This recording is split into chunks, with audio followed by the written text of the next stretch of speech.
Welcome to the Caltex Theatre, a full hour of dramatic entertainment broadcast over a nationwide network of stations throughout Australia. The Caltex Theatre is brought to you by Caltex Oil, marketers of over 1,000 outstanding petroleum products, in association with Caltex dealers and distributors everywhere.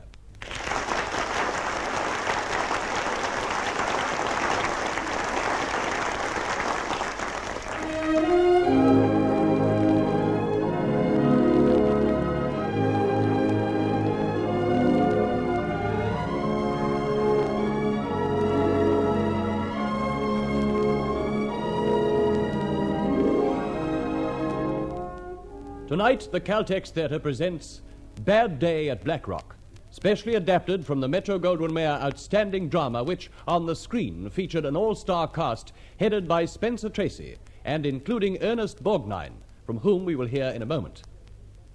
Bad Day at Blackrock is the story of a man with a mission, a quiet gentleman who came to a small Texan town to pay a debt and found himself faced with suspicion and hostility. But Blackrock was to learn that the gentleman had also a will of iron. Starring tonight, you will hear Joe McCormack. Your producer, Cressick Jenkinson.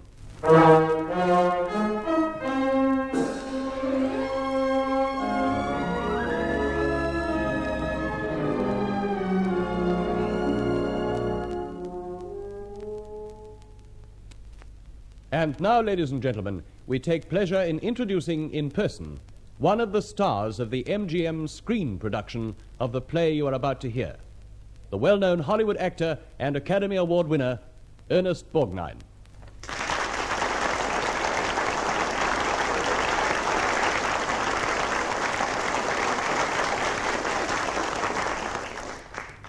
Thank you, and good evening, everyone.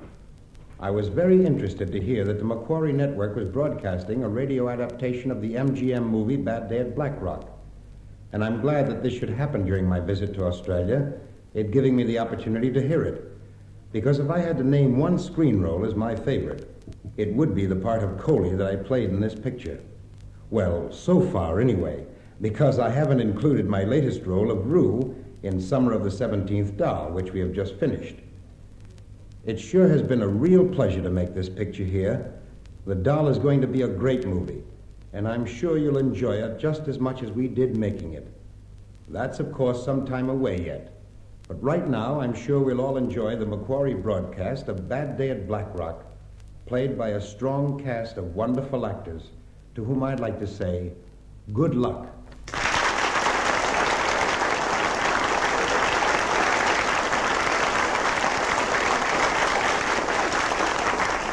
Thank you, Ernest Borgnine. The Caltex Theatre presents Bad Day at Blackrock, Act 1.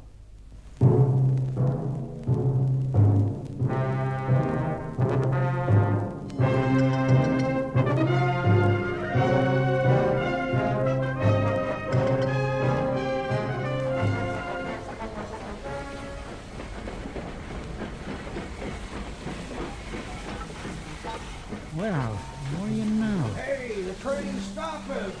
It's 24 years. Something's wrong here. Something wrong.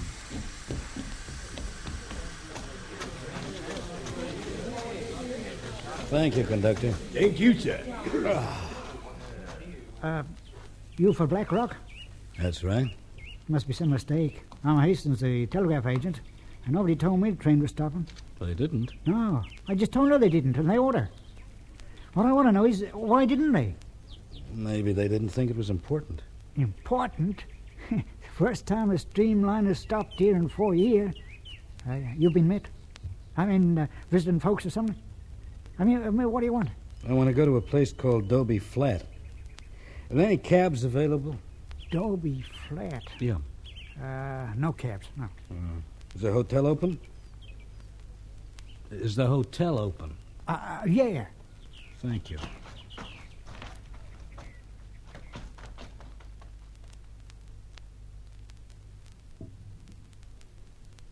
What'd you say, Hastings?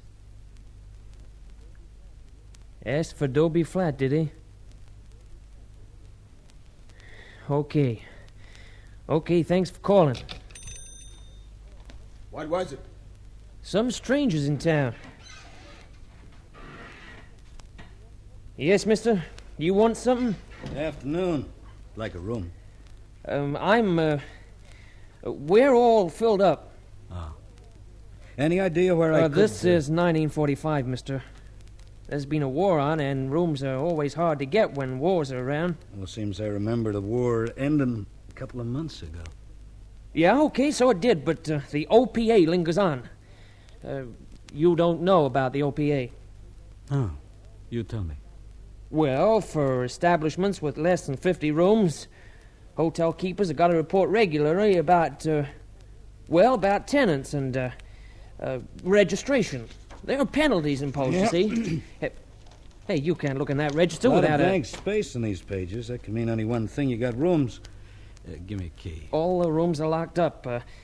Some are showrooms for feed salesmen and cattle buyers. The rest, they're spoken for, rented cowboys and ranch hands for when they come to town. They pay by the month. I'll take this key, I think, room 4. Is that okay with you? Well, look, I you hope so. can... Now, just to make it all nice and formal. There. I've signed your register for you. Well, now, I'd like to have a bath. Where is it? At the head of the stairs. Thank you. Oh, don't worry about my bag. I can carry it myself. Not that I suppose you were going to worry about it. Who is he, Pete? John J. Macreedy, Los Angeles. I want to know everything he does, Pete. Phone calls, mail. Uh-huh. And in the meantime... In the meantime, I'll crown him a little. See if he's got any iron in his blood.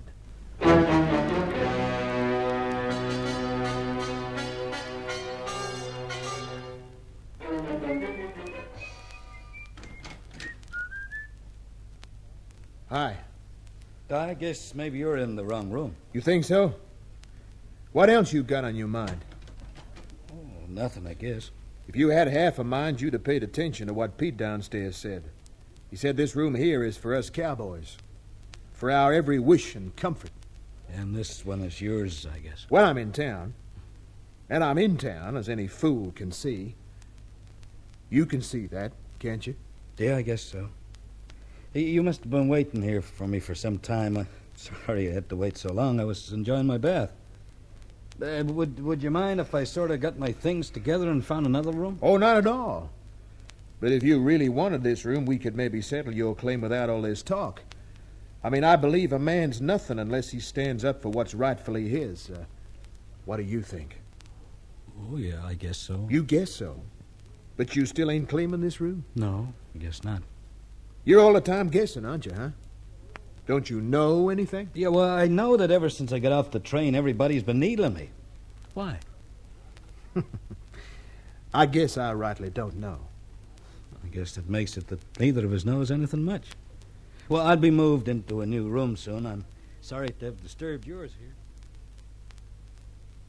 And then he just picks up the key, signs the register, and walks off up the stairs. Oh, I wish he hadn't come here, Doc. It can only mean trouble, and I don't like trouble. I say he's a cop. Did you ever see a cop with a stiff arm like he's got? Well, maybe he's just making out. Maybe his arm's all right. Maybe he was just hanging on to something tied in his pocket. Like what? A pistol, a stick of TNT so he can blow up the whole mangy, miserable town? He's got a bad arm. Bad hand, too, maybe. Just wants to keep it hidden in his pocket. Oh, well, that's probably him coming downstairs again. Uh-huh. You sell cigarettes here? How long are you staying? Where? New room? Well, I'm staying... I mean in the hotel. 24 hours. Why? Oh, just, asking? Why? You going to have a convention here? I was just asking. Yeah. Cigarettes. Want me to open the pack for you? One hand's enough to do that, thanks. Okay. Where would I get a car here? I don't know. Oh.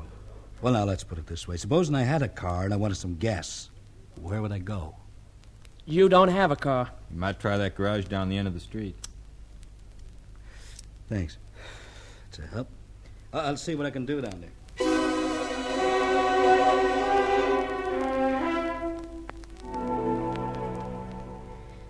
Then he signed the register, Mr. Smith, and went upstairs.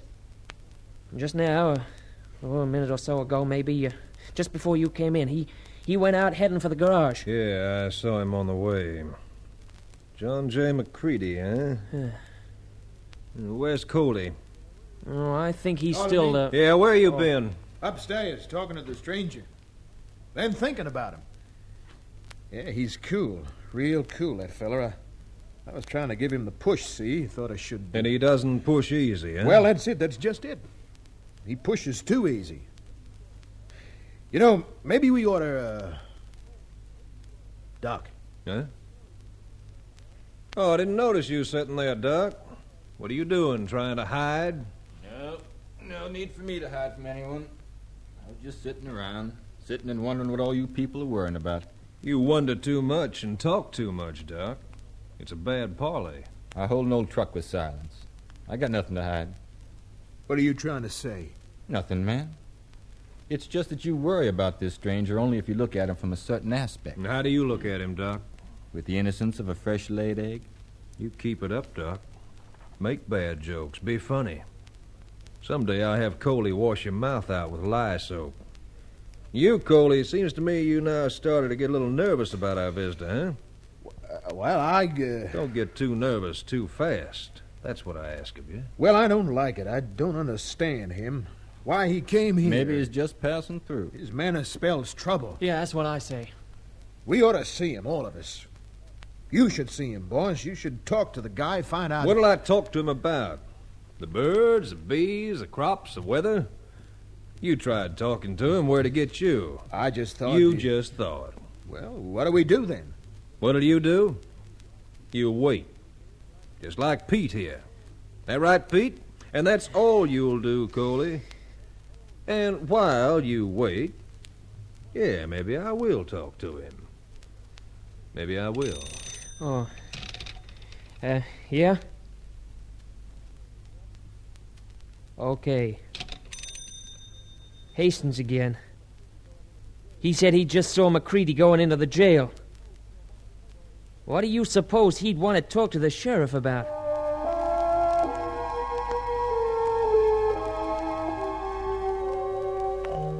Hey.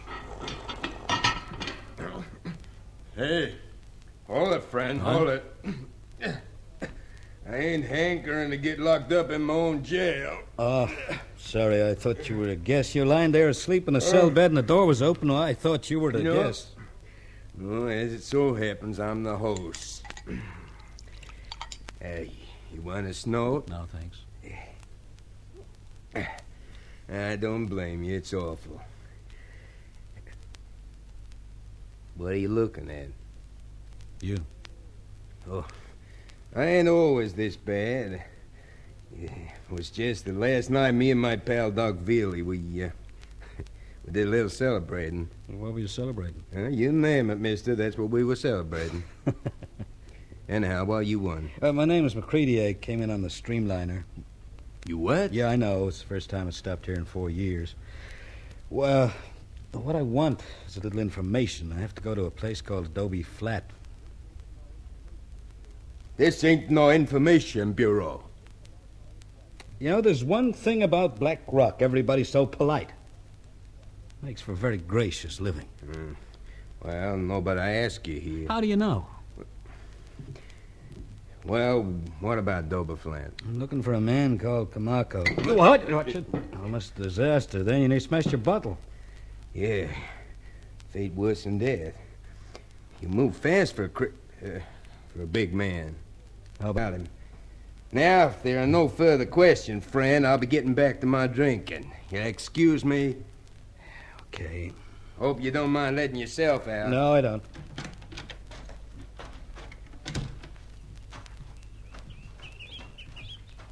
Mr. Macreedy. Well, you know, those are the first pleasant words I've heard since I got here. Well, my name is Smith. I own the 3 Bar Ranch. I want to apologize for some of the people in town. They act like they're sitting on a keg. A keg? Of what? I don't know. Ooh, diamonds, gunpowder. Oh, well, it's nothing like that. We're suspicious of strangers, that's all. A hangover from the old days, the Old West. Oh, you know, I thought the tradition of the Old West was hospitality. Well, I'm trying to be hospitable, Mr. Macreedy. You going to be around long? It could be. Uh-huh. Well, how'd you like to go hunting tomorrow? I'd be proud to have you as my guest. Oh, no, thanks. I'm afraid I can't. Because of your arm, I suppose. I knew a man lost his arm once in a threshing accident. He used to hunt all the time. He was quite a man. I'm sorry. I mean, well, if there's anything I can do while you're around... No, I don't think so, thanks. I was just looking for a... But no, it doesn't matter. Looking for what, Mr. Macreedy? Well, I was looking for a man named Kamako. Kamako, huh? Yeah, that's him. Sure, I remember him. Japanese farmer. Yeah, he never had a chance. Huh? Well, he got here in 41, just before Pearl Harbor, and 3 months later they shipped him off to a relocation center. Tough. You don't happen to remember which one they sent him to, do you? Who knows? Why don't you try writing it? Oh, no, I've already written them. They don't forward my letters. I keep sending them back. They do, huh? Yeah. Who's this? The girl in the Jeep. Oh, that's Liz Worth, sister of the young fella behind the reception counter at the hotel. Oh, she's pretty. Yeah, Liz is a pretty gal.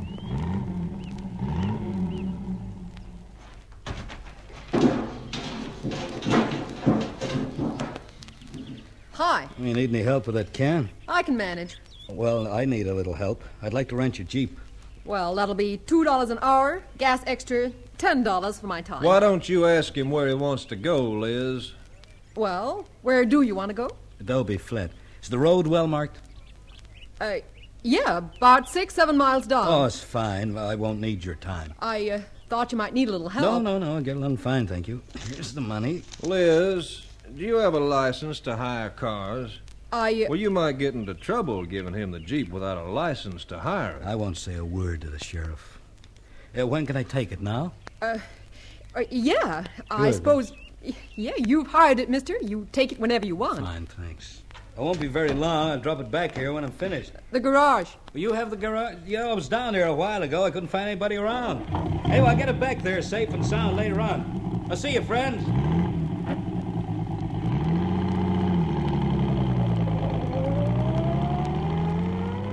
You shouldn't have done that, Liz. You shouldn't have let him have it. I thought it'd be better if he went out there and got done with it. What can he find out? I wouldn't do anything to hurt you, Reno. You know that. Liz, this is liable to be the hardest $10 you've ever earned in your life.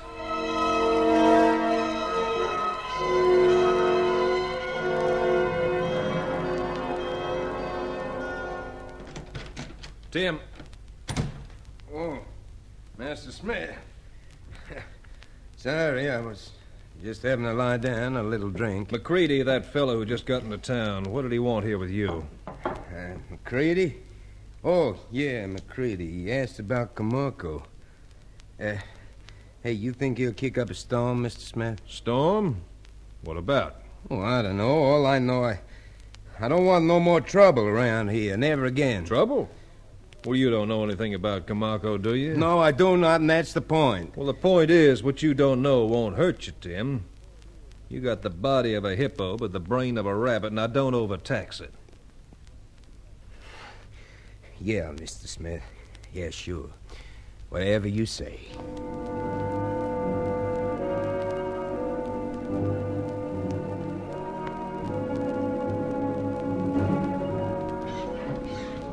Mr. Smith here? Mr. Smith? Yeah, what is it, Hastings? Mr. Smith, I got a reply to that wire you had me send to Los Angeles. There you are. What does it say? Mr. Smith's friend never heard of him. That's what he says. He's checked and there's no John J. Macreedy. No listing, no record, no information, no nothing. Yeah. Well, where does that leave us now? Right where we were before, I reckon. This Macreedy, I think he's a nothing. A nobody. Is he? Well, I've been thinking it all over about him. I guess maybe we did get too scared too quick. There's nothing to worry with that fella. Isn't there? Oh, you got brains, you have, Coley. Well, what can he find out? But Kamako, suppose he finds out. Whatever. A nobody like Macreedy can raise a pretty big stink. But the point is, who'd miss a nobody like Macreedy, huh? Well, if he just, say, disappeared, who, Coley? You mean kill him? Oh, you can't do that. He's not an animal. Well, listen to the little spitfire. You miserable little toad, I'm trying to save your neck, and if I don't, who will? Well, all I was Tim or the just... doc? Your sister with the rocks in her head? Still, here's one thing about your sister. She's got twice the guts you have. You're only fit for running away. Well, it's too late for that. You're in this as much as anyone, Pete, and you ain't running no place. Well, all I was... Oh, forget it. All right, then. So we got to do some careful thinking and planning. We got to take steps to protect ourselves from this nosy character, and I got a little plan right now that could protect us in just the way the doctor...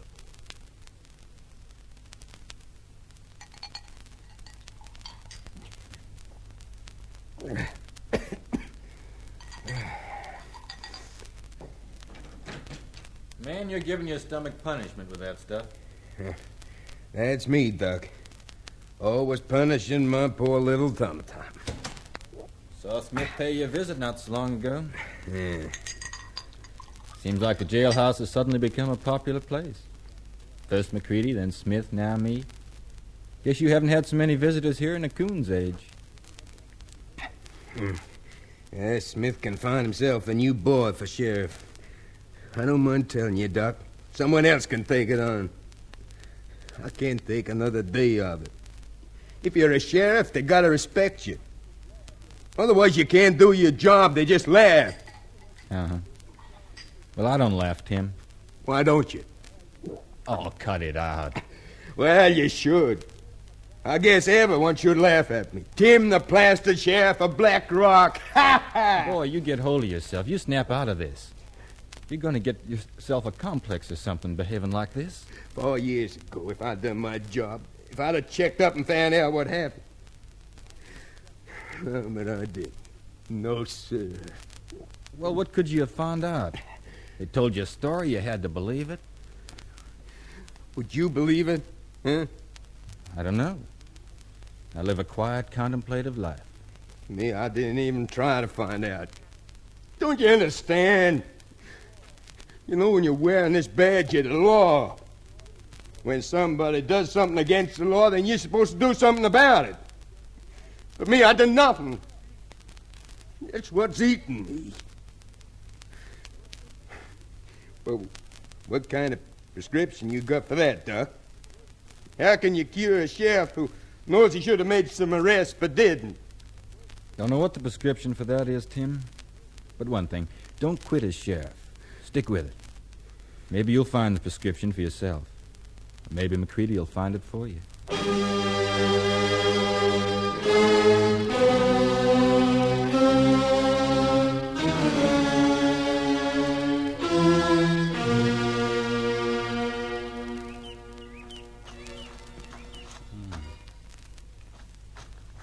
It's quite a pretty place, Dobie Flint. Quite a pretty... What?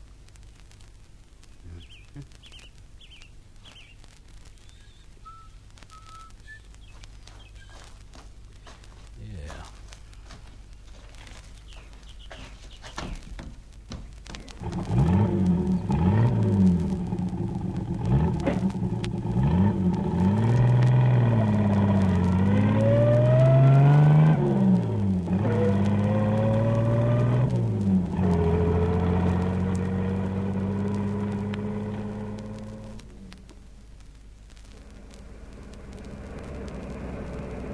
There he is now. See? Jeep just moving off now. Yeah, I see him. Yeah, we'll catch up to him in a minute. Boy, Smith's got a brain. You gotta give him that. He's got a brain. I wish I hadn't come. Huh? I wish he hadn't made me come with you. I don't like this. The man might get killed. Baby and boy, that's what Coley's gonna try to do. Now you heard it all. I try to force him off the road, get him over the cliff round by 7 Mile Bend. Coley, let's go back. We go on, boy. Please, it's not right. It's just... We're gonna protect ourselves, see? Protect ourselves at all costs, Smith said. Now you sit tight, baby boy. Here we go.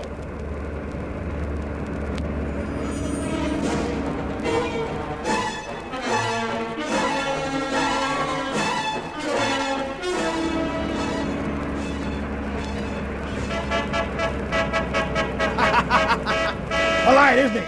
Moves over straight away. Hold on, Pete. Boy, did you see that? Nearly turned him over there. Coley!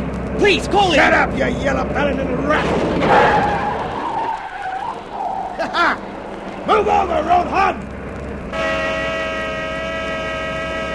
Move over, or I'll follow you, Macreedy.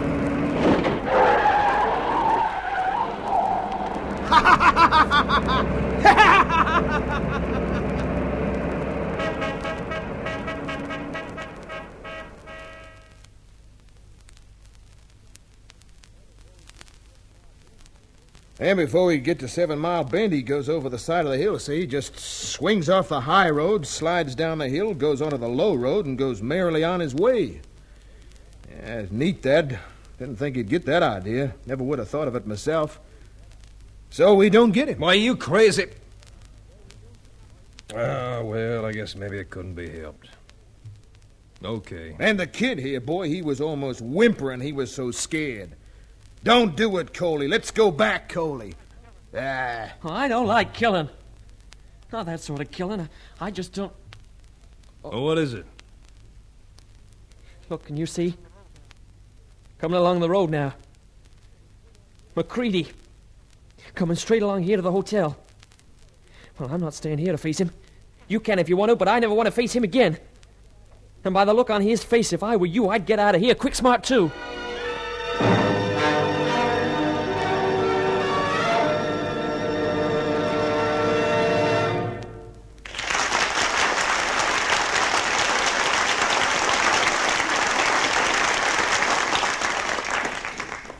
And so the curtain falls on Act 1 of tonight's Caltex play, Bad Day at Blackrock.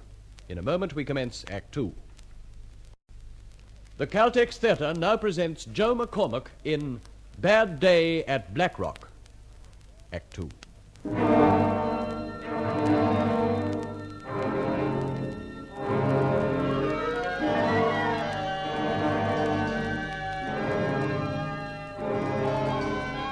Stay where you are, Pete. Stay there.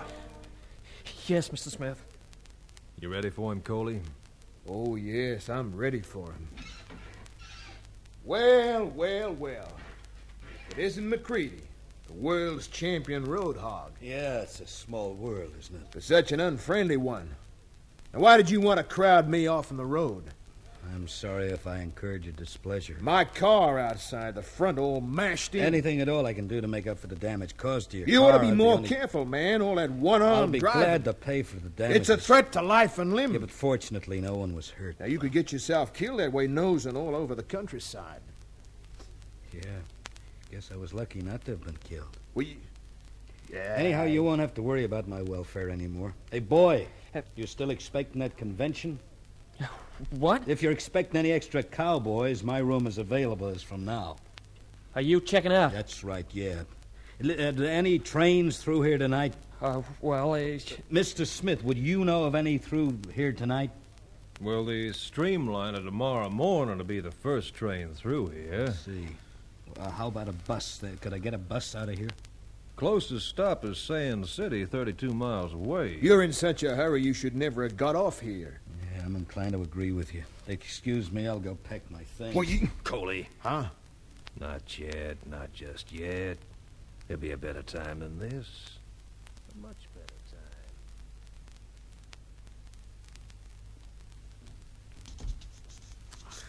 time.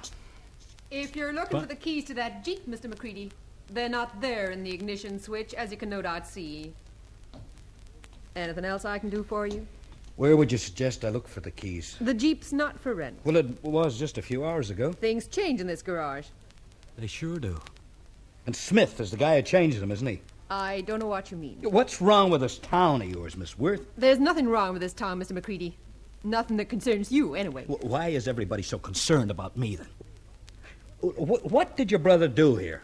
What's he so afraid of? What do you care? What do you care about Blackrock? I don't care anything about Blackrock. Well, it just seems to me that there aren't many towns like this in America. Oh, but one town like it is enough. And because I think something kind of bad happened here, Miss Worth. I don't know what you're talking about. Well, I know this much. The rule of law is left here, and the guerrillas have taken over. Oh? And don't try to steal that key, Mr. Macreedy. It isn't the key to the Jeep. This is the key. The one I have in my hot little hand. And you aren't getting in. Sorry, but I have to leave you now. You can stay here at the garage if you want, till you work out what you want to do with yourself. See you, Mr. Macreedy.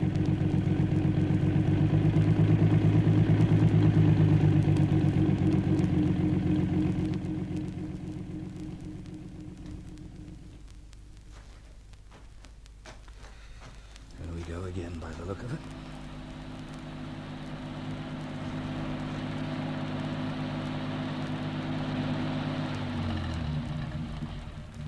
Miss Worth running away from you, Macreedy?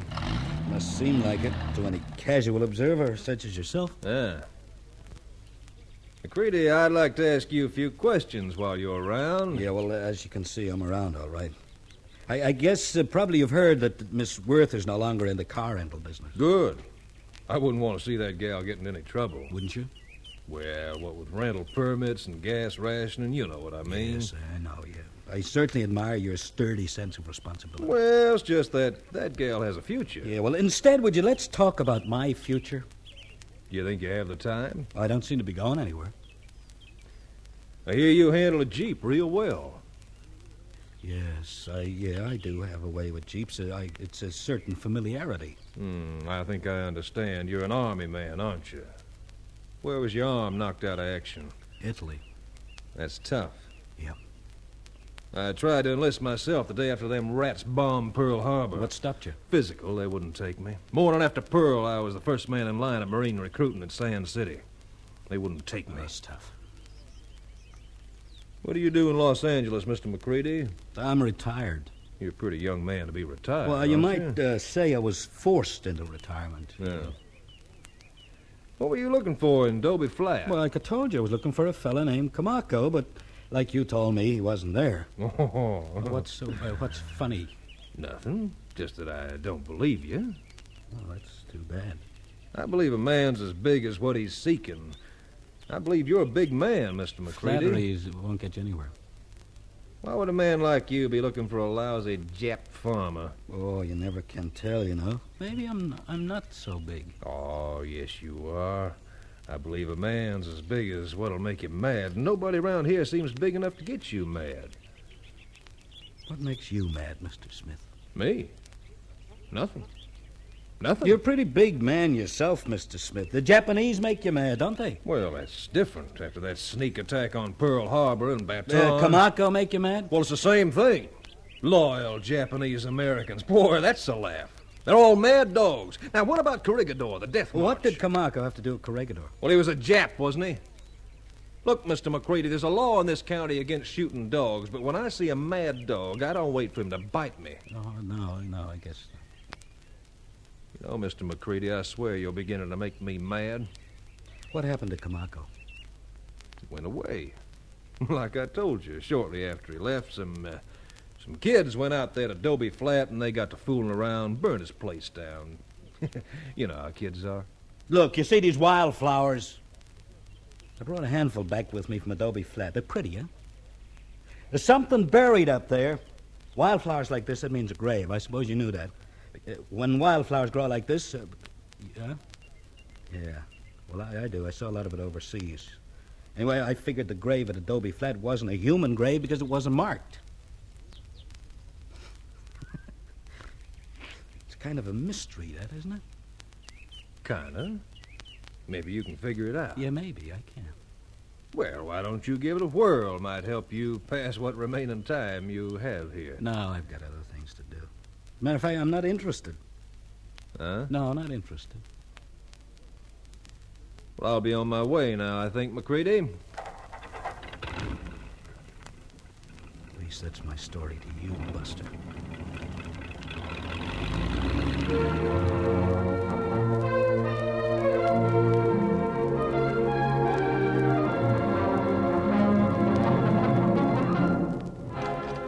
Hi, can I come in? Sure, come right along in. Thanks. Yeah, I thought to myself I want to use a phone, then I thought, who will let me use the phone? I came up with the answer, Doc Veely. Seemed like he wasn't quite as worried about me as the others. There it is. Help yourself. Thanks. It's 424. What? Well, if I got you pegged, and I think I have, you're about to call the state police. But if I was you, and I'm surely glad I'm not, I'd look it up for myself. I wouldn't trust anybody around here, including me. Well, I'll take a chance of you, Doc. Yeah. 424, please. 424? Yeah. The lines are all busy. What? All the lines busy, huh? Yeah, well, they'll be busy all day for you, my friend. You see, we got a funny phone system here. Everything goes through the switch at the hotel. Pete also acts as the town's operator. Pete's sake. Do you mind not looking at me like that? Like what? Like I'm a potential customer. Everybody is. I get 'em coming and going. You know, Macreedy, they're going to kill you with no hard feelings. You going to sit there and let them do it? No need to get waspish with me, mister.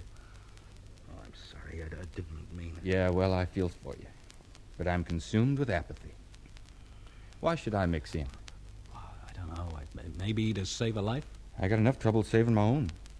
Look, I try to live right. I drink my milk every day, but mostly I try to mind my own business, which is something I'd advise you to do. Oh, it's a little too late for that. Oh, no. You can still get out of town. But you'd better get out like a whisper. How? Well, I got a sort of limousine that you could have. Oh. Thanks, Doc. Where is it? Out back. Come on, I'll take you out to it.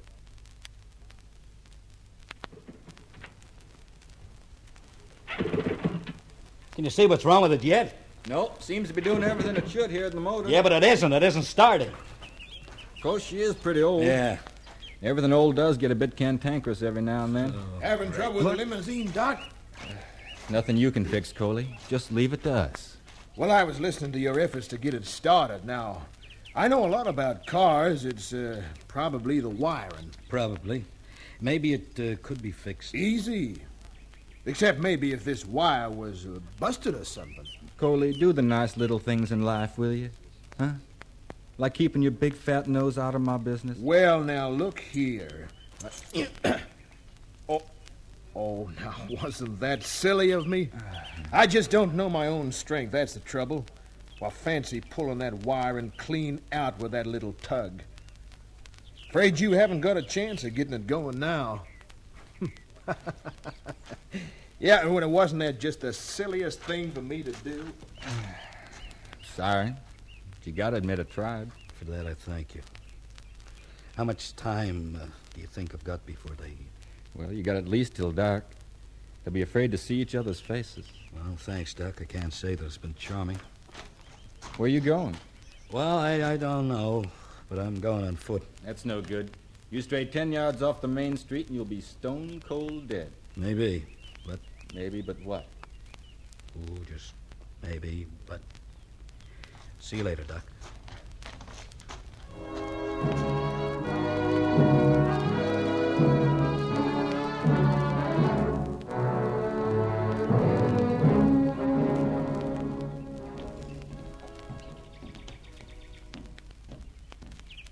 Oh, hello. Hot, eh? Yeah. Like a lemonade? I've got plenty. Help yourself. No, thank you. Would you give me a telegram form? I want to send a wire. Oh, sure. Thanks. Don't you like lemonade? Never thought much about it. There you are. Send that. Please phone me, re-urgent and dangerous situation at... You know to find the state police? That's right. Look, you sure you won't have some lemonade? You don't have the muzzle velocity or some other drinks drunk around here, but it's good for what ails you. What ails you, Mr. Hastings? Me? Why are you so upset about this wire? Oh, me upset? Yeah, you. No, I'm not upset. I try to be a good neighbor, Mr. Oh, Macreedy. to Smith, you are, but what about the Camargo? I never seen Camargo in my life, honest. All right, then you send that wire. Give me the answer when it comes, won't you? Yeah. Yes, sir. All right, then, Mr. Hastings. Step on it.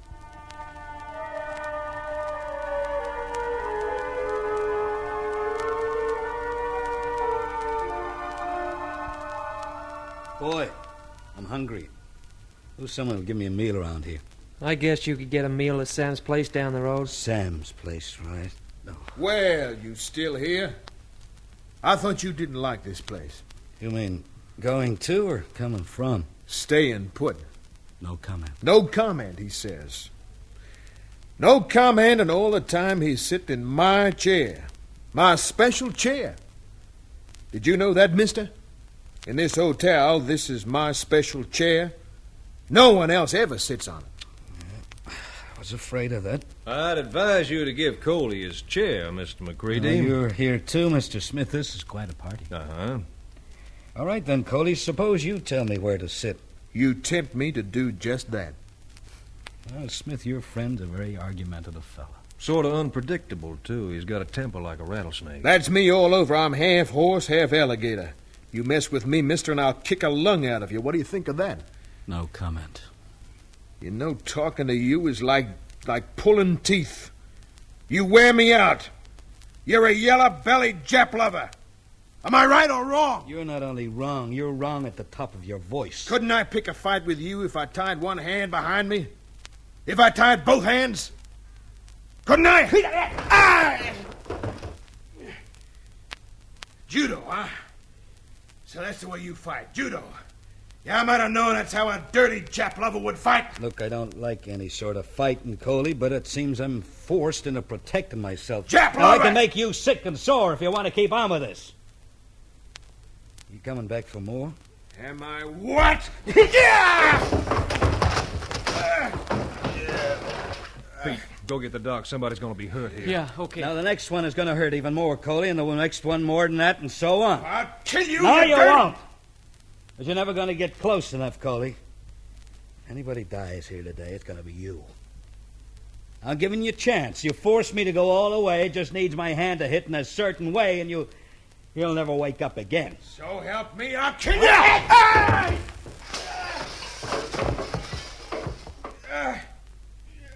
Now, you still want more, Coley. He doesn't want more. You, Smith.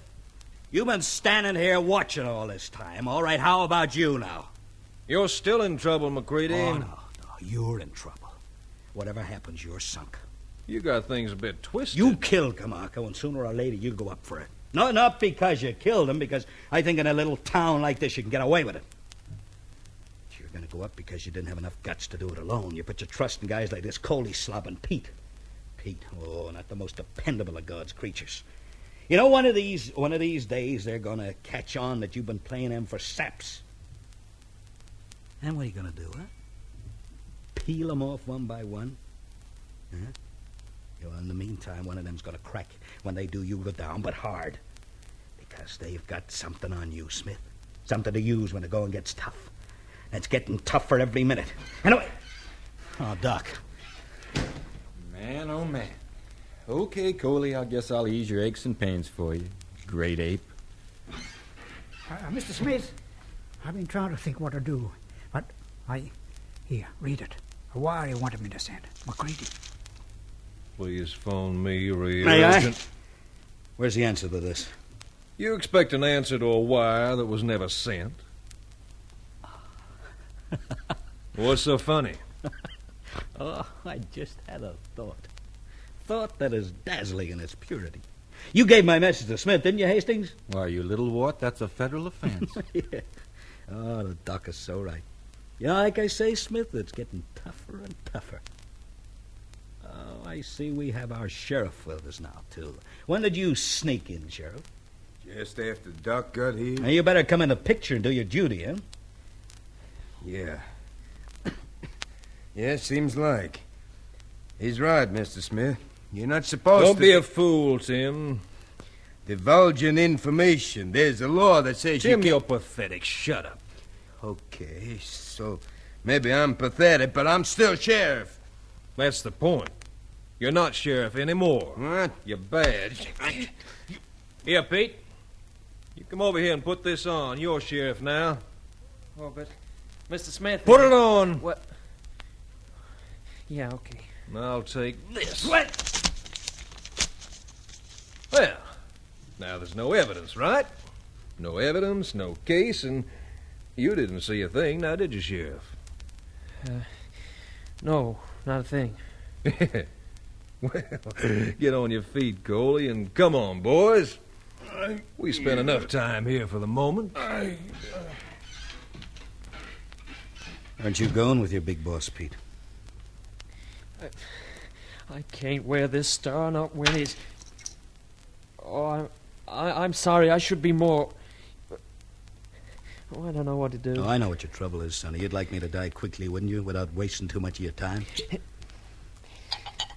Well, needing drinks now. You'll need a lot of that to wash out your guts. Now, look. Why'd you come here, Mr. Macreedy? Now, will you tell me, please? I'll go crazy if I... Now, please, will you tell me? Sure, I'll tell you now. I came here to find Kamako. See, Kamako had a son. Son? I never knew that. No one around here's ever heard of him having a boy son. named Joe. Now, Joe is dead now. He's buried in Italy. Joe Kamako died saving my life. He was awarded a medal for that. It's this medal. You see it? It's an important medal, this one. But I came here to give it to his old man. And that's all? Yeah, that was all I had in mind to do when I got off the train. But now... Pete, I think you got a story to tell Macreedy now. Well... Okay, then I'll tell it. Smith owned Adobe Flat. He leased it to Kamako.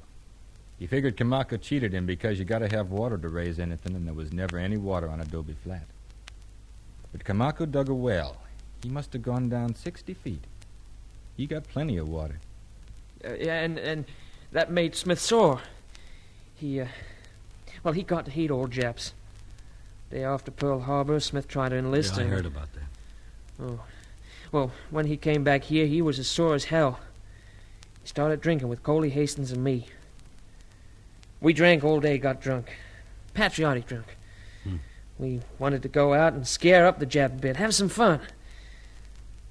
But when we got out there, Kamako heard us coming and he locked the door. Then Smith started a fire and the Jap, he come running out. His clothes were all burning. And then Smith shot him. Well, I didn't even know he had a gun. And you got scared and buried him and kept your mouth shut. Well, yeah. I see. Well, you go ahead and drink that whole bottle, boy, because you're gonna need it now.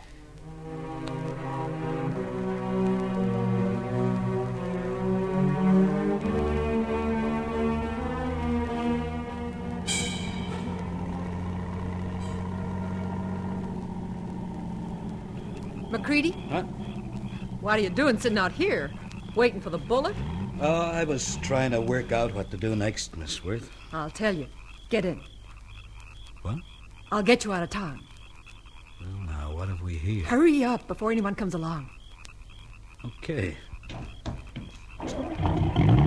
What made you change your mind about helping me? When you left the hotel after Doc and Pete had told you everything, Pete rang me. He explained everything to me. Said I had to help you get out. I'm helping you. Well. If we'd only realized before it... Yeah.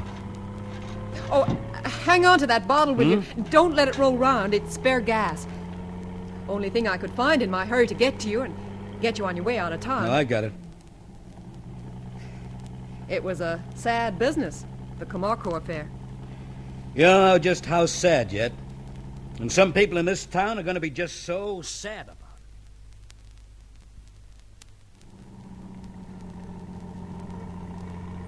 What's the matter? What are we stopping here for? I got to put some water in the radiator. All right, Smitty. All right. What? You lousy little trickster. Stop firing until I get there with you, Smitty. Stop. Ah! All right, now, Macreedy. Your turn next. Come out from behind the Jeep. I'm a witness of the fact you shot her down, Smith. Yeah, I know. That's why she was shot down, so she wouldn't be a witness to my shooting you. The only one who's going to be alive around this part tonight is me. Come on out, Macreedy. I know you haven't got a gun. So come on out. We'll get it over with quickly, huh? A bottle of gas. All right, then, Macreedy. I'll come down and get you. Smith! Smithy, you ever heard of a Molotov cocktail? Yeah, I got no time to play games. No, I'm not playing games, boy. No, I'm not playing. You know what a Molotov cocktail is? We use in the war, you know. It's a bottle of gasoline, a wick in it. You light the wick and throw it, and zoom. That's a potent weapon, man. And I tell you, I just made myself one in case you'd like to know. Would you like to come closer and sample it? You don't scare me, Macreedy. You're a praying man. You start 'em up. This is a praying time for you.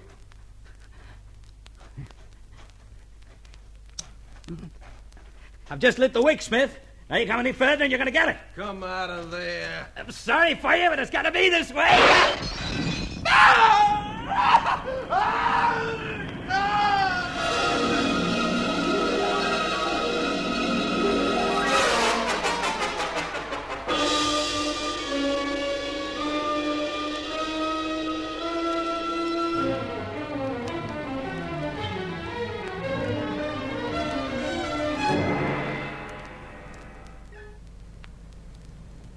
What's all the excitement about here, mister? Police and all these guys being put in the guard's van? Oh, there's been a bit of trouble here today. A woman shot, a guy burned to death. Things like that. Gee, I thought it must have been something pretty important. You know, this is the first time the Streamliner stopped here in 4 years? Second.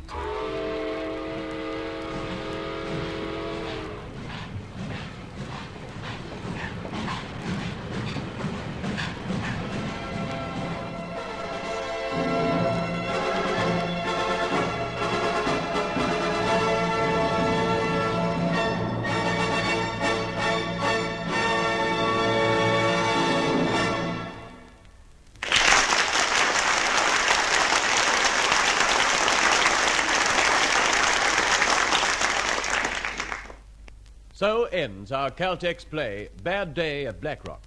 In a moment, we will give you tonight's cast and tell you about next week's presentation in the Caltex Theatre. Ladies and gentlemen, the producer of tonight's Caltex play, Cressick Jenkinson.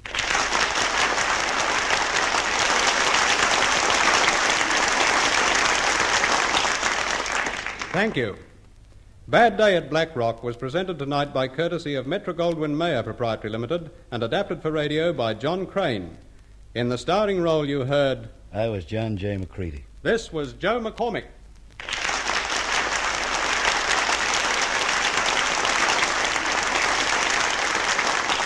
In the supporting cast, the part of Coley was played by Ken Wayne, Doc by Wayne Polson, Pete by Louis Fiander, Tim by Owen Weingott, Hastings by Ozzie Wenban, Liz by Elaine Montgomery, and in the role of Reno Smith, you heard Harp Maguire.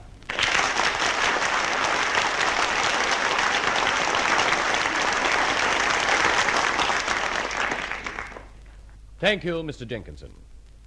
Next week in the Caltex Theatre, you will hear a play titled England Expects, the title being taken from Nelson's immortal signal at Trafalgar, and aptly enough, too, for this is a story of Horatio Viscount Nelson and of his great love for Emma, Lady Hamilton. But it's a story with an entirely new treatment and told with a new approach. It lends a fresh poignancy to this tragic tale of the days when Britain was indeed a tight little isle, when all that stood between her and the mighty forces of aggression was the Royal Navy and one of the greatest seamen of all time.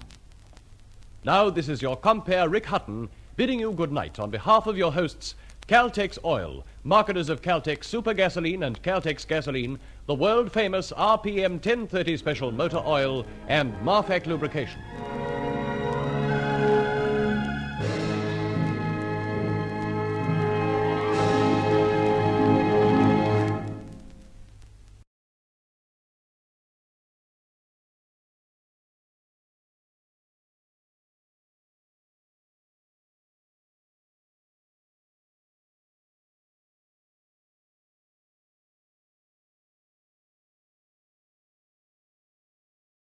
Mystery Theater presents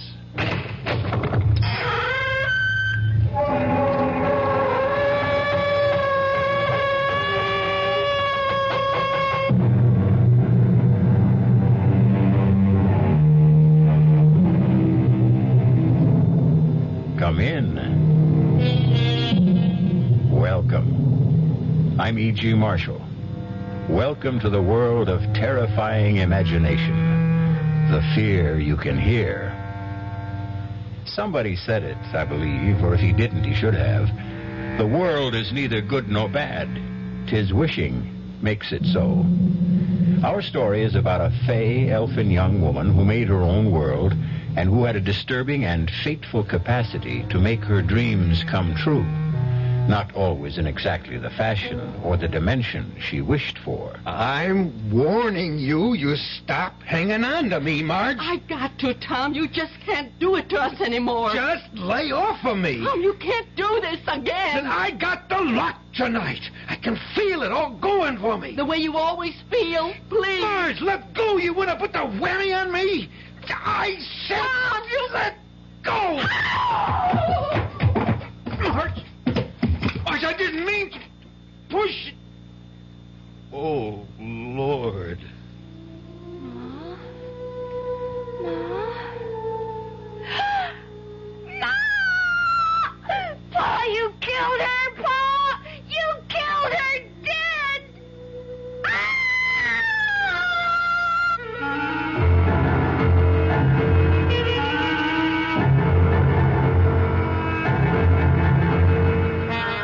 Our mystery drama, The Wishing Stone, was written especially for the Mystery Theater by Ian Martin and stars Clarice Blackburn and William Prince. It is sponsored in part by the Kellogg Company, makers of Kellogg's Special K cereal, and by new sugar-free Diet 7-Up. I'll be back shortly with Act 1.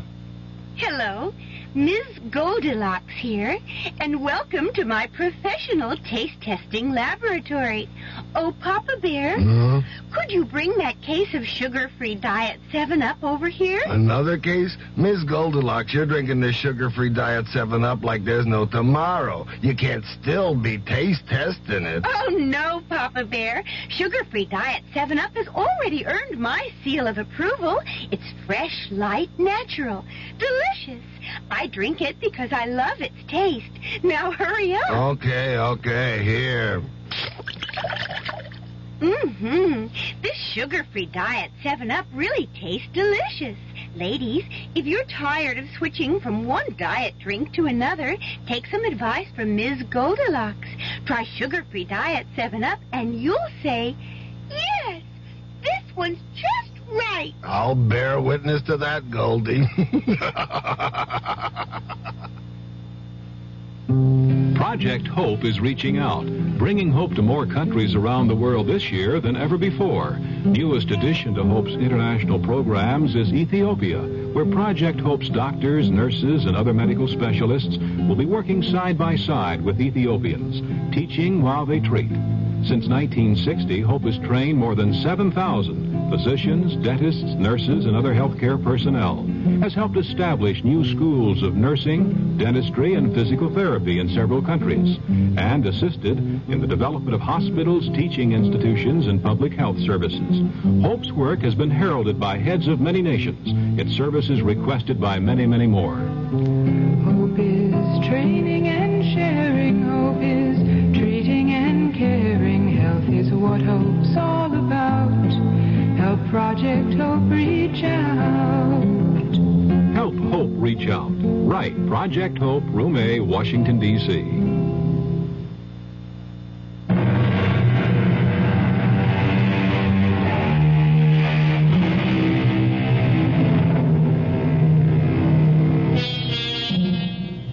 We are such stuff as dreams are made on, and our little life is rounded with a sleep. That quote is definitely Mr. Shakespeare's. But our little life is equally founded, and sometimes confounded, on dreams, like the bad one Jenny Coulter had a few moments ago, and for which, fortunately, there is present comfort in the person of her mother, and in turn, her brother, Judd. Jenny, you all right? It's you, Ma. You. Oh, you all right? Well, I'm fine, honey. What, you have a bad dream? I suppose. Oh, now that I see you. Oh, Ma, it was so real. I saw you lying there at the bottom of the stairs, and And your head, oh, it was turned to the side like... Well, now, don't let it upset you. Here I am, right as rain, and it was only a dream. But it was just like I saw it happen. He pulled his arm away from you while you were hanging on, and you went tumbling down. He? Who's he? I don't want to talk about it. Oh, was it your father? Yes. Who else would it be? Judd, what are you doing up? I heard Jenny Lou cry out. Oh, it was just a bad dream is all. You okay, sis? I'm just fine now. You go on back to bed now, son. What did you dream the old man did to Ma, Jenny? Ma was trying to stop him from going out gambling again, and he sort of pushed her off him like... And she tumbled all the way downstairs. Now, that's enough fussing about nothing now. You get back to bed, Judd. Okay. Good night, Jenny. Good night, Judd. You want I should close the door, Ma? No, I'm coming back to bed myself right away. You're not scared no more, are you, honey? No. As long as I know you and Judd are close by. But I sure was scared. No, my baby, you're just so sensitive. Everything touches you close like a little old butterfly sitting on a leaf with your feelers reaching out all a-tremble. I like being butterfly. That's a pretty sort of thing to think on. So you just keep thinking on it and hustle yourself back to sleep. Good night, Jenny. Good night, Ma. I love you. And I love you. Sleep tight. Ma? Sakes alive, Judd. You like to startle me out of my wits. Come away from Jenny's door. I thought I told you to go on back to bed. Was you and Pa having an argument again tonight? When? Well, right now, that she might have heard.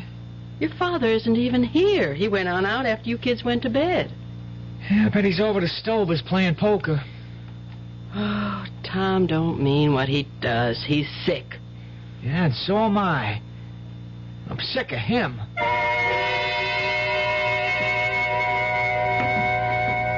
I'm here in the kitchen, Dr. Luther. How's Jenny? Jenny Lou's just fine, Marge. She's getting dressed, and I'm going to drop her off at school on my way into town. It ain't the encephalitis again. You got to stop worrying about that, Marge. It's not so easy. After last year getting put back one grade after missing all her classes. It won't take her long to jump back where she belongs. That's a right smart little girl. She used to be before. That's what I want to talk to you about. If I've told you once, I've told you half a dozen times that Jenny was one of the lucky ones.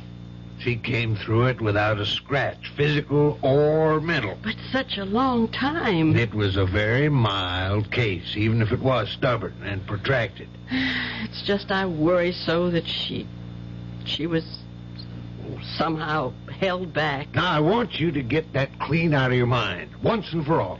But sometimes she seems so young. Lord, what do you want her to be at 16? I don't know of anyone fresher and lovelier and more unspoiled than your little girl. She wants to cling to childhood a little longer. Leave her be. Well, just so you're sure last year didn't hurt her none. There's only one thing I worry about with Jenny. What? Your husband. Lord knows why, but she thinks the sun rises and sets in her father. Once she settles for being a woman, she'll have to open her eyes as to what he really is. Oh, Tom doesn't mean to hurt anyone, Doctor. You told me yourself that he's sick. Yeah, I think it is a kind of sickness, but not one a doctor can treat. What am I going to do? I don't know, Marge. Oh, one thing I do know is I've got to go. People waiting at the office, but Tom is hurting all of you. Bad. Worse, maybe, than any of you realize. And in the end, Jenny Lou is the one he'll hurt most of all.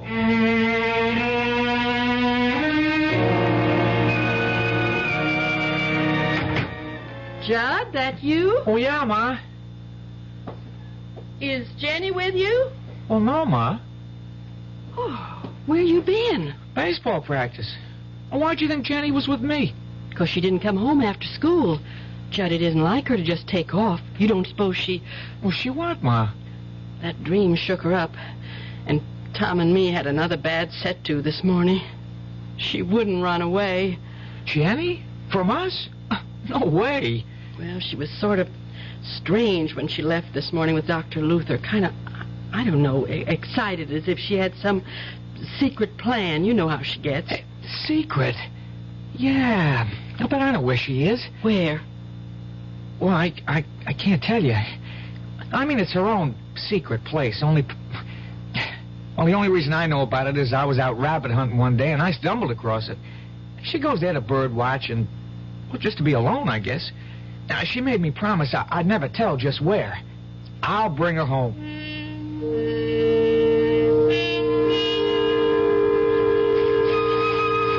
Jenny?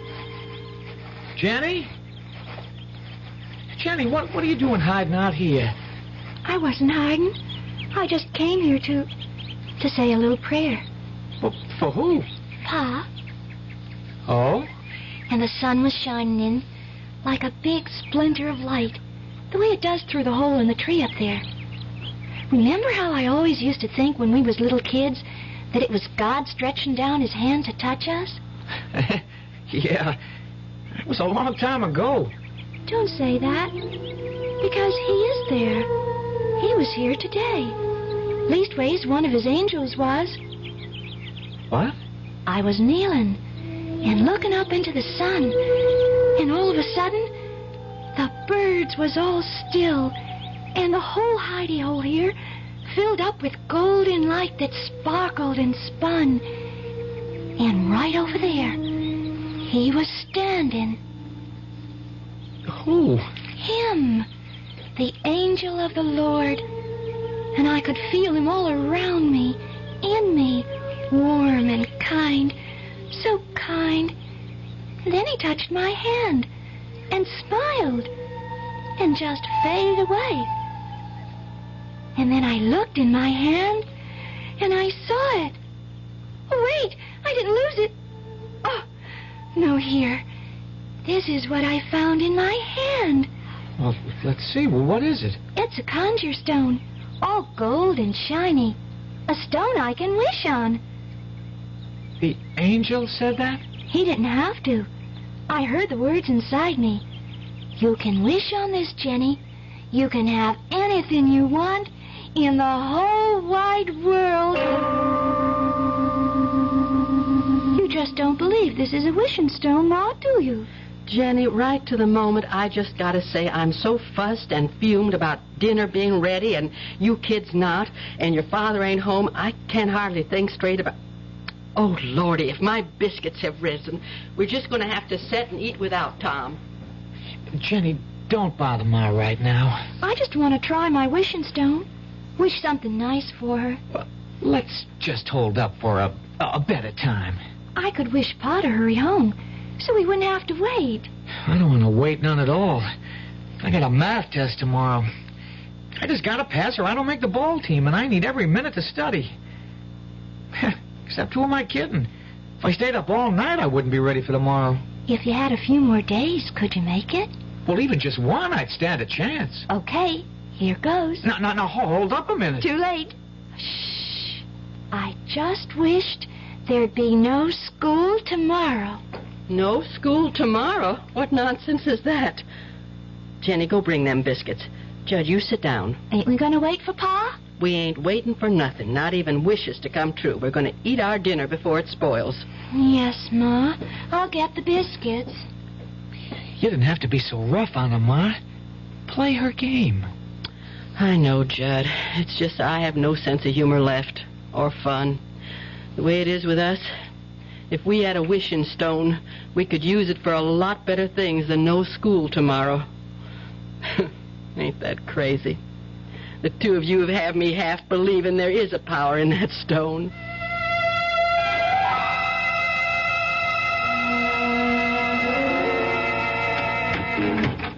Hi, March. Tom? Where are the kids? As if you care. Gone to bed. Where have you been? What was the action tonight? Bingo? Horses? Pool? Nope. Tonight, I got a pretty fair excuse. The only thing I was gambling was my life. What's that supposed to mean? I've been a volunteer helper at a fire. Now it's finally out. I couldn't hardly wait to get home and tell the kids the good news. What good news? That the school burned down. Good news for the kids everywhere tonight. No school tomorrow.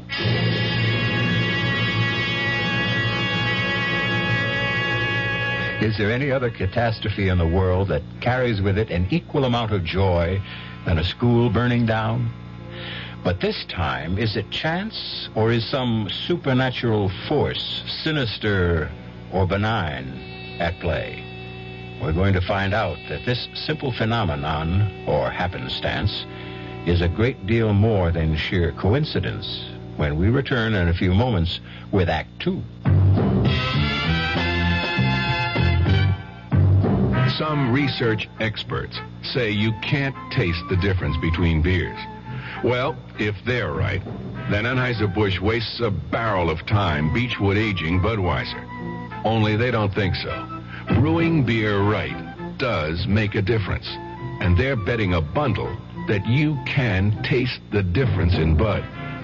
When it comes to brewing Budweiser, the Anheuser-Busch choice is to go all the way because they still care about quality.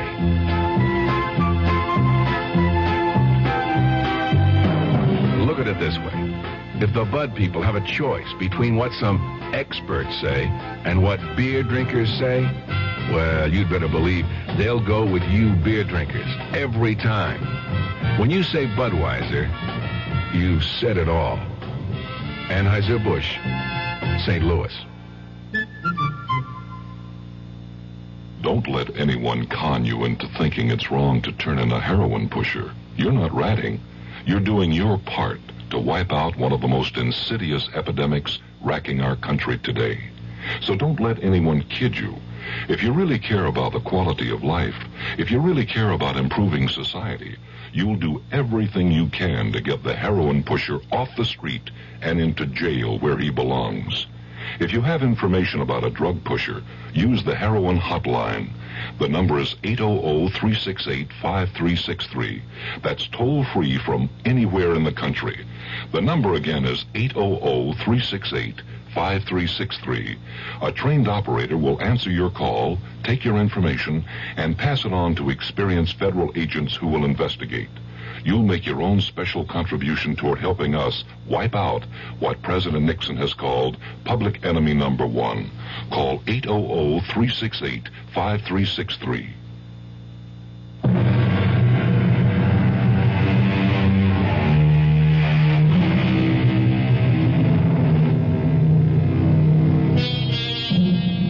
So Jenny Lou, our 16-year-old who is determined to cling to childhood and all its happiest dreams, has made her first wish upon the conjure stone, the magic piece of shiny gold that came to her, she believes, at the hand of an angel. A wish that came true. Well, this one was a harmless enough request, although the manner of its granting has been destructive enough, if indeed it was actually granted. If this is a wishing stone, it is potentially as dangerous as a nuclear bomb. Did you say the school burned down, Pa? It sure as Tucker did, Judd. Ain't that good news, Jenny? I reckon. I guess I didn't mean to do it that way. You didn't mean to do what? To burn it down. I just didn't want it to be. That's all I wished on. Hey, what's she talking about, Marge? Oh, it's just Jenny found out. Don't you tell him, Ma. Don't you tell me what? Oh, don't pay any mind to the young'un's nonsense. Just tell us about the schoolhouse and what happened. Well, sir, I just about finished trimming up Mayor Sackett's hedge, and I just started to get all my tools together to put back in the pickup when the fire horn went off. I heard that old horn go just a couple of minutes after. Hush up, Yeah, I run straight over to the firehouse, being that close, and we took off. By the time we got there, she was past all saving. And it's funny, you know, you come to think of it, a brick building like that you wouldn't figure turn into a regular torch. Well, how'd the fire start, Pa? Yeah, you wouldn't believe this. And neither does nobody else credit it.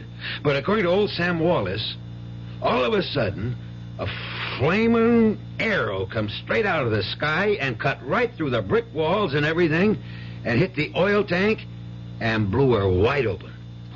That drunken old no-good. Some custodian. I'll bet he was drinking and dropped one of those foul old stogies he smokes into all that rubbish he's too lazy to clean out of the cellar. Yeah, it could be. It's what most everyone thinks. Still... Still what? It's hard to tell someone who wasn't there. But damn if the way he told that story did make you stop at least once to think on it. What do you mean? Well, it's the first time I ever seen that old booze hound with his eyes put together like he really was seeing what he talked about. Anyways, we talked enough. Hey, something to eat around here. I got it warming. I'll serve it right away. Pa, Yes, sugar. that flaming lightning bolt you said, how long before the fire horn sounded did it come? Oh, well, according to Sam's story, he lit out next door to the gas station and called the fire department. Well, couldn't have been more than a couple of minutes. See, Judd? It did so work. Okay, if you want to believe it. What are you kids talking about? Well, forget it, Pa. Just kid talk. Oh, I'm too old to share. Oh, no, if you want to. Oh, sure I do. Well, Pa, it's just for no mind. Jenny and me's got to be getting to bed. With no school to worry about tomorrow? If there's no school, there's plenty of chores they can catch up on in the morning. Scoot now, both of you. I'm serving your Pa dinner. Good night, Pa. Let's go, Jen. But I wanted to You tell... get on upstairs. It's past your bedtime. Yes, Ma. Good night, Pa. Good night, kids. Did you have to chase him off the bed? Little enough chance I get to see him. It's little enough chance you make to see him. Oh, lay off, will you, Marge? I'm not even laying on. If you stuck a little closer to home than to the other woman, maybe you'd know what goes on around your own house. Now, what other woman? Now, dang I'm it. talking about Lady Luck, or whatever name you want to call her. My rival. Lady Luck. Whatever makes you gamble, Tom, one way or another, it's going to be the end of us. You ever going to see that before it's too late?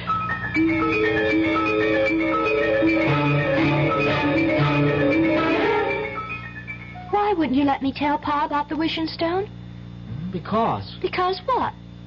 Because first thing you know, he'll take it off of you, that's why. Why would he? Because it's real gold? Jenny, that stone ain't gold. Then what is it? It's pyrite. What's pyrite? Oh, it's just what everybody calls... Well, it's a sort of metal.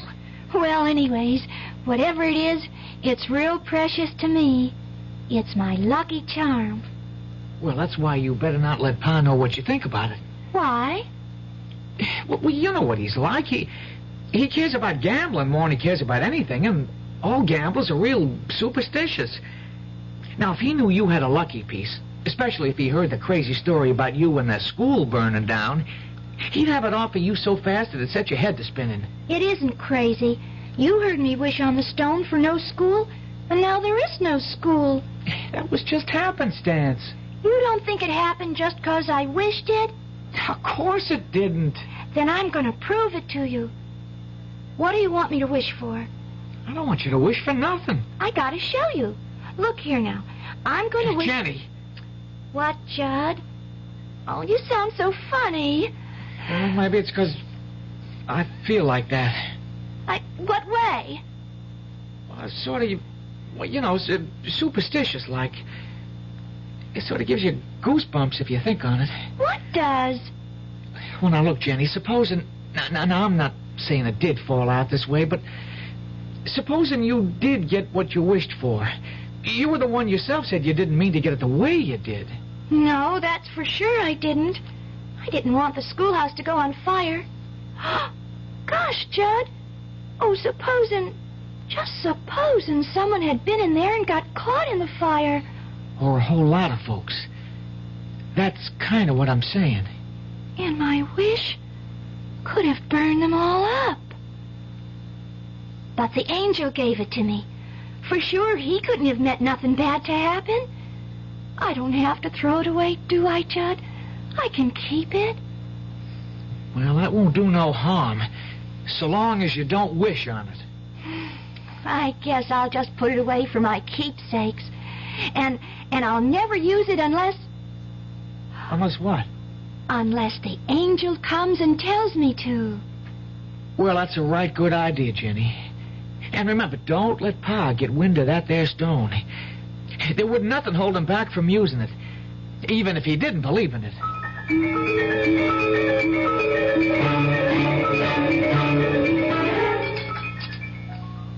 It's going to seem funny going to school in the courthouse.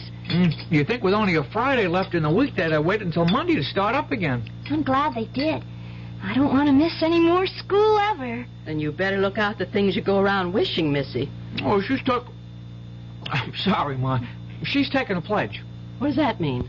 I'm not going to wish on the stone anymore, 'cause the wish you get might turn out bad for other folks. I think that's a very good pledge. Yes, only... Only what? I'll have to whisper.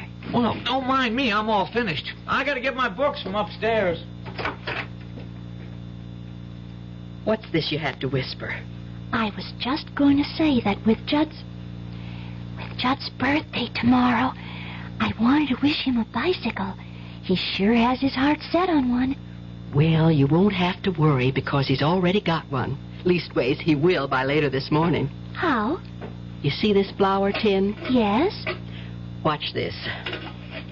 Down under the flour, there in this old glass salt cellar's the money I've been saving up for most a year to get your brother the bike he wants. How come you kept it there? Your father, what he is, it had to be some real safe place to keep his hands off it. Who's that? Oh, it's your Uncle Al. He's driving me to work this morning. Get the door, honey, will you? My hands are all flour. Sure thing, Ma. Hi, Uncle Al. Ah, beautiful. Oh, my, you sure are as pretty as a picture. Getting to look more like your mother every day. And they don't come any prettier than that. Oh, you and your honey talk. You should have been on a TV instead of behind a cage. Thank God the bank don't keep its tellers there anymore. You make me sound like an ape. Me, Tarzan. You, Jane? No, me, Jenny. Well, as soon as I hear laughing, I knew you must be around, Uncle Al. Hi. Hi, Gabe. Give me some skin. Well, here's 5. I'm at you. Ooh, say, that's some grip. You want to Indian wrestle? Oh, I'm going to be ready pretty soon to take you on. I think you're ready already. No, I got no time this morning. I got to catch a school bus. Come on, Jenny. We got to scoot. Goodbye, Ma. Oh, have a good day, son. Bye, Ma. And get a real swell you-know-what. I will. Be happy, Jenny. I am. Bye, Uncle Al. Hey, it's great to see you. We'll make it longer next time. Bye, Uncle Al. Come on, Bye. Jenny. Make next time soon. You can count on it real soon. Oh, they're swell kids, Marge. I envy you. Yeah, they're what I live for these days. Tom left already? No, he's upstairs, dead to the world. He rolled in this morning around 3, smelling like a brewery. That brother of mine, I'd like to knock his head off. The way he'll be feeling time he gets up this morning, you won't have to. It'll fall off all by itself. I got to talk some business to him. Like what?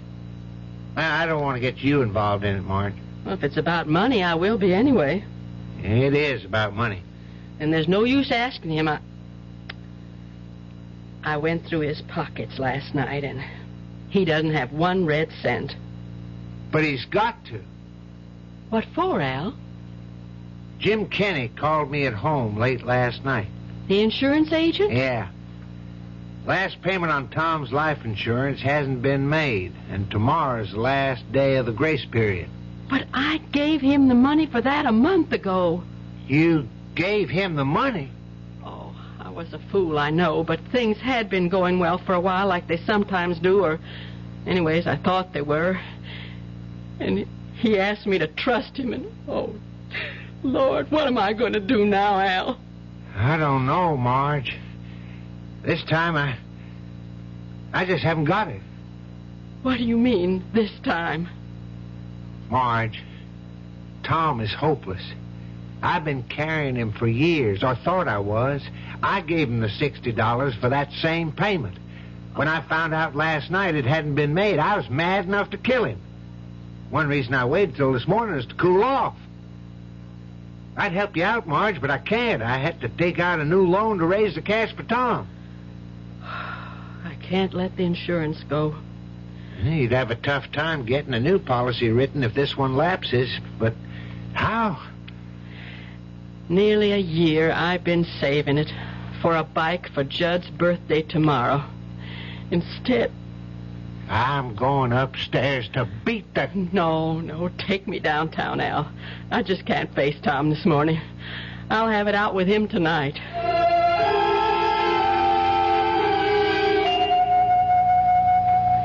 After what you made me have to do today, how could you steal money out of my purse and leave to go gambling again? All I want to do is run it up till it's enough to pay you back. You're sick. I'm not going to let you take the money I broke my back making today. I'll bring you back 5 times this. And you're not stopping me. Oh, yes, I will. I'm warning you. You stop hanging on to me. I got to, Tom. You just can't do this to us anymore. Just lay off of me. Tom, you can't do this to us again. I got the luck tonight. I can feel it all going for me. The way you always feel. Please. Let go of me. You want to put the whammy on me? I said... Tom! Let go. Oh! Marge! I didn't mean to push... Oh, my God. Ma, what happened? Ma! Oh, Judd! It's just like my dream. He killed her. Pa killed her dead.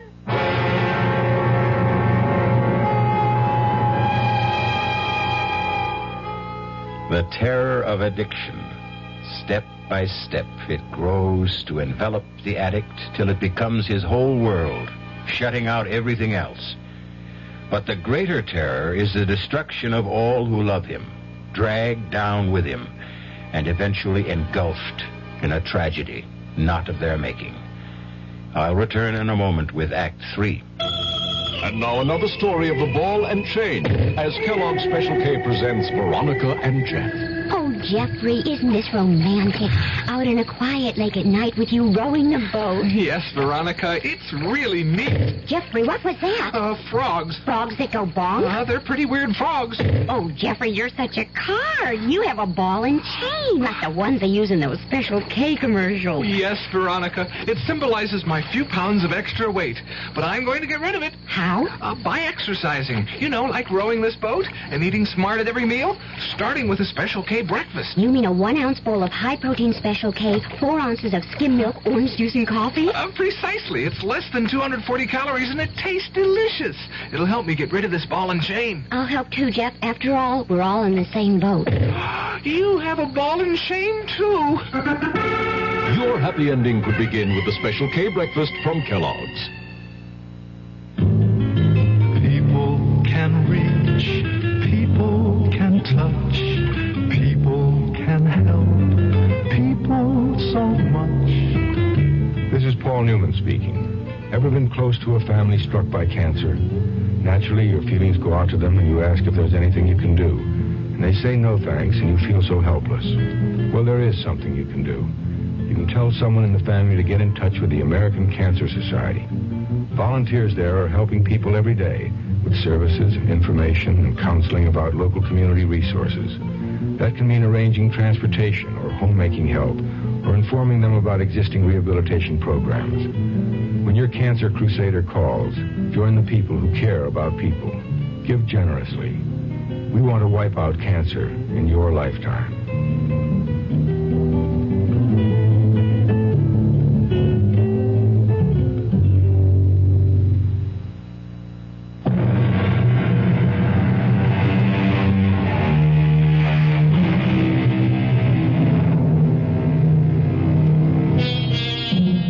An endless moment in time. A few dreadful seconds ticked away, with every heart crying out to take them back again, to make this just a bad dream and not reality.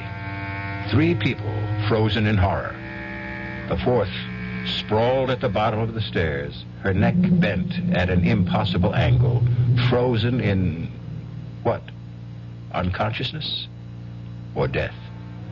Now, at last, the man brings himself to move. Marge, Marge. Don't you touch her, Pa, or I'll kill you dead. Oh, son. I'm not your son. I'm your enemy. Jenny, call the police. Emergency. We got to get Ma to the hospital fast.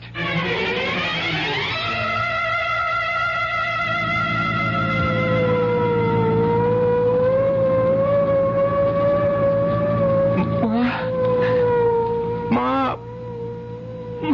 Okay, kid. Just take it easy. She's not going to die. You're not going to let her die, Doctor. Just hang in tough, kid.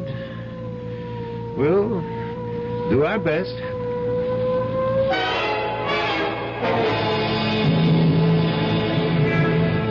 I should have gone with the ambulance. You're sticking right with me, brother. We see how your wife makes out. No. Look, officer, you don't think she... Well, for the sake of your own skin, you better hope she isn't. But it was an accident. Well, the way that boy of yours reacted looked like he wasn't so sure. Now, we got to get moving. What happened to your daughter? Huh? Oh, Jenny, she went back to get something. Where are you taking us? Well, the hospital. First, anyways. Now, here she comes. Come on, shake her leg, kiddo.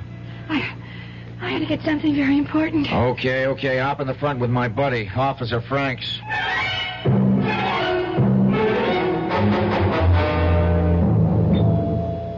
Okay, Harry. Straight to X-ray. You got a family doctor, kid? Yeah, Dr. Luther. Oh, you know his number? No, but I can look it up. Okay. Tell your doctor to get here as fast as he can. It's that bad? I wouldn't want to fake you out, son. It's not good.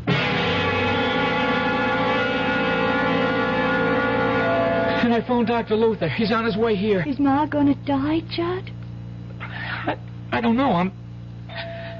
I'm scared, real scared. So am I. Judd? What? I'm gonna break my pledge. You forgive me? What pledge? I brought the wishing stone. I'm gonna wish on it. I'm gonna wish that Ma's gonna be all right, just like it never happened. If you want to, Jenny, go ahead. Can't do no harm. What can't do no harm? For me to use my wishing stone? Your what? Shh, quiet. I'm wishing right now.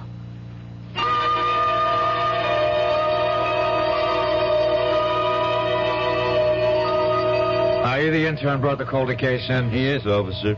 How is she? I'm waiting for x-rays right now.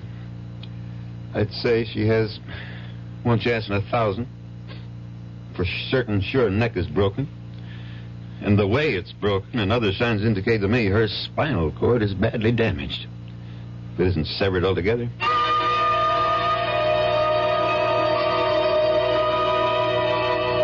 I just can't understand it, Dr. Luther. When I brought Mrs. Calder in, I'd have sworn she was in deep coma. I was sure her neck was broken, spinal cord severed. There's no indication of that from my examination of her. Not the slightest in these x-rays. I know, but not in this second set. Was there a first? Yes. And that's a funny thing. When we developed them, everyone was fogged. And we don't know why. Well, these are perfectly clear. So is my patient's condition. I see no reason why she shouldn't go home. Cheer up, son. All interns make mistakes. I made a few buttes in my time. And I'll say this for you. If you have to make one, make it on the gloomy side. They're the ones that don't hurt anyone or anything. Except maybe your pride. But I can't understand it. That cop said it flat out that Marge was a goner. Well, maybe he was just trying to put the fear of God into you. Well, if he was, he sure succeeded. If it'll do any good. You think I made a stone, Judd? You think I don't blame myself for what might have happened? You think I wasn't ready to kill myself if anything happened to Marge? I don't know, Pa. Pa wasn't trying to hurt Ma, Judd. It was an accident. An accident that wouldn't have happened if... Well, Pa wasn't sick with gambling fever. Well, I've learned my lesson this time. I'll never gamble again. Oh, Pa. Oh, that makes me so happy. I'm glad, honey. And it means I won't have to use the stone again. Mm-hmm. I can save up what's maybe the last wish for something special for all of us, instead of having to use it to stop you from gambling. What stone? The wishing stone. The one I used at the hospital to wish Ma well again. Oh, that's right. I forgot. Listen, Duchess. Let me see that stone. Don't show it to him. Why not? I don't know. It's just a sort of hunch that... Wait a minute. Here comes the doctor. How's Marge, Dr. Luther? She's fine, more's the wonder. Oh, a few scrapes and a bruise or two and a lump on the head. Nothing a good night's rest won't take care of. Thank God. You should. It's a miracle she didn't break her neck in a fall like that. That intern at the hospital was sure she did. But she didn't. No, Judd, I told you she'll be as right as rain. Well, can I go up and see her now? Yeah. She was asking for you. And the kids. She wants to see you alone a moment first. I'll go right up. Just to put your mind at rest, or maybe more hers, she doesn't want to prefer any charges against you. So you can tell her my report to the police will call it just an accident. She slipped and fell. I'll tell her, Doc. You got off mighty lucky this time, Tom. You better not tempt fate again. Well, I won't.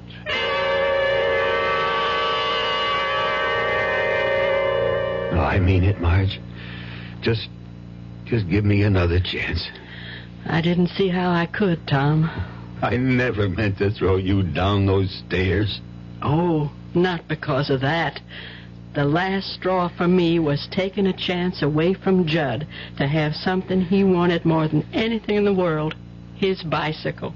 You should just have let the insurance go. How could I, Tom? With 2 kids to bring up, if anything happened to you, Not that I want anything to happen to you. You gonna take me back, Marge? I don't know, Tom. It's hard for me to feel for you what I once felt. But if you're going to promise me you'll quit the gambling for the children's sake, we'll try to make a go of it. You won't be sorry, Marge. I hope not. I just wish I knew how to make it up to Judd tomorrow. If there was something I could pawn... You haven't left anything in this house that you could. Except the one thing you could never get your hands on. Well, what's that? My wedding ring. Do you think I could get enough on that? Well, not enough to pay for it all, but for a down payment. Then I'll take that night job cleaning sewers you made me turn down to pay it off. I don't want you working in any sewers. Anyway, you can't work day and night. Well, I can't till I get Judd his bike. Well, we'll see. I'll take the ring down in the morning. No, sir. Dr. Lewis doesn't want you out of bed. I'll take it down. You? Can't you trust me, Marge? Well, if you can't trust me now, then what hope do I have, or any of us, I can ever be trusted? Well, you got to. Or I swear to God, I'd just as soon be dead. All right, Tom. I'll trust you.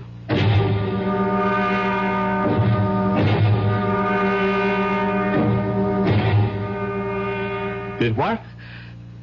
You ran out of the money? Look, Benny, you got to do an old customer a favor, huh? You got to cover me for the 5th. Headlonger. Now, Benny, you got it. That 15 I laid out on the 1st was money I got for pawning my wife's wedding ring. I got to get it back, and I got a hot tip. The headlonger's a sure. Benny, for God's sake. Oh, just this once. Please. Benny.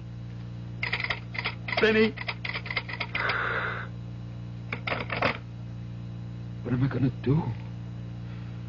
Wish to God. Wish. Oh, that wishing stone. Yeah.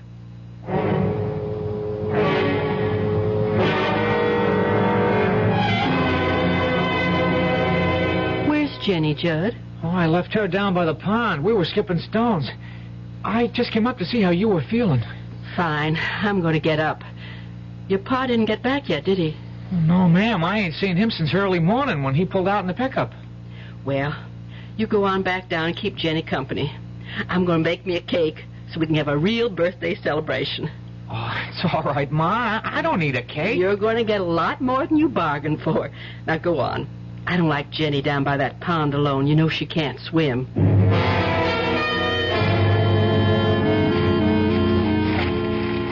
What? Hi, Pa. What are you doing up on top of the rock here? Oh, just sunning myself and listening to the birds. Jenny, hey, you know that wishing stone you talked about? Yes? Is it gold? You want to see? Yeah. Here. Oh, damn. It's nothing but pyrite. Isn't that a kind of gold? Yeah, fool's gold, and not even worth as much as a piece of charcoal. No, Pa. No. Don't throw it away. It's still good for one wish. You think this makes any wishes come true? It made the school burn down, and Ma got her neck unbroken. You're a Ma. Why'd you grow up and stop your daydreaming? Don't you know nobody ever got nothing by wishing? I've been doing a kind of wishing all my life. Look at where I end up now. Well, I'm going to wake up your little Miss Bright Eyes to show just how tough a world this is. Pa! Please don't get mad. If this was a wishing stone, well, nobody ever needed it more than me right this moment. So look at this. I'm going to make a wish. I need money. I need it bad. So I'm going to wish that old Nick himself comes climbing up out of the middle of this pond with a sack of gold on his back for me. And I ain't going to be greedy. And I ain't going to ask for much. Just say like a 10, no, make it $20,000. Okay. Now, I'll rub the stone, and I wish. You see? It ain't no wishing stone. It don't make dreams come true. It's a nothing. Ah! Oh, Jenny, help me! Pa!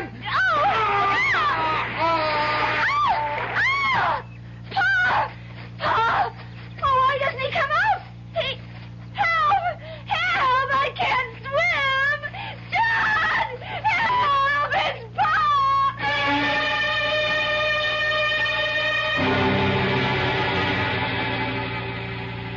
I don't know how I'm going to tell the kids, Al. They're not really children anymore, Marge. They know. I guess I do baby them. I won't anymore. In a lot of ways, they're better off. Tom... Well, Tom had a cancer that he just couldn't cut out. Even my wedding ring, he... Oh, I didn't want him dead, though. Well, he is. And it was of his own making. Kind of queer, isn't it? What? Him trying to show Jenny Lou her wishing stone wasn't worth a darn, and he ended up having his wish come true? Not quite. The policy's only for $10,000. There's double indemnity for accidental death, Marge. Tom got everything he wished for. The full $20,000.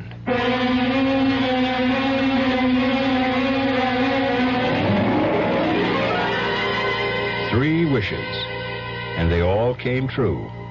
Whether by some supernatural force or sheer coincidence, it doesn't really matter. For in the end, everyone was better off except the one who didn't deserve to be. This was the gambler's last plunge, one he should never have taken with the odds so stacked against him. Like Jenny, Tom Coulter had never learned to swim either. I'll be back shortly. Hey, we're the Action Corps. See, we contribute more. T's for the teamwork of our crew. Aye, our ideals are high. Oh, oughtn't you apply? Means it's now that we need you. A-C-P. We could go on all day. Oh. Here's why volunteers are needed right away. Action is VISTA, the Peace Corps, RSVP, SCORE, and other volunteer programs that are helping people to help themselves. If you're trained in a skill or just have a little love to share, Action needs you. Yeah, baby.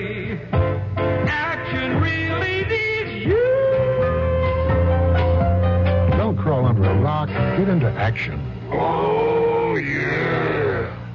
This is a public service of this station and the Advertising Council.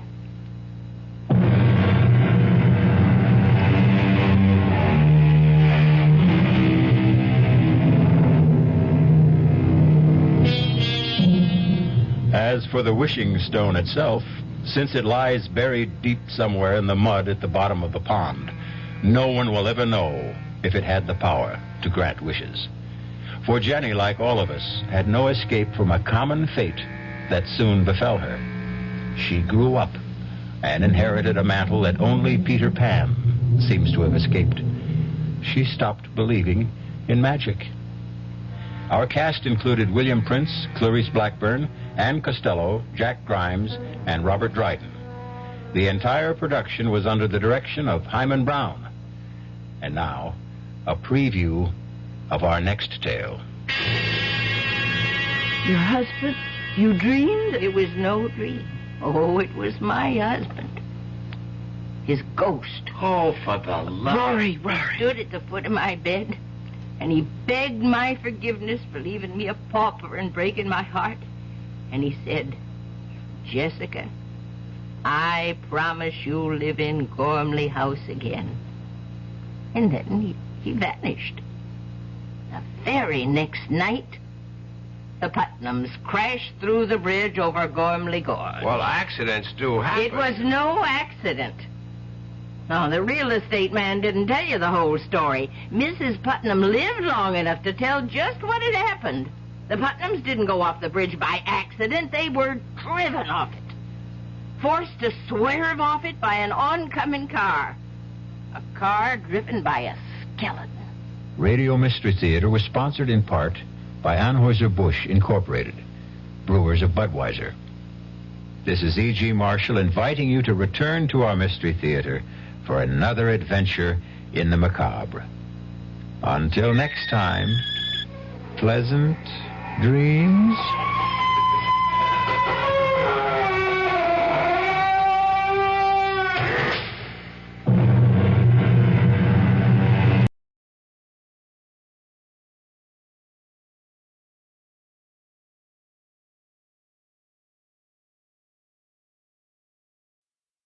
Frank Sinatra, transcribed as Rocky Fortune. That's you, but I'm the kind of guy who can't stay put.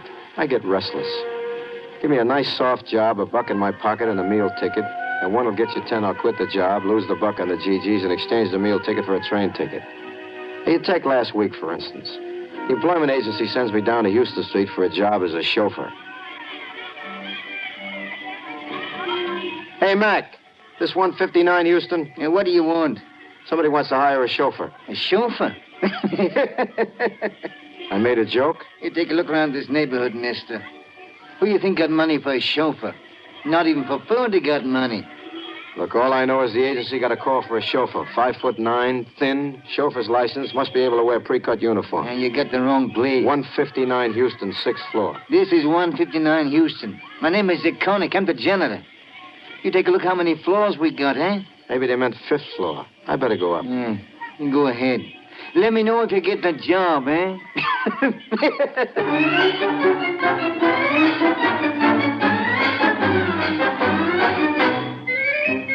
This don't look like chauffeur land to me, but I figure I already blew a subway token to get here, so I leg it up 4 flights of stairs left over from a Charles Addams cartoon. As I am rounding the turn at flight number 5, a funny-looking little guy steps out of the shadows. Hey, buddy. Yeah? You got change for a buck.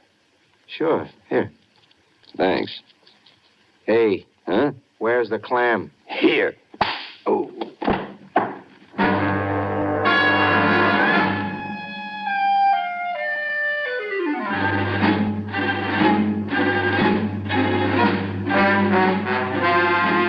Now, I've been rolled before, but this guy works on my skull like he's a Sherman tank in the Aberdeen Proving Grounds.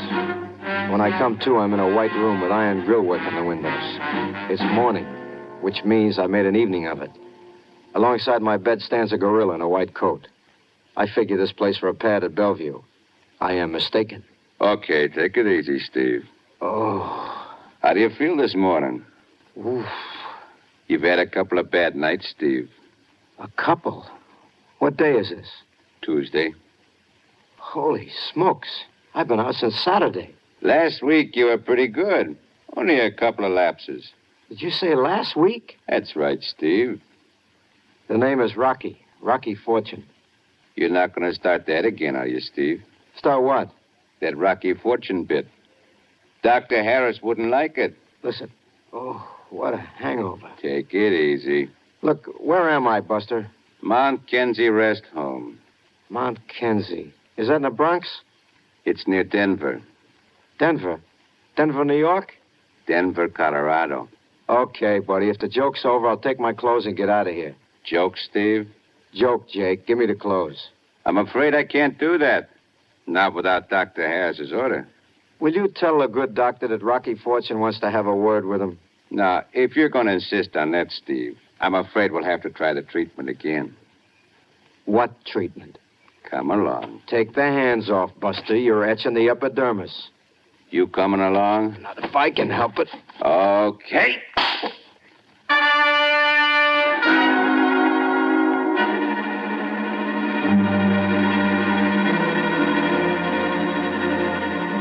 Johan's a big guy in the judo department, besides which they got me drugged like a hypochondriac with a third-degree hangnail. He drags me into a white tile room and starts to massage my head with a fist like a sledgehammer. Only this bum's got a new wrinkle. First he puts a pail on my head, and then he hits the pail. After 20 minutes of this, I begin to feel like the main bell on St. Mary's at Christmas morning. Just when I think I can't take it anymore, a gray-haired guy with a scarred face ambles in. All right, Johan, all right. That's enough. Take the pail off his head. Oh. How do you feel, Stephen? Oh, just dandy. Johan is so impulsive. Repulsive. Would you like a cigarette? Yeah. How about getting me out of this polo coat? Yes, in a moment. First, I want to see if you've come to your senses. Look, would you mind telling me what this is all about? 1 minute I'm being rolled in a hallway in New York City, and the next minute I wake up in Denver, Colorado. Stephen, you've been here at Mount Kenzie for 8 years. My name is Rocky, born Rocko Fortunato. Your name is Stephen Crandall III. 8 years ago, you were thrown from a polo pony and sustained a head injury. You suffered from delusions. You've been under treatment here. Come on, Doc. What's the ransom? Ransom? How much do I have to raise to get out of here? You see, Johan, he's still very sick. Poor fella. Yes. I'm afraid we'll just have to continue the treatment. All right, Johan, put the pail on his head.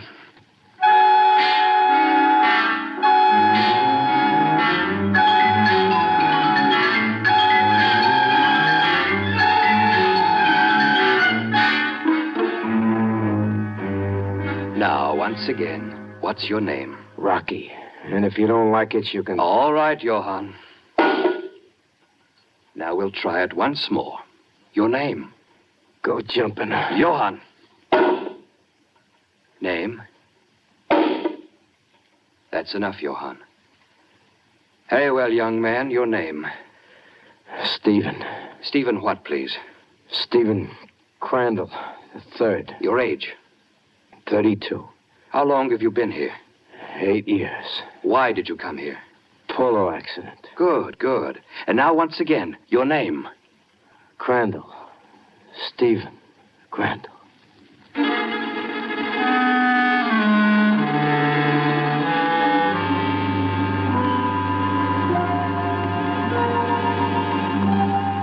By the time Johan and the phony doctor decided to call it a night, they almost had me convinced I was Stephen Crandall.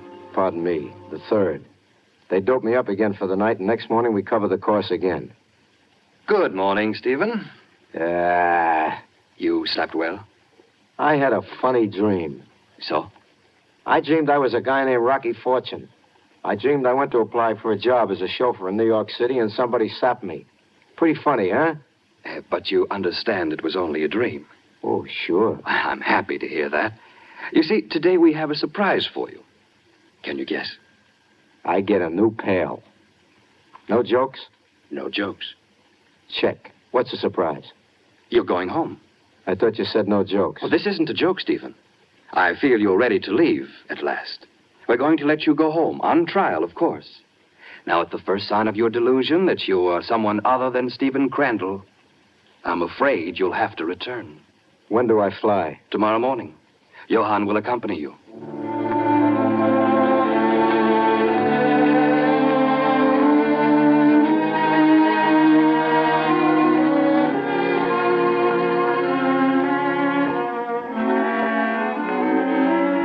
I get another shot of essence of vampire and wake up next morning feeling as strong as a mouse. Before I know what happens, they hustle me into a black Duesenberg and drive toward Denver. About 2 miles out of town, we cut up a winding private road and stop in front of a 28-room bungalow. The doc and Johann walk me to the door, close enough so I can feel the muzzle of Johann's .45 caressing my spine.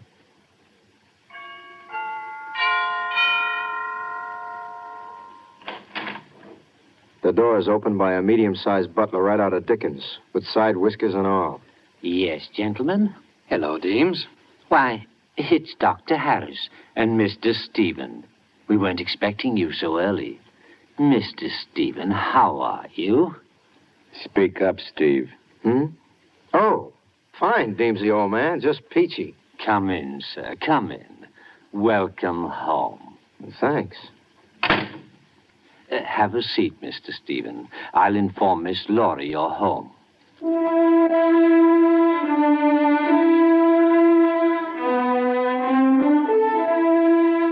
I lower myself into a chunk of Chippendale and wait.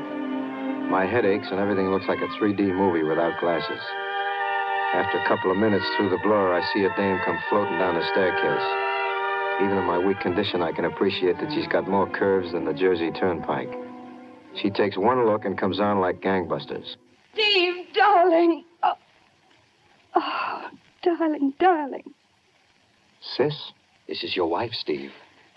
He's still a bit confused, Laura. Oh, I understand, Doctor. Oh, it's good to have you home, Steve. Kiss me again, darling. You know something, baby? It's good to be home.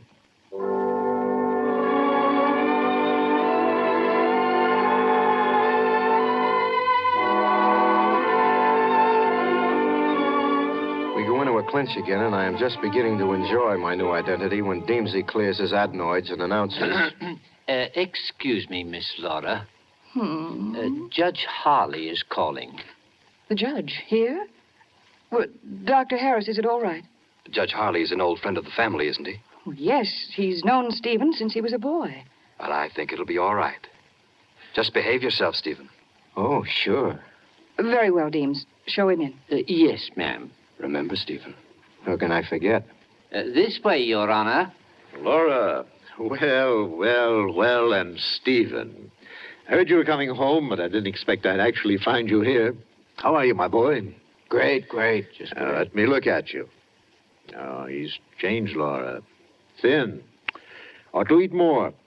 Well, I expect 8 years in a way. It can change a man. Even 8 hours can do it. Very thin indeed. You know, I hate to see a thin man or a woman. This is Dr. Harris from the rest home and his assistant, Mr. Fiddler. Judge Harley, gentlemen. How do you do, Judge? I won't intrude. I just dropped by to see how you were progressing with your personal bankruptcy. My attorney will file in a week or so, Judge. Yes, well, it mustn't delay too long, you know. As a friend, I'll hold back the flood as long as I can, but creditors will be creditors. Yes. Well, I'll be running along. Stephen, it's been wonderful to see you back in the bosom of your family. You fatten him up now, Laura. Hate to see a thin man or woman. Good day.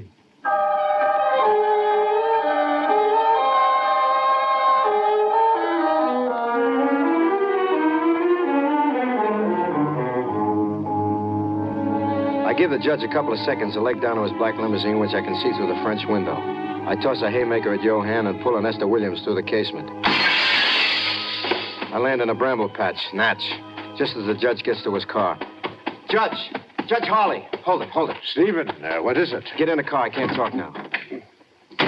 Come on, let's get going. But Stephen, Look, I'm not Stephen. My name is Rocko Fortunato. This whole thing's a big hoax. Now step on it before they get here. Of course, Stephen. Rocky. Strange, it won't start. The ignition's not on. Okay, hold it. Don't try to get away, Steve. Fat chance. You okay, Judge? What happened?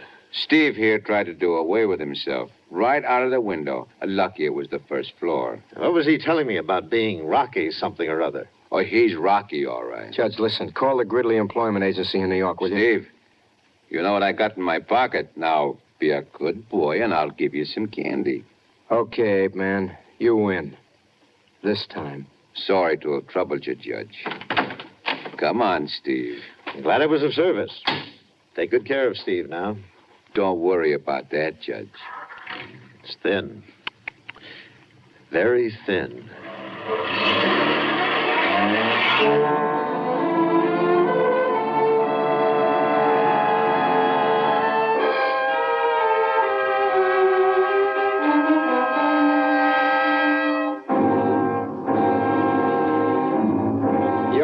Me back into the house like a piece of stale mackerel, and the good doctor immediately slips me a needle full of winking, blinking, and nod.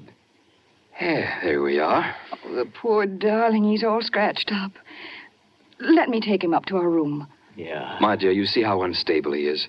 I'm afraid he'd better be in a separate room. Johann will stay with him. But we haven't seen each other for 8 years. Yeah. I'm sorry, Laura. As his physician, You're no more physician than I am Steve Crandall. Baby, they're trying to put one over on you. I don't know why. Johann. Yes, Doctor.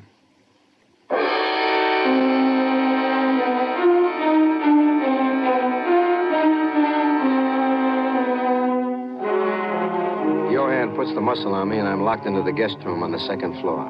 By the time we reach the door, my head feels like the steam room at an all-night Turkish bath.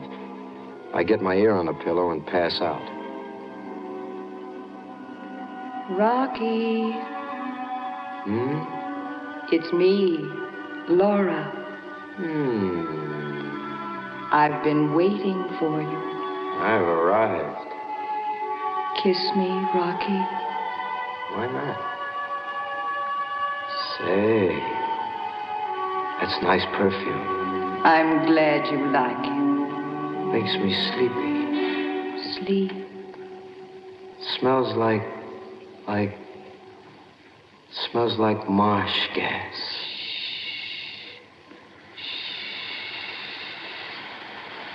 Gas. Gotta wake up. Gotta open the window. Come on, Rocky. Come on, boy. That's a boy. Crawl. Crawl, boy. That's it. Now the chair. Window. Come on, boy. Steve, what is it? I was in my room and I heard a crash. Nothing much, baby. Let me get some air. Well, you're sick. I ain't healthy. Whew. Turn off that gas heater, will you? Where's Johann? He's downstairs with Dr. Harris. Well, Steve, what happened? Nothing. Your friend Johann tried to fit me for a casket, that's all. Steve. I am not Steve. Let's get it straight, honey. Whew. Before Muscles gets back. My name is Rocky Fortune. I'm a ringer. The doc and Johann are trying to pass me off as your husband. You ought to know better. I do. It's a nice time to say so. Well, I didn't dare. They threatened to murder me. Okay, let's have it. My husband committed suicide in their sanatorium some months ago. He carried very heavy life insurance. Naturally, we couldn't collect on a suicide. Johann and the doctor decided that they wouldn't report the death. They got you to take Steve's place. I begin to get it. I have an accident, you collect double indemnity, and they pry you loose from the money. They forced me into it. Okay, we got to get out of here, baby. But they'll kill us. Not if they want me to look like an accident, they won't. I'm worth a lot of loot, kid. Well, how can we do it? Is there anybody in the house you can trust? Deems. Fine. Get to him, tell him to have a car ready in front of the house in exactly 5 minutes. Where's Johann and the doc? Downstairs. Probably give me plenty of time to soak up the ether. Okay, look, go down, tell them I'm lying here dead. When they come up, you get out to the car. Got it? Yes. Wish me luck. Good luck, Steve. Rocky. Good luck, Rocky.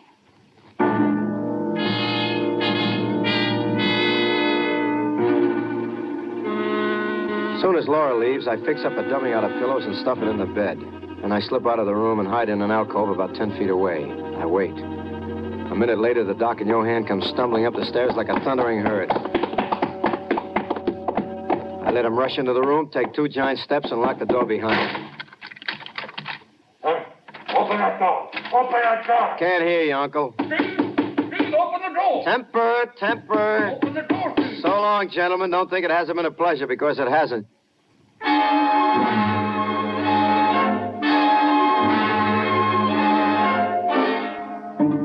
I am down the steps like a grasshopper in a granary, and on my way out when I see the telephone and get a sudden inspiration. Operator, Operator, I want the municipal courthouse. Judge Harley, it's an emergency. I'll connect you with information. I said emergency, baby. If it's an emergency, baby, I'll give you the hospital. I'll settle for information. Make it fast.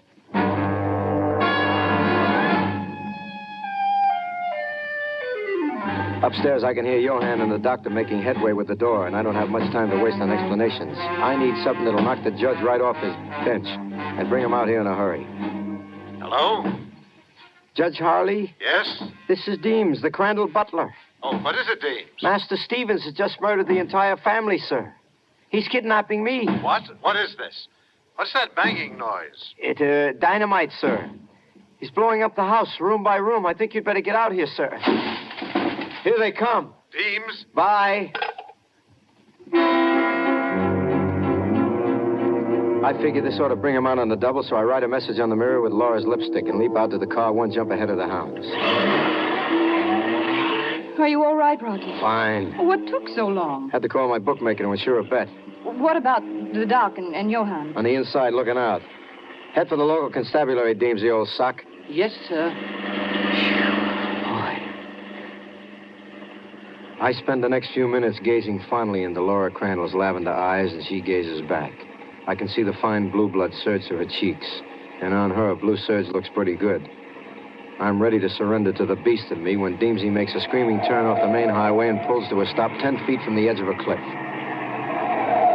Hey, what gives? There's been a car following us, sir. I didn't see any car. If I may say so, sir, you weren't paying much attention. All right, let's get going. I'm afraid not, sir. Listen, egghead, I said let's get... You were saying? Put down the gun, Deemsy. I'll give the orders, Mr. Fortune. Get out. Wait a minute. What is this? Just step over to the edge of the cliff, if you please. What if I don't please? You take on weight all of a sudden. He means it, Rocky. Okay. Mind if I ask what happens next, or am I being naive? Next, Mr. Fortune, you accidentally fall off the cliff. The car follows you. Accident. Double indemnity. Exactly. Now, turn around. What makes you think they're going to believe it? You're suicidal. Even Judge Harley saw you go through a window. Very neat. Turn around. We haven't much time. Okay. Laura, push him over. Come on, this is no time to lose your nerve. Steve, Push him. I can't do it. All right. Take the gun. I'll do it myself.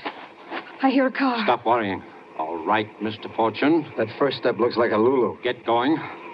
Wait, listen. The police car. Come on. Okay, hold it. Hold it or I shoot. Steve, watch out for the cliff. Oh, no. Grab her. I've got her. Let me go. Take it easy, baby. You all right, Mr. Fortune? I'll let you know later. Right now, I'm a little numb. We picked up the car and then lost it again. What convinced you I was telling the truth when I called? I know you weren't Stephen Crandall the first time I laid eyes on you.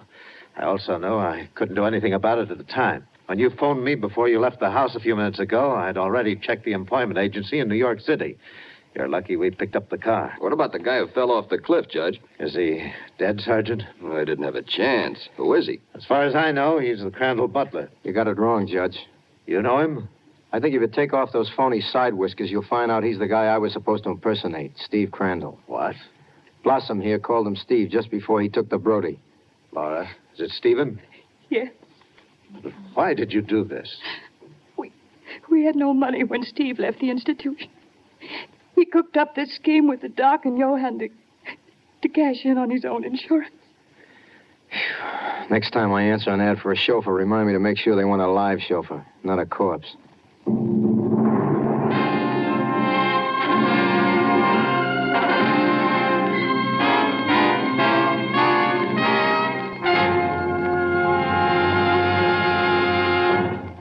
Tonight, NBC Radio has presented, transcribed, Frank Sinatra as that footloose and fancy-free young man known as Rocky Fortune.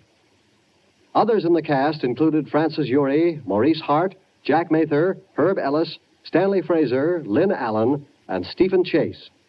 Andrew C. Love directed. Eddie King speaking. Now, to tell you about next week's adventure, here's Frank Sinatra as Rocky Fortune.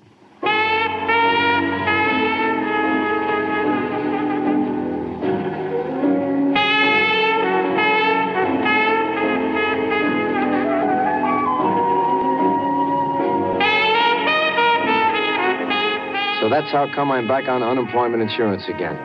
Not for long, though. Next week I'll tell you about the next job I had. Steward on a big luxury liner to Bermuda.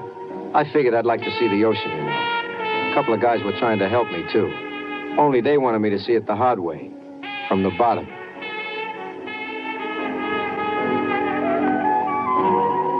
Next week, then, tune in again when Frank Sinatra returns as Rocky Fortune.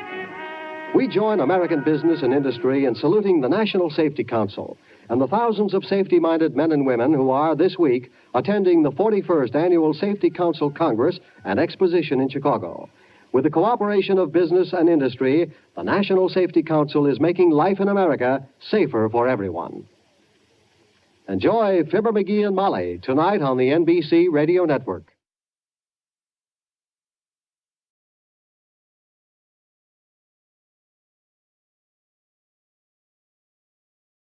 Sit down, Kay, this instant. This instant, I say. Yes, ma'am. Oh, you two boys will be the death of me. What are you doing, Walt? Please, ma'am, I'm working out our latitude with the astrolabe. Latitude? With the astrolabe? Nonsense. Hold out your hand. Yes, ma'am. Oh, there. Let that be a lesson in courtesy and obedience. Now sit down. Yes, ma'am. And now, as it's Thursday, take out your astrology charts. Yes, what? Please, ma'am, it's not Thursday, ma'am. It's Wednesday. Rubbish. I remember distinctly going to the doctor yesterday afternoon with my wound. It has to be dressed every other day, you know. No, today is Thursday, and today is astrology. Yes, ma'am. Now, where were we? Ah, yes. The 11th sign of the zodiac. Oh, attention, boys. I see the rector approaching. Stand. Oh, how are we, eh? How's the education getting on and all that? Oh, very well, Sir Rector, thank you. Oh, excellent, excellent. Perhaps you would resolve a small difficulty for us, Sir Rector. Oh, glad to if I can. Can't say I remember much of Latin and stuff after all this time. Oh, it's nothing like that, Sir Rector. It's simply that we have a difference of opinion about what day it is. What day? Well, that's simple. It's let me see. It's Wednesday, Father. The Wart and I went hawking yesterday, and we always go hawking on Tuesdays, don't we, Wart? Yes. Wednesday. By George, I think it is. Thursday. Thursday? I shall go mad, I know I shall. My wound will never heal at this rate, never. Ah, yes, your poor wound. I was going to ask. Very painful sitting down on a piece of armor, especially when it's a sharp bit, what? How is it now? Bad. Very bad. And getting worse. I can feel it getting worse by the minute. It's much worse since you arrived, Sir Rector. Would you like to see it? Oh, I say. Surely you'd like to see it. Oh, steady on. You will see it. You will see how I suffer. You will. There. Ooh, I say. Guards! You there! You two! Remove this woman!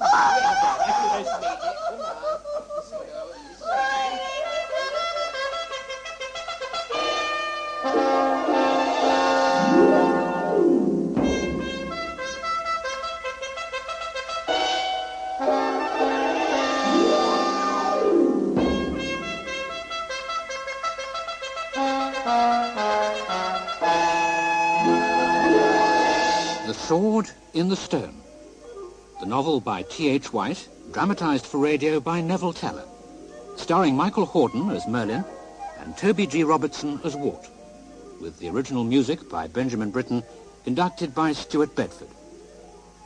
The Sword in the Stone.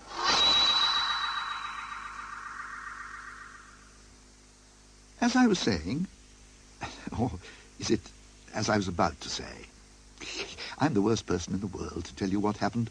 Second sight, quite fatal to storytelling, terrible disability. I always know what has happened and what will happen all at the same time. The result's appalling. everything gets completely muddled up. Now, I haven't told you my name yet. I'm quite sure about that. I haven't, have I? No. It's Merlin. You may have heard of me, or you may be going to hear of me. There you are, you see. Now, have you learned how Kay and Wart lost their governess?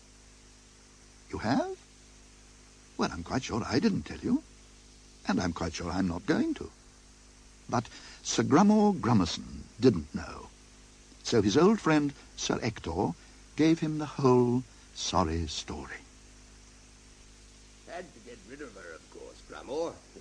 Damn it all, you couldn't stand that sort of thing in the castle. Gives the serfs and the villeins the wrong sort of idea and all that. Quite agree. Yeah, but that leaves us a bit of a problem. After all, damn it all, we can't have the boys running about all day like hooligans. After all, damn it all, ought to be having a first-rate education at their age. Oh, damn good port, this. Then pass it.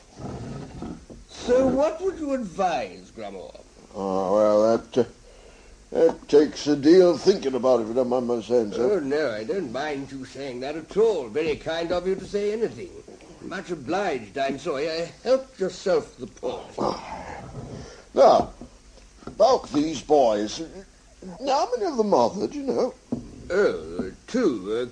Counting them both, that is. Kay, that's my boy, and Wart, the lad I'm bringing up. Wart? That's an odd sort of name for a lad. Oh, that's Kay's idea. Wart more or less rhymes with Art. Art's short for his real name, you see, so he's the Wart. Do you understand? Ah. No, not quite. Where'd you get this port? A friend of mine. What about these boys? Boys. Couldn't send them to Eton, I suppose. Long way and all that, we know. Well, it isn't so much the distance, but that giant what's-his-name is in the way. What is his name? Galapas. Oh, the very chap. Well, then the only other thing is to have a tutor. A tutor? But how would you get one? Why not start a quest? You mean a quest for a tutor? Is it? Hick, I cock. Here, have some more of this drink, whatever it calls itself. So it was decided. When Sir Grummore Grummerson had gone away the next day, Sir Ector tied a knot in his handkerchief to remember to start a quest for a tutor as soon as he had time. Then he promptly forgot he'd done it and swore at the laundry maid for getting the washing in a tangle. Meanwhile, as it was July and a glorious summer, the boys would have been excused from being educated just then in any case. So they ran wild and did whatever they liked, more or less. Come on, Walt, there's nobody here. Where's Hob, then? He's away for the afternoon. I say, should we come into the news when the Ostriches aren't here? Well, they should be. One of them's always supposed to be on duty to guard the hunting birds. But we're not to blame if they're not here. I vote we take a kestrel and see if we can get some rabbits in the chase. A kestrel? That's for children. No, we'll take Cully. Oh, but Kay, the goshawk, in the malt? Oh, Cully's all right. He knows me. I'll carry him. Come on. He's right over there at the far end. Hello, Cully, old man. There's a good fellow. Hand me the gauntlet, Wart. There's a good Cully. Come on, old chap. He won't jump, Kay. Then I'll take him up. There now. Do you really think we should fly him? Deep in the malt like this? Of course we can fly him, you ninny. He only wants to be carried a bit, that's all. Don't forget the lure. Hob says that we mustn't fly Cully till he has roused at least twice. Hob knows nothing about it. No one can tell whether a hawk's fit to fly except the man carrying it. Hob's only a villain anyway. Now let's undo these trappings. Look, he's trying to rouse. Of course he is. Over there, a rabbit. So ho! Told you, he wasn't properly in the arrock. Okay, he's not gone for the rabbit at all. He's up that tree. Come on, Cully. Come down, old man. Cully! Swing the lure. He'll come to that. Come on, old fellow. Come on, Cully. It's no good, Kay. He won't move. Let him go, then. He's no use anyway. We couldn't leave him. What would Hobbs say? It's my hawk, not Hobbs. What does it matter what Hobbs says? He's a servant. You'd better stay yourself if you're so keen on it. I'm going home. All right, I'll stay. Provided you send Hob when you get there. Stay then. Who wants the wooden stupid hawk anyway? Don't be too long, Kay. It'll be getting dark soon. Send Hob as soon as you can.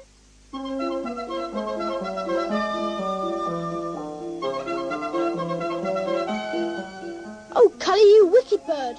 What a dance you're leading me. I don't know where we are. Cully! I've never been so far from the castle before. Cully! Cully, not into the forest! Cully, are you there? You haven't flown away, have you? Oh, Cully, now I've lost myself and I've lost you. What am I to do? Oh, dear. You! Over there! What's that? Who spoke? A did. Aim over here. Where? Oh, I didn't see you.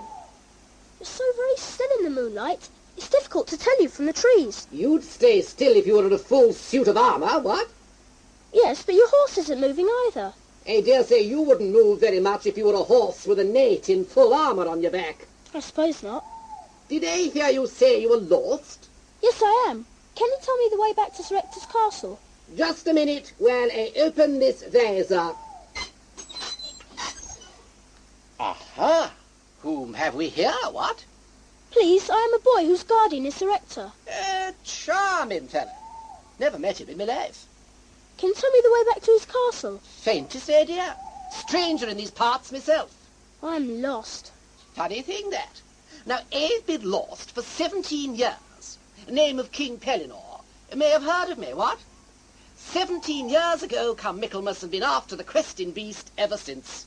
Boring, very. Should think it would be. It's the burden of the Pellinores. Only a Pellinore can catch it. That is, of course, or his next of kin. Train all the Pellinores with that idea in mind. Limited education, rather. Fumits and all that. I know what fumits are. The droppings of the beast pursued. The harbourer keeps them in his horn to show his master. Intelligent child, very. Now, I carry fumits about with me practically all the time. Insanitary habit. What does the questing beast look like? Ah, we call it the beast glaticent, you know. Now, the beast glaticent, or as we say in English, the questing beast, you may call it either, has the head of a serpent, the body of a leopard, the haunches of a lion, and he's footed like a hart. Wherever he goes, he makes a noise in his belly like 30 couple of hounds questing. It must be a dreadful kind of monster. Oh, dreadful. And how do you follow it? I have a Bratchet hound. She's over there with her lead round that tree, but she's far too friendly. I sometimes doubt whether she's really chasing the beast at all, you know. Oh, well, I dare say she'll get to, after a time. It's the curse of the Pellinores, always mullicking after that beastly beast. First, you have to unwind the Bratchet. Then your visor falls down. Then you can't see through your spectacles. I can't see through them very well at the moment. Nowhere to sleep. All this horrid armour takes hours to put on. And when it's on, it's either fraying or freezing. And it gets rusty. You have to sit up all night polishing the stuff. If I was rich, do you know what I'd buy? A nice bed with a nice pillow and a nice sheet. Then I'd put this beastly horse in a meadow until that beastly Bratchet to run away and play and throw all this beastly armour out of the window and let the beastly questing beast go and chase himself. That I would. If you could show me the way home, I'm sure Sir Ector would put you up in a bed for the night. Do you really mean it? In a bed? A feather bed with down pillows. With down pillows? Fleas in the bed? Not one. Well, it does sound too nice for words. I must say, a feather bed and none of those fumits. How long did you say it would take us to get there? 2 hours. Whatever's that? Hark! What is it? The beast! The questing beast! I must be off! Quick, where's my lance? Where's my spear? There's off! Undo that Bratchet, my boy! Stout fellow! Let her go, what? Farewell, my boy! Yoicks! What? Yoicks! Telephone!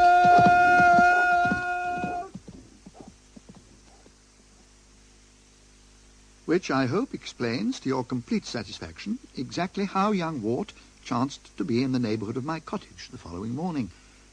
With my second sight, of course, I knew he was on his way. That's the nastiest part of knowing the future, even worse than getting things in a muddle. You can never be surprised by anything. You can't imagine how boring life gets. No wonder I sometimes get a bit ratty. Drat this well, drat this candle. Drat the whole thing. You think that after all these years of study, you could have found a better way of getting water than a Byre Lady well with a Byre Lady bucket? So, there you are. Well, out you come, my beauty. Excuse me, sir. Can you tell me the way to Sir Hector's castle, if you don't mind? Your name would be the Wart? Yes, sir, please, sir. And you've been out in the forest all night? Yes, sir, please, sir. My name's Merlin. How do you do? How do? Do you like peaches? Very much indeed. Well, they're scarcely in season, but follow me to my cottage over there, and we'll see. May I carry your bucket for you, sir? Ah, how kind. Yes, yes. Take it while I pick up this wand of mine. And put on my spectacles. Never seen glasses like those before. They remind me of scissors. Yeah, they're made to a special design of my own. They won't be invented for 1,000 years. Now, where's the key? It's certainly not this one. Nor this. It might be this one. No, it isn't. Ah, here we are, I rather imagine. Ah, it is. Come in, come in. Put that bucket over there. What a lovely cottage. Ah, you like it? Let me show you around. Now, as you can see, the inside is divided into two parts. The main bit here, you might call the all-purpose room. The smoke from the fire down here goes out through the hole up there in the roof, see? How does it know the way out? Often it doesn't. Goes chasing around the rest of the cottage trying to find it. Now, the other half of the cottage over there is divided into two rooms by that floor. The top half is my bedroom and study, and the bottom half serves for a larder, stable and barn. Stable? Of course. Where else would my little white donkey live? Are you there, old boy? That's the spirit. And how do you get up to bed? By ladder, of course. Perhaps you aren't as intelligent a child as I first took you for. Come on. I'll climb up first, and you come up after me. Don't you find that gown a bit awkward to climb ladders in? It's very long. A bit awkward. It's very awkward. And once I'm up there, you know, I have to take off this pointed hat of mine, or it gets knocked off by the rafters still. Small price to pay. Come on. Now, let me give you a hand.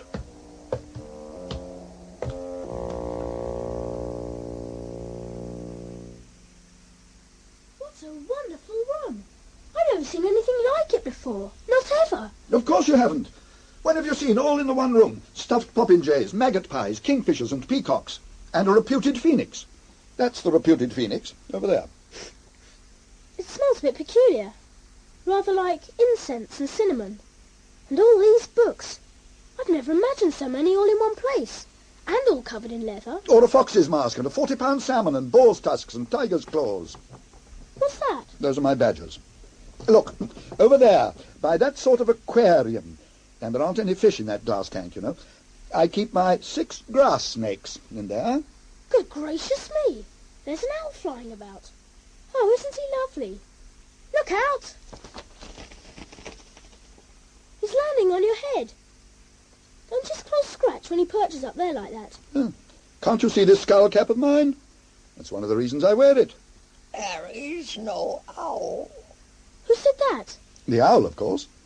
Don't worry, Archimedes, it's only a boy. There is no boy. We see so little company that Archimedes is a little shy of strangers. Archimedes, I want you to meet a friend of mine called Wart. Now say how do you do properly. I will not. Oh, he is lovely. I wish he'd talk to me. Perhaps if you were to give him this mouse I keep in my skull cap, he might learn to like you better. Don't you mind keeping a mouse on top of your head all day? Certainly not. Most convenient. What else do you keep in your skull cap? Worms for fishing, among other things. Here you are, Archimedes. Try this lovely mouse. Now, breakfast. Over here, by the window. It's all ready. Wow. I take it you like peaches, because you told me, but what about melon, and strawberries and cream, and rusks, and brown trout piping hot, and grilled perch, and deviled chicken, and kidneys and mushrooms on toast, and fricassee and curry? Most of them. What'll you drink? Boiling coffee or best chocolate made with cream? Chocolate, please. Well, tuck in. Have some mustard. But the mustard pot. Look, it's walking over the tablecloth towards me. Well, much more convenient than you stretching over to it. Serve the boy with mustard, then. Good gracious. One handle is taking its lid off, and the other is spooning out the mustard. What a lovely pot. Wherever did you get it? It's not a bad pot. Only it's inclined to give itself airs. Would you mind if I ask you a question? That's what I'm for. How did you know to set breakfast for two? Well, now, how can I explain? Ordinary people are born forwards in time, if you understand what I mean. And nearly everything goes forward, too. Unfortunately, I was born at the wrong end of time, and I have to live backwards from in front. Some people call it having second sight. Have I told you this before? No, we only met a few minutes ago. Am I going to tell you it again? I don't know. Unless you haven't finished telling me yet. Don't jump. Archimedes is going to land on your shoulder. How do you do? Oh, Al! Look, he's decided to talk to me. I shall call him Archie. I trust you will do nothing of the sort. You're young and don't understand these things. But you will learn that owls are the most courteous creatures living. You must never be familiar or vulgar with them, or make them look ridiculous. Their mother is Athene, the goddess of wisdom. No owl can possibly be called Archie. I'm sorry, Al. Well, now that we've finished breakfast, I think it's high time we all three found our way back to Sir Ector. Excuse me a moment. Breakfast things, wash yourselves up. Nobody's to get broken, mind. Goodness. Are you really coming all the way home with me? Why not? How else can I be your tutor? Come on, let's be on our way.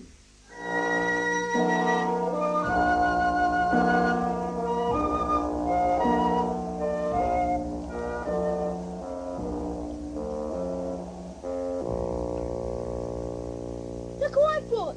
I've been on a quest. The owl is called Archimedes. Look, Hob, we've got Cully. Oh, master, we shall make an ostringer of you yet. There's a good Cully. Good old fella. Merlin caught him. He sent Archimedes to look for him on the way home. Oh, look, Merlin, that's Kay coming, with Sir Ector and our nurse. Hello, Kay. I've got a magician for our tutor. He has a mustard pot that walks. I am glad you're back, Wart. But where did you sleep, Master Art? Oh, look at your clean jerkin, all muddied and torn. Such a tearing you gave us, I really don't know. Oh, look at your poor hair with all them twigs in it.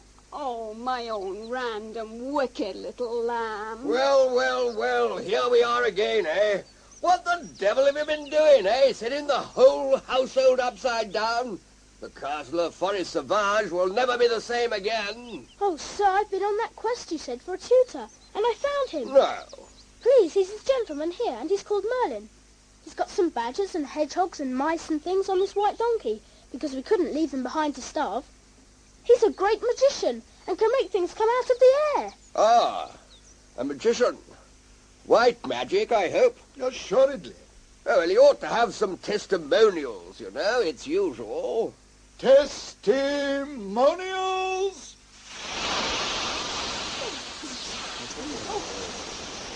There you are. Take your pick. A tablet signed by Aristotle, a parchment signed by Hecate, or a typewritten duplicate signed by the Master of Trinity. He had 'em up his sleeve, you know. Can you do anything else?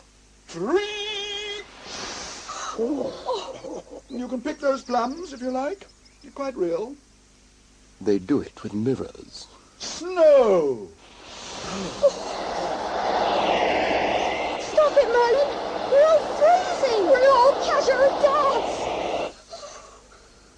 It's done by hypnotism. But that'll do, you know. That'll do very well. I'm sure he'll make an excellent tutor for teaching these boys. Imagine young Walt doing a quest like that all by himself.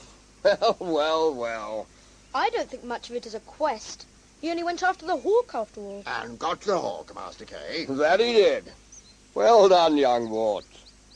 Well done. Have I already told you it was a scorching summer that year? It was all because of the weather that young Walt's first lesson turned out the way it did. Very nearly his last. Phew, it's hot. Like the inside of an oven. Look down there, in the moat. Doesn't the water seem inviting? It must be cool under all those water lilies. Oh, yes. I wish I was a fish. What sort of a fish? I think I should like to be a perch. They're braver than the silly roach, and not quite so slaughterous as the pike. A perch? I didn't mean it. Watch carefully, and be ready for anything. I lift my wand, so, and...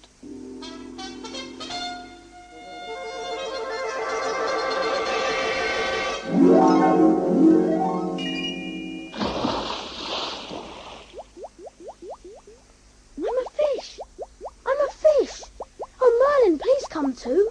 Just for this once, I will come. Where are you? I'm the tench, swimming just above you. See?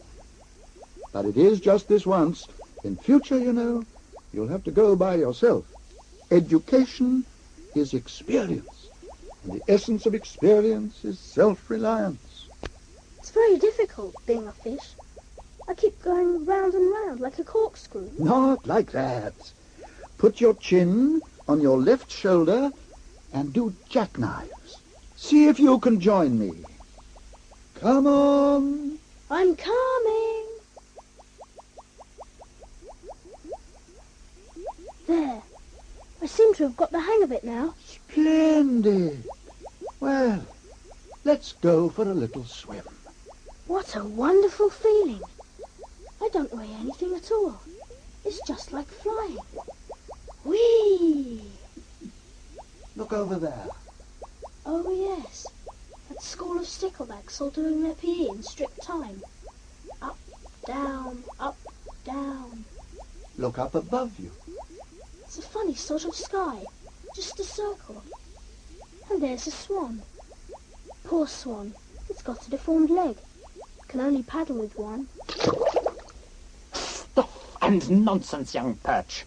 We swans like to rest in this position, and you can keep your fishy sympathy to yourself, so there. There's nothing wrong with my legs, and you're a fine one to criticize. Sorry? You swim along as if there was nothing to be afraid of in the world. Just look over there. Why, it's only a baby pike lying asleep in the warm water. That baby will soon grow up to be a brigand. I'm taking you to see one of those pikes, the emperor of all these purlieus. As a doctor, I have immunity, and I dare say he will respect you as my companion as well. But you'd better keep your tail bent in case he's feeling tyrannical. Is he the king of the moat? He is. Old Jack, they call him, and some Black Peter. But for the most part, they don't mention him by name at all. They just call him Mr. M. You'll see what it is to be a king. Is that him over there, in the shadows among those stems? That's him. See? He's 4 feet long. What a fearful, terrible, pitiless face. It is the face of a despot. But just look at his great jewel of an eye, like a stricken deer's, full of sorrow. Why does he hang there, so still and silent? Lord, I have brought a young professor who would learn to profess. To profess what? Power. Let him speak for himself. Please, I don't know what I ought to ask. Then I will instruct you. There there is nothing except power. Power to grind and power to digest. Power to seek and power to find. All power and pitilessness springing from the nape of the neck. Thank you. There is only power. But the mind's power alone is not enough. The power of strength decides everything in the end, and only might is right. Now, I think it is time you went away, young master, for I find this conversation excessively exhausting. I think you should go away, really, almost at once, in case my great disillusioned mouth should suddenly determine to introduce you to my great gills. Yes, I really think you ought to go away this very moment.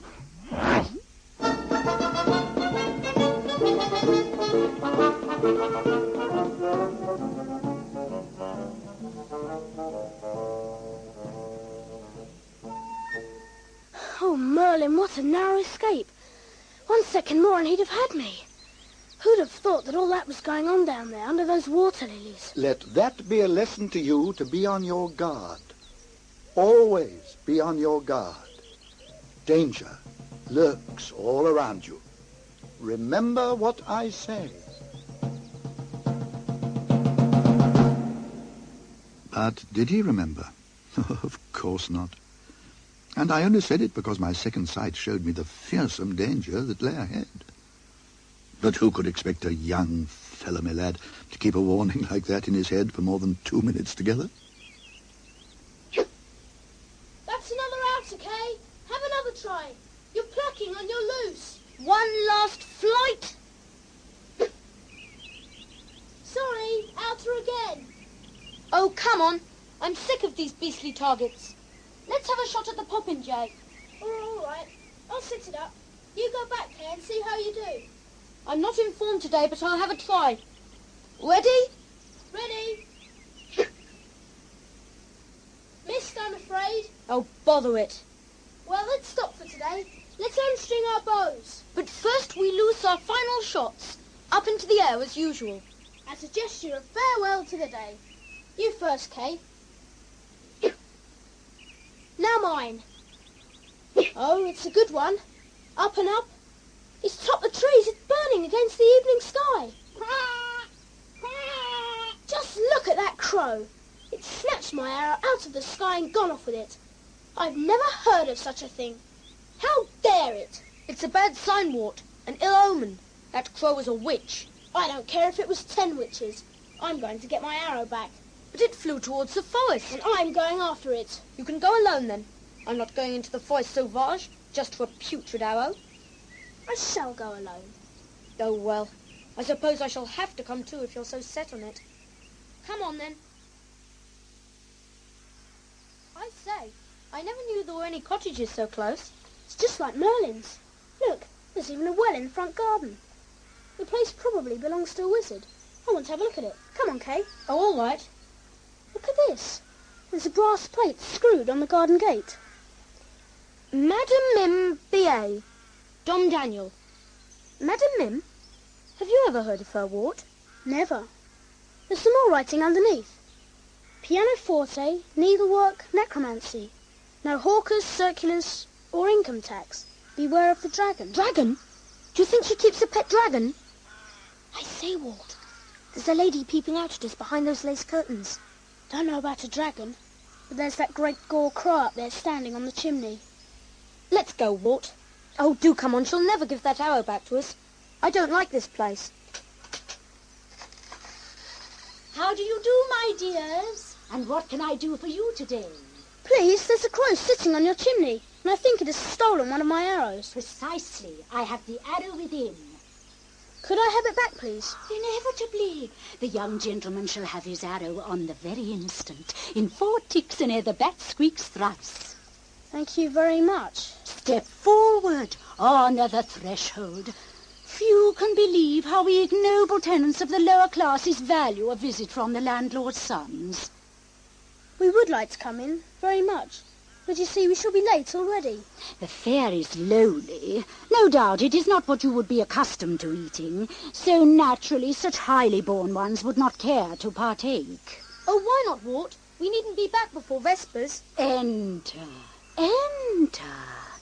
Now! Get off my neck! Put me down! Put me down now! Put me down at once! No, get off him! Get off! Aha! Two fine specimens by the neck.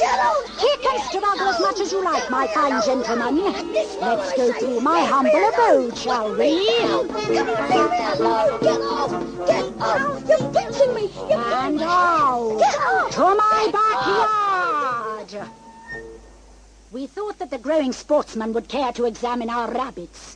See, we keep rabbits in those hutches ranged along the back there. You're pinching my neck. Anyway, I can't see any rabbits. He can't see any rabbits. Look closer, my young gentleman.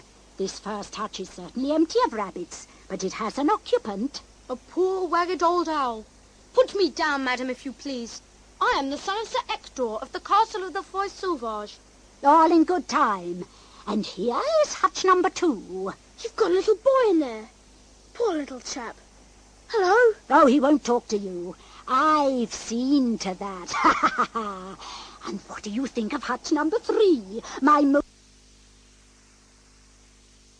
Or this one? Yes, my poor mangy old goat. But what is this? 2 empty hutches at the end of the row. Why, this will never do. Gristle greedy guts, fly down from that chimney. Coming, Mother! Here I am! Pull back the bolts on those 2 hutches. 3 times 3 with your strong beak. And greedy guts shall have eyes for supper, round and blue. Your command!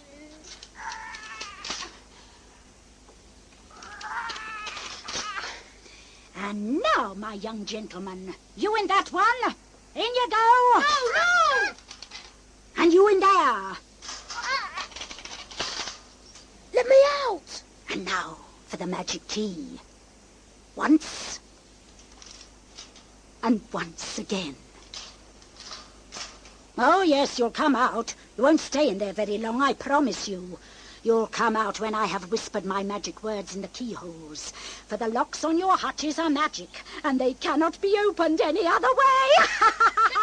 Old witch, or Sir Ector will come for you. Hark to the little varmint. Hark to the sweet, audacious, tender little veal. He answers back and threatens us with Sir Ector on the very brink of the pot. Now we'll have that one jugged for Sunday, if I can get a bit of wine to go in the pot, and the other one we'll have on the morn's moon. By jing and by jell, for how can I keep my sharp fork out of him a minute longer? Now I must make my preparations. Take heart, my 2 young gentlemen.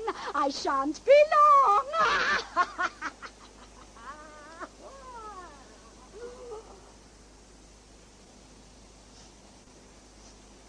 But I don't want to be eaten for Sunday dinner. It's all your fault, Wart. Hey there. Is that you, Goat? It is. But whisper if you want to talk. That carrion crow on the chimney is keeping an eye on us. Are you one of the witch's familiars? No, I'm not a familiar. I'm only a mangy old black goat. Rather tattered, as you see. Will she eat you too? Oh, not she. I should be too rank for her sweet tooth. No, she'll be using me in her black ceremonies on Walpurgis night. Oh, dear me. Oh, don't worry. It's quite a long way off, you know. Only I could get out. I know a magician who would soon settle her hash and rescue us all. Really? Really now. As a matter of fact, I know how to get you out. Only I didn't like to mention it before. Put your ear near the bars. Yes? I know how to get you out.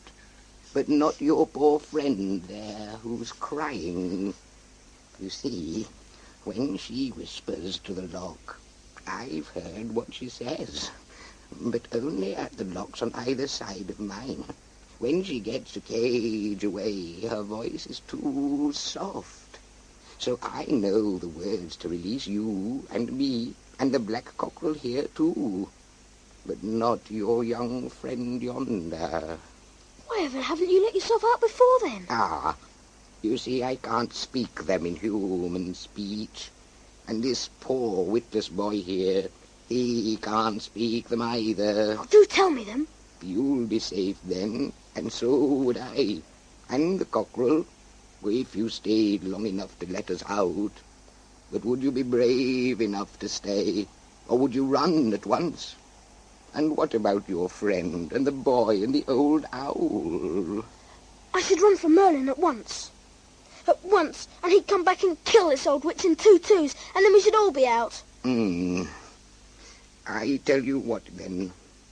I'll give you the words only for your own luck. The cockerel and I will stay here with your friend as hostages for your return. Oh, Goat, you could have made me say the words to get you out first and then gone your way. Or you could have got the 3 of us out, starting with yourself to make sure, and left Kay to be eaten. But you're staying with Kay. Oh, Goat, I will never forget you. And if I don't get back in time, I don't know how I'll go on living. Well, we shall have to wait till dark. It'll only be a few minutes now. See over there? There's Madame Mim lighting the oil lamp in her parlour. Goat, put your head closer still. Please, Goat, I'm not trying to be better than you, but I have a plan. I think it'd be better if I stayed as a hostage and you went. You have 4 legs and can run much faster than I. You go with a message for Merlin. I will whisper you out, and I will stay. With these words you reveal your true nature, and it is noble. I acknowledge you, O master, and I kiss your hand. Quick, give me one of your hooves through the bars, and I'll scratch a message on it with one of my arrows. Here, be quick. There's not much room. I'll just write K-A-Y.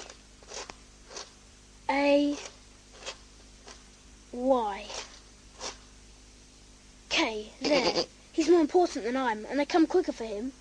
Now, do you know the way? My grandma used to live at the castle. Now, what are the words?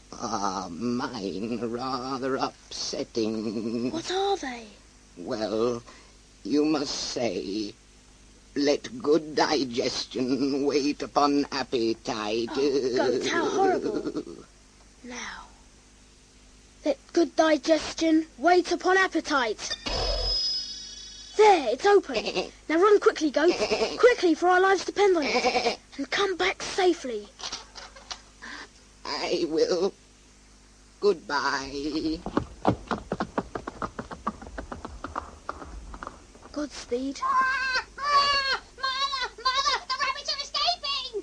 What is it, my Gristle? What ails us, my halcyon tits? The rabbits are escaping! What's this? Let me see, by the blue flames at the tips of my fingers. 1 little boy safe and sobbing for his dinner. 2 little boys safe and neither getting thinner. 1 mangy goat gone, and who cares a fiddle? For the owl is left with the cockerel in the middle. Still, it's a caution how he got out. A proper caution, that it is. He was whispering to the little boy, whispering for the last half hour together. Indeed. Whispering to the little dinner, eh? Much good may it do him. And what were you doing, my greedy guts, to let them carry on like that? No dinner for you, my little painted bird of paradise. So, just flap off to a new tree and roost. Oh, Mother, I was only a-doing of my duty. Flap off!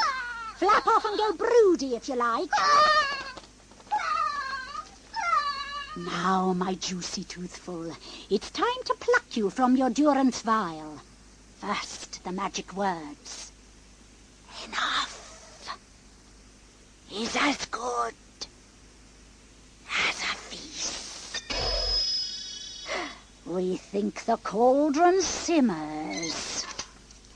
I won't go. I won't leave this cage. Let go of me, you beast. Let go of me, you foul hag, or I'll bite your fingers. Oh, how the creature scratches. Oh, bless us. How he wriggles and kicks just for being a pagan's dinner. Don't you dare kill me. Don't you dare lay a finger on me or you'll be sorry for it. The lamb, the partridge with a plump breast. How he does squeak. Out you come, my beauty. Let go! Let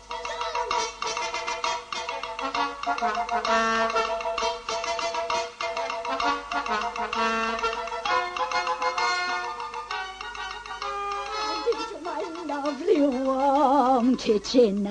Now, where's my ancient cookery book? Let me see. For the best results, truss the bird before roasting. Where's my trussing rope? I know it's somewhere around here. Ah, yes. Murderess, you'll rue this ere the night is out. Pull the feather with the skin and not against the grain. Oh, pluck the soft ones out from in the grate with my domain. Oh, even if he wriggles, never heed his squiggles, for mercifully little boys are quite immune to pain. Oh, so it's rattling. Oh, my lovely duckling, the skewers go here and the strings go there, and such is my scrumptious suckling. You'll be sorry for this. He has spoken enough. It's time we knocked him on the napper.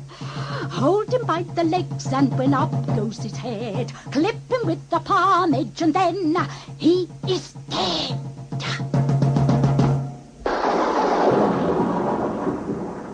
Merlin! Oh, Merlin, thank heaven. Ah! Now we shall see what a double thirst at Dom Daniel avails against the private education of my master Blease. We certainly shall. Your servant, sir. Shall we retire into the garden? By all means. I take it we duel according to the accepted rules. Of course. What are the rules, Merlin? First things first.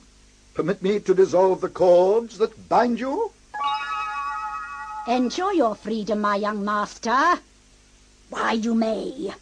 Your release is but temporary. The rules of a wizard's duel are quite simple, really. The two principals face each other, and when the signal is given, they are at liberty to turn themselves into things. Things? What sort of things? Anything, animal, vegetable, or mineral, that would destroy the thing your opponent has become. Now, madame, kindly lead the way. By the way, my second will be my faithful owl, Archimedes. And mine, my gore crow. Come down, my grizzle, and stop sulking. There's work afoot. First, let me summon Hecate, who must always umpire these events. Hecate, Hecate, witch and warlock, a wizard's duel is in the wind.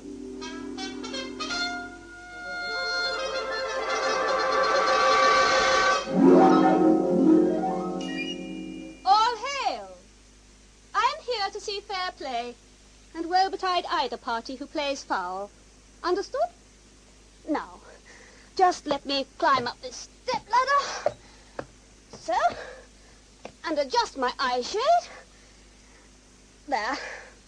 Now, let battle commence.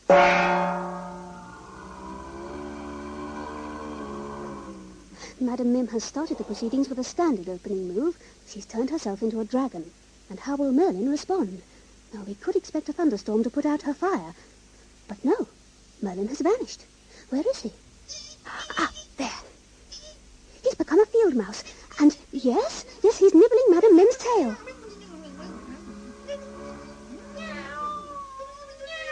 And now in two shakes of that tail, Mim's become a furious cat. Better change quickly, Merlin, or she'll have you. Clever. He's become another cat. Now that's quite put her off her stroke. But not for long. Mim is now a wolfhound. And so is Merlin.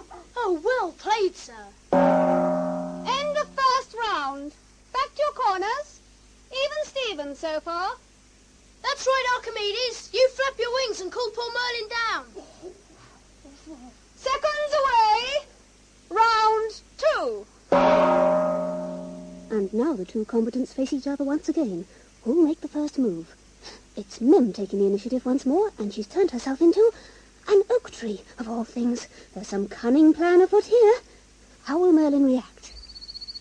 There's cheek for you. He's turned himself into a bluetit and is perching on Mim's branches. She is furious and has instantly become a python. Watch out, little bird. Sorry, little gnat. And now Mim is a toad. One flick of her tongue But Merlin's now a heron, and Mim a peregrine falcon, diving at 250 miles an hour onto his back. But Merlin's moved again. He's turned into an elephant. And by George, Mim's become an orlay, twice as large and twice as powerful. The contest is really hotting up now, and I reckon the combatants are tiring fast. Mim's about to attack.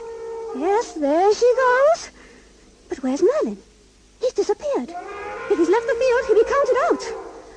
1, 2, 3. Where is he? 4, 5. But something's happening to Mim. She's turning red. She's swelling. This is most mysterious. She's fallen. She's dead. Hooray! Good show, sir. Well played. Where are you, Merlin? What was the winning stroke? Quite simple, really. When you're living backwards in time, as I am, I turned myself into the microbes, not to be discovered for hundreds of years, of all the most horrid diseases. Scarlet fever, mumps, whooping cough, measles, and heat spots.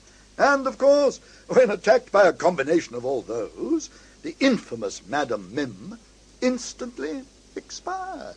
Masterly. Quite masterly.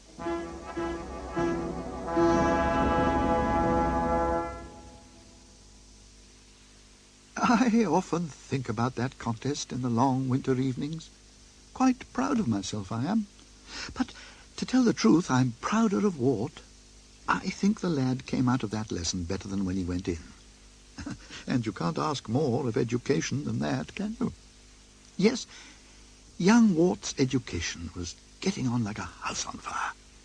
He'd seen all sorts of things, and he'd been all sorts of things, and he was demonstrating remarkable powers of survival, which was just as well. A number of other admirable qualities were also coming along nicely. It seemed a good idea at the time to have a test of the whole lot, sort of half-term exam, you might say. I'm afraid it all turned out a little risky. Oh, dear. What is it now? It's so wet and there's nothing to do. I'm bored. I think I ought to have some more education, but I can't think of anything to do. Yeah. You think education is something to be done when all else fails, huh? Oh, Merlin, please find me something to do. Couldn't I go out and be a fish or something? You've been a fish.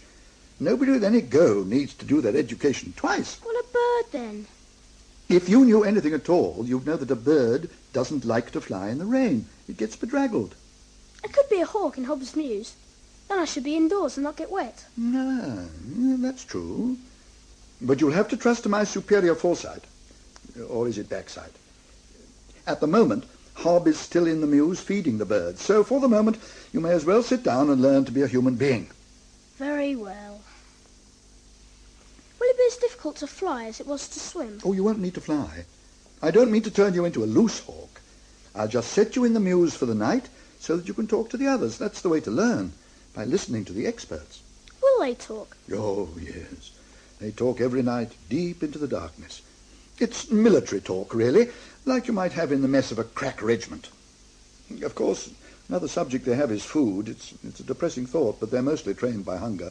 What a shame. Prisoners and hungry. Well, they don't really understand that they're prisoners. They look on themselves rather like an order of knighthood. How soon can I begin, Merlin? You can begin now if you want to. My insight tells me that Hob has this minute finished for the night.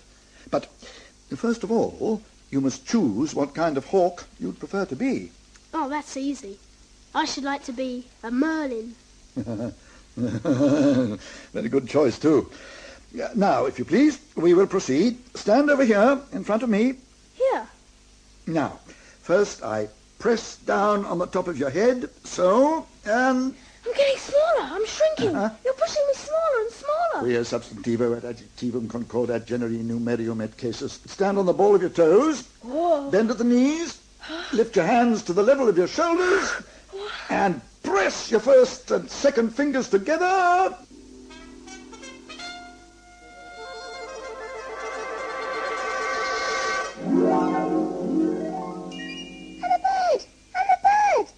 Now, hop up on my hand and listen carefully to what I say. There. Comfortable? Oh, very, thanks. I shall take you into the mews, now that Hob is locked up for the night, and I'll put you loose and unhooded beside Balin and Balan. Now, pay attention. Don't go close to anybody without speaking first. You must remember that most of them are hooded and might be startled into doing something rash. You can trust Balin and Balan, and also the kestrel and sparhawk.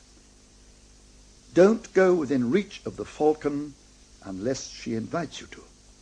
Now, no account must you stand beside Cully's special enclosure. He's unhooded, and he'll go for you through the mesh if he gets half a chance. He's not quite right in the brains, poor chap. And if he grips you, you'll never leave that grip again. Remember that you're visiting a kind of Spartan military muse, and you are a junior officer. Never interrupt the falcon.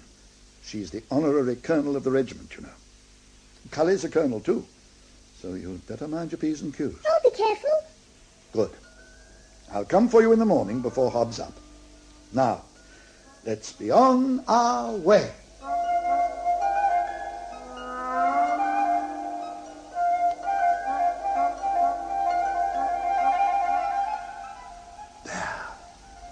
There they stand in the moonlight.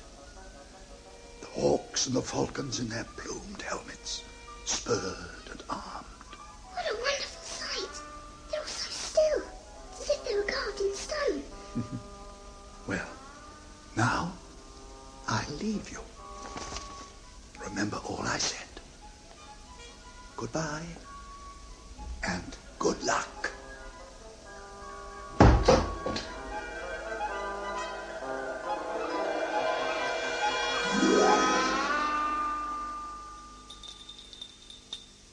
Gentlemen, you may converse. Damn administration. Damn politicians. Is this a damn devil that I see before me? A handle towards my hand.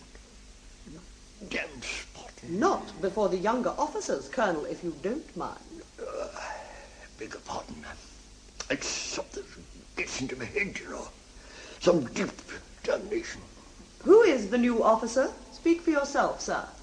Please, I'm a Merlin. This is Balan. I'm your friend. Don't be afraid. Call her Madam. Oh, thank you, Balan.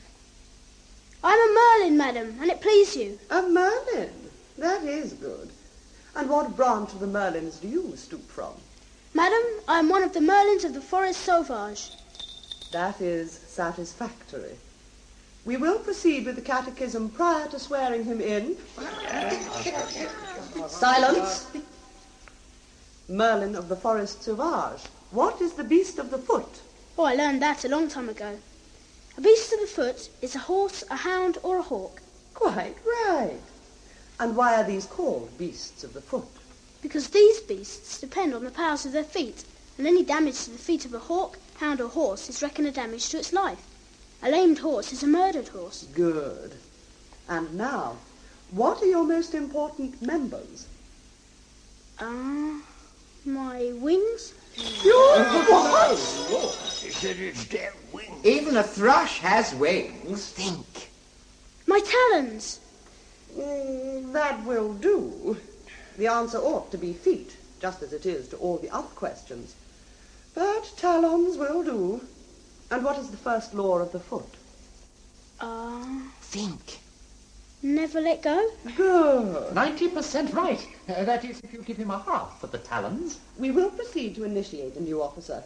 I believe the candidate is loose. Are you loose, candidate?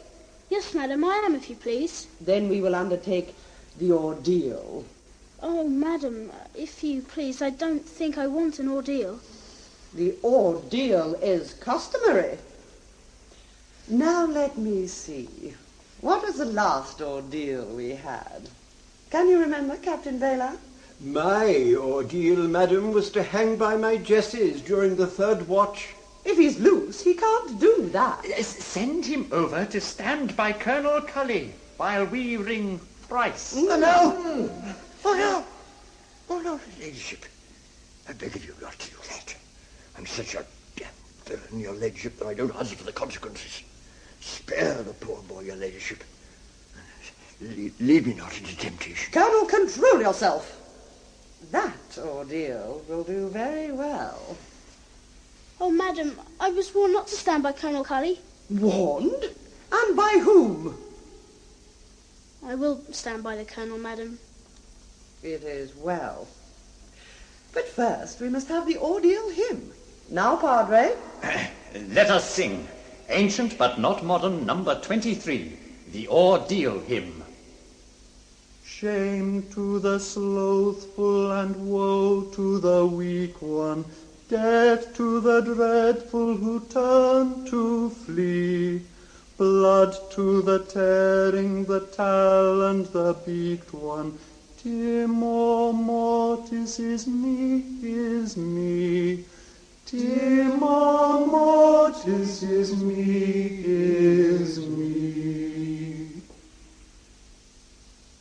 Very, very nice. And now, candidate, you will go over and stand next to Colonel Cully's enclosure while we ring our bells thrice. On the third ring, you may move as quickly as you like. Very good, madam.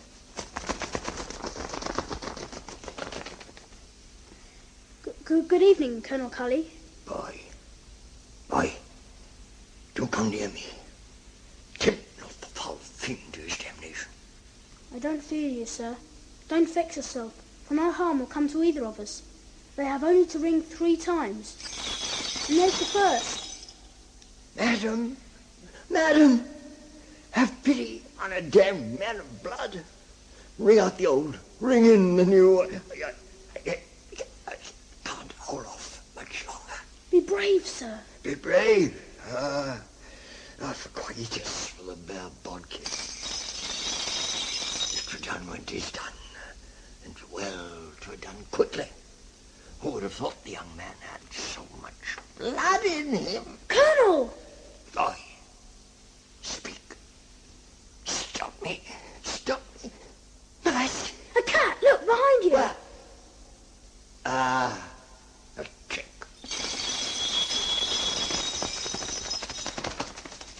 Farewell, Colonel. Well stood. A very gentlemanly exhibition.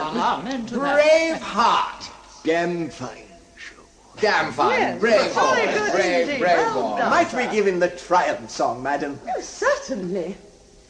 The mountain birds are sweeter, but the valley birds are fatter, and so we deemed it meeter to carry off the latter.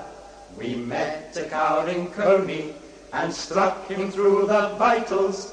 The coney was like honey and squealed at our requitals. Some struck the lark in feathers, whose puffing clouds were shed off.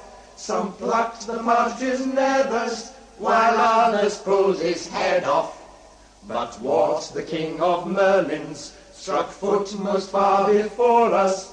His birds and beasts supply our feasts, and his feasts our royous chorus. Mark my words. We shall have a regular king in that young candidate. Now then, boys, chorus all together for the last time. But Wart, the king of Merlins, struck foot most far before us. His birds and beasts supply our feasts, and his feasts our royous chorus. And where were you all last night? I believe you climbed out. I shall tell my father and get you tanned. Oh, shut up, Kay. I'm sleepy. Wake up, you beast. Where have you been? Shan't tell you. Then I'll jolly well make you. Ow! Let go! Not until you tell me. Stop it! Won't. Ow! Now see what you've done. You've made it bleed. Okay, I am sorry. It's all right. I don't care. I tell you what is unfair. Merlin does everything for you. He never does anything for me. That's true, isn't it? I suppose it is. An interesting sight, your eye. The discoloration, you know, is caused by hemorrhage into the tissues and passes from dark purple through green to yellow before it disappears. I suppose you had it fighting with Kay. Yes. How did you know? Yeah, well, there it is. It's about Kay I came to talk to you. Mm-hmm. He thinks it's unfair that you're always turning me into things and not him. I haven't told him about it, but I think he guesses. I think it's unfair as well. It is unfair. But then, you see, I was only sent to give you my extra tuition. I don't see it would do any harm for Kay to come too. Nor do I. But perhaps what's good for you may be bad for him. Suppose he'd gone as a Merlin last night and failed in the ordeal. How do you know about that ordeal? Yeah, well, there it is again. Very well. But suppose he hadn't. I don't see why you have to suppose he would. Oh, flout the boy. What is it you want me to do? Turn me and Kay into snakes or something. Oh, upon my word, Castor and Pollux blow me to Bermuda. Merlin? Merlin, where are you? Oh, there you are. Why did you do that? I didn't do it on purpose. Do you mean to say that Castor and Pollux did blow you to Bermuda? Let this be a lesson to you, not to swear. We were talking about Kay. Yes, and what I was going to say before my unscheduled journey was that I can't change Kay into things. The power was not deputed to me when I was sent. Why, I can't say. There, got you. It's a snake. Oh, how could you hold it like that, Merlin? Don't be afraid of it. It's only a piece of olive lightning with an ochre V behind its shining black head. It can't sting you and it won't bite. It's never done harm to anybody. Yet everyone kills them because some byre lady fool once said you could tell an adder by the V on its head. Here, catch hold of him. Oh, he's not at all slimy, is he? He's dry and rough and really quite warm. But, boy, he smells awful. That's one of the ways he protects himself. That and his speed. You asked to be turned into a snake. Do you want that? Yes, please. It's not much of a life. Don't think you'll get anything very exciting happen to you. That chap probably eats only once a week. The rest of the time he dreams.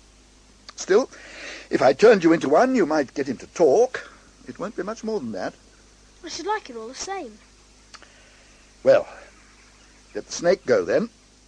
There we go. Sit down. And wait.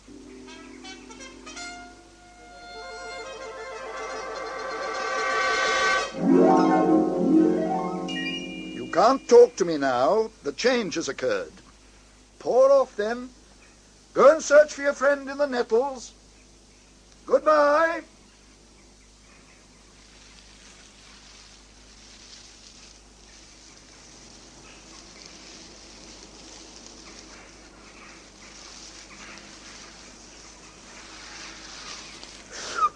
Who are you? Oh, hello. Did you see the human? It was H. sapiens, I believe. I only just got away. Oh, the horrid creature. Did you notice how it smelled? Oh, I don't think I was ever so frightened in my life. I shouldn't worry. That particular human is fond of snakes, as I happen to know. To eat? No. He's friendly with them and has some as pets. That is, spends most of the botany hours looking for frogs to feed them on. Do you happen to know its sex? He was a male. H. sapiens barbatus masculinus. And what is your name, my child? Well, I'm called Wart. Oh, it's a funny sort of name. What's yours?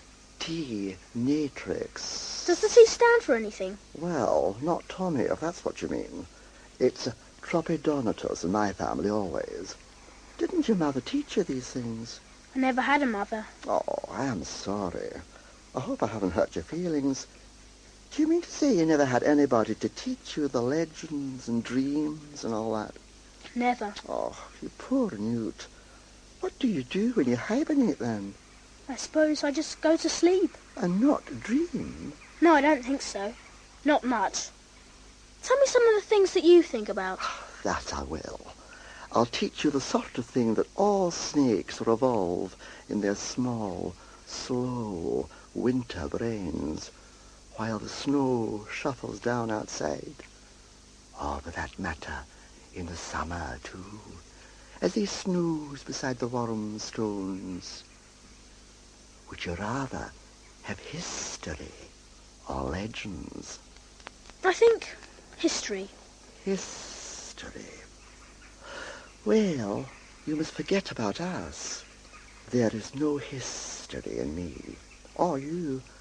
We are individuals, too small for our great sea to care for. That is why I don't have any special name, but only T. Natrix, like all my forefathers. Oh, I see. There is one thing all we snakes remember, child. Except for two beings, we are the oldest in the world. Look at that ridiculous age sapiens, which gave me such a fright just now. It was born when? 10, 20,000 years ago. What do 10s and 20s matter? It was 100 million years ago that life came to the great sea, and the fishes bred within it. They were the oldest beings. Their children climbed out and stood on the bosky shore, and they were the amphibia, like our friends the newts. The third people who sprang from them were the reptiles. Some of us learned how to fly. Do you mean that when you were born there were no animals? No dogs or cats or horses? That's history. One of those 8 sapiens barbatus might think of that next time he murders T. Natrix for being a viper. Dream about it while you hibernate. I will, but I'm not very sleepy at present. Oh, aren't you? You should be. Hibernation is near. In the great sea, the stars swing over, the eternal whirlpool flows. Rest, rest, wild head, in the old bosom which neither feels nor knows. She only rocks us, cradled in heaven, the reptile and the rose. Her waters which bore us will receive us. Good night and sweet repose.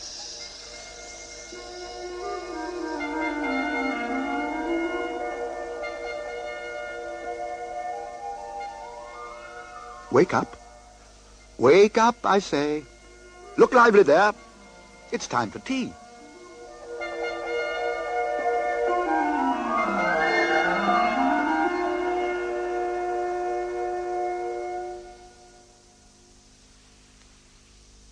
So the turning year turned, and soon everybody was preparing for winter, and the scent of Christmas was in the air. At night, they spent most of the time rescuing Daddy Longlegs from their candles and rushlights. But in the daytime, everybody was at a different job. Threshing in the granary, sowing winter rye and wheat in the fields, dragging in timber from the forest sauvage for the castle fires. Everybody was happy. Until a certain messenger arrived at the castle. Then Sir Ector was very unhappy indeed.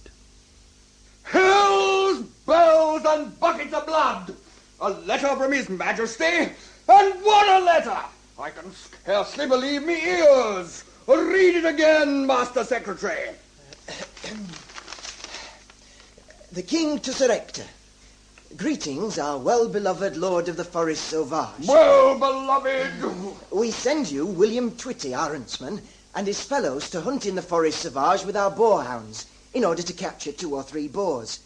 You are to cause the flesh they capture to be salted and kept in good condition, but the skins you are to cause to be bleached. Bleached? Bleached? Well, go on, man. And we command you to provide necessaries for them as long as they shall be with you by our command. His command? Witnessed at the Tower of London, this 20th day of November, in the 12th year of our reign. Eutha Pendragon. It's monstrous. That's what it is. Monstrous. To send a royal huntsman and a troop of graceless villains just to capture a couple of boars in me forest? As if the king couldn't simply ask me for the boars in the first place. The season doesn't start till the 25th of December, so this pretty fellow's probably going to insist on one of those damned Boxing Day meets. All show off and no business, with hundreds of people all hollering and hitting the boar. Oh, just thinking about it's going to ruin me Christmas, I promise you. Oh, I don't think it'll do that, Sir Hector. Surely.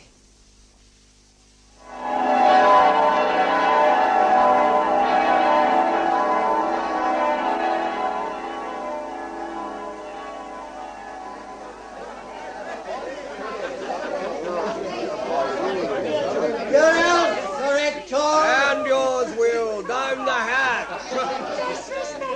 And to you, Mary, bottoms up. Best compliments of the season, Sir Hector. A Merry Christmas, sir. And many of them, young Roger. How's the wife? Oh, coming along nicely, Sir Hector. Baby's due next month. Jolly good. Now then, everybody. Now then. Friends, tenants, and otherwise, unaccustomed as I am to public speaking, it is my pleasant duty to welcome all and sundry to this our homely Christmas feast. Tonight, we welcome in our midst the famous King Pellinore, whose labours in ridding our forest of the redoubtable questing beast are well known to us all. Oh, I say. No. God bless King Pellinore! Also, Sir Gramo Gramerson, a sportsman, though I say it to his face, of the first order. Oh, very, very kind of you, public soul. Finally, last but not least, we are honoured by a visit from His Majesty's most famous huntsman, Master William Twitty. Who will, I feel sure, show us such sport tomorrow that we will rub our eyes and wish that such a royal pack of hounds could always be hunting in the forest we all love so well. I am sure I speak for the whole company when I say we all look forward to tomorrow's meet.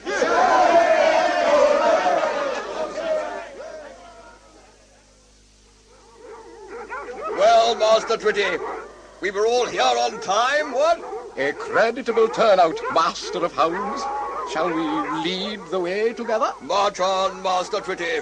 Say, Pellinore, did you remember to sharpen your spear? Pellinore? Pellinore! Where have you got to, old fella? In back yard, among the villagers. Safety in numbers and all that. What? I said, did you remember to sharpen your spear? Yes, well. Oh, it's certainly a good day for the sport, Master. Cold and crisp and the snow's lying even, what? Well, let's wait here at the edge of the forest for them all to catch up. Now then, Master Twitty, where shall we go for our first draw? Let's get the limerers with the two bloodhounds to the fore. Limerer? Limerer, I say! Coming, Master Twitty. Be it time to take the lead. The game's in your hands, Limerer. Right. Away then. Follow on!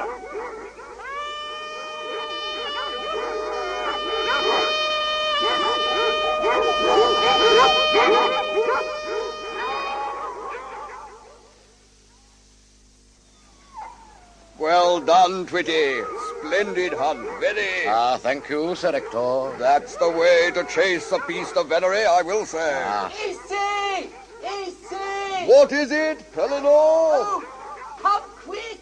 Is Is he all right, do you suppose? Excitable character, very. Yeah. Better follow up, I suppose, all the same, and see what he's doing. Probably fallen in a bog. Got into some mess.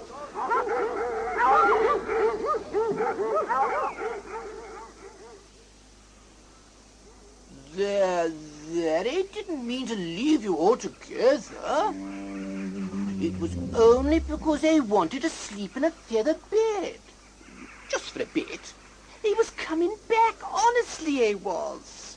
Oh, please don't die, beast, and leave me without me few mitts. Good grief. What on earth has he got there? It's the questing beast. How did you find it? It happened on it in this gospels here, with snow all over its poor back and tears in its eyes, and nobody to care for it in the wide world. Poor thing. This is what comes of not leading a regular life. Before, I used to quest for it daily, and we both went to bed at 10:30. Now look at it. It's gone to pieces. Oh, stop bleating and do something. What? Fetch a couple of poles so we can carry old Glatterson home. A couple of poles, eh? Yes. You, Hector. Oh, yes? Send someone ahead to make sure the kitchen fire's blazing and there's some bread and milk waiting. Oh, certainly, Pellinor, certainly. And you, Twitty, or whatever you choose to call yourself, stop fiddling with that trumpet of yours and run ahead and get some blankets warmed. Ah, yes, Your Majesty. Don't do that! And when we get home, the first thing will be a nourishing meal. And then if you're all right in the morning, I'll give you a couple of hours' start, and then hey-ho for the old life once again. What about that, Glatterson, eh? Yes, that's right. It didn't take more than 3 bottles of brandy and 6 pints of milk, and the questing beast was as right as rain again. Off it galumped into the forest one day, with old Pellinor mollocking after, hard on its heels, and they were both as happy as sandboys again.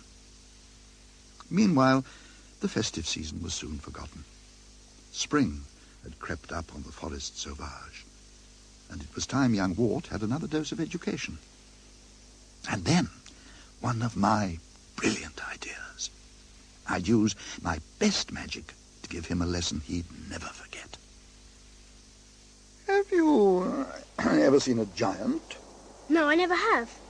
Why, may I? Just catch hold of my hand a moment. Yes? We are going to visit the giant Galapas. Now listen carefully. Yes, Merlin? You are invisible at the moment. Good heavens, so I am. Listen, I said. You are invisible at the moment because you're holding my hand. I am able to keep myself invisible by an exercise of willpower.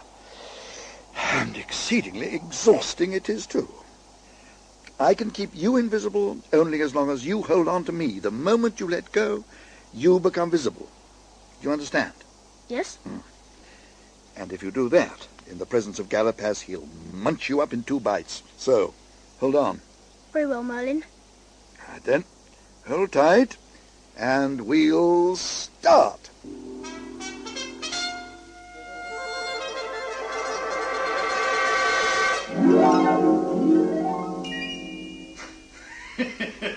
There's Galapas. Keep hold of my hand, whatever you do. But he's not big at all. Not big. He's 10 feet tall, and that's extremely big for a giant. I chose the best one I knew. Even Goliath was only 6 cubits in the span, or 9 feet 4 inches. Oh, if you don't like him, you can go home.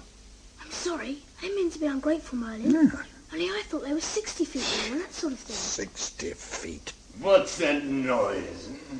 Bats, I suppose. How they do squeak. Now I'm off. After him. Where's he going? Down to his dungeons, to gloat over his wretched prisoners, I expect. Yes, he's even going down past the cellars with all that wine. Oh, it's all cobwebby. I wonder who he's got locked up down here. See all those cell doors? Reminds me of Madam Mim. They'd make a good pair. Ah, you, #1 prisoner. Are you going to give me back my patent unbreakable helm? Not your helm. It's my invention and my patent. No dinner for you tomorrow. Now you, number 2 prisoner, Mr. Journalist. Have you made up your mind yet to say that the Queen of Sheba made an unprovoked attack on me and that I took her country in self-defense? No, I haven't. Rubber truncheons for you in the morning. Next. The dirty Englishman. What about that ransom? I'm not dirty, or I wasn't till I fell into that beastly pit. Now I've got pine needles all down my back. What have you done with my toothbrush, you giant? And where have you put my poor little Bratchet, what? Never mind your Bratchet and your toothbrush. What about the ransom, you idiot? I want to brush my teeth. They feel funny. We'll have to rescue him. It's poor old King Pellinore. He must have fallen into one of those traps while he was after the questing beast. Who's there? It's nothing, only a mouse. Nonsense. Mouses don't talk in human speech. Eek? You can't fool me. I shall come for you with my shining blade, and I'll see what you are, by yea or by nay. Don't be silly, it's only a mouse. It's an invisible magician. And as for invisible magicians, I slit 'em up, see? I rip 'em, and I tear 'em. Now, where are you? Look behind you. But your voice is in front. Come on, Wart, run, hold tight. Oh, my hand slipped. A visible magician, but only a small one. Now for my sword. Catch hold, you idiot there. This way. Gone again. But I'll hit out all the same. Missed. It's it. It's it. What's it? Itself.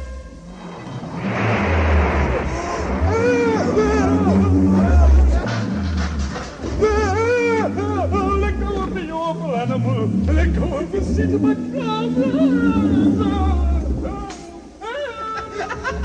Good old beast. Look at that egg. Ask you. Good old beast.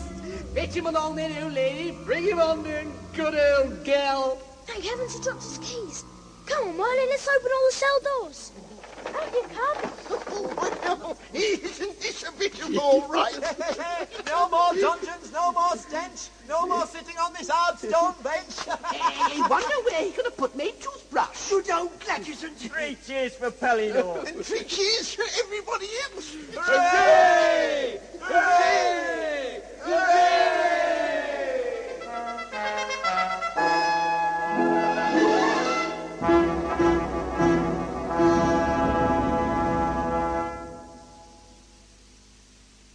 Invisible fears always are worse than they seem, aren't they? And even the greatest adversities can be overcome with a little spirit and a little help. Yes, I think that last lesson was well worth the learning. Talking of education, of course you ordinary mortals who haven't got my foresight and second sight and all that couldn't be expected to know, but the time for schooling was very nearly over for young Wart. He didn't know it either. He thought life would just go rolling on in the same old way forever.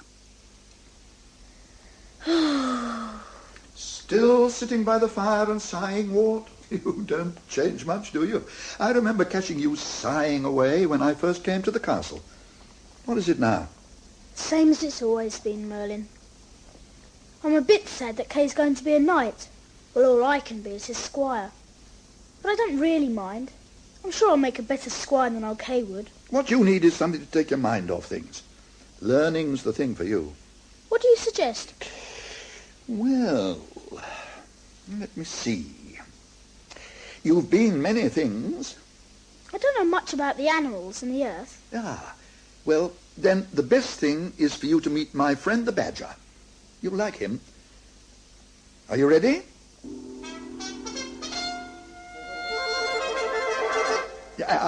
No, hold fast. There's something I ought to tell you first.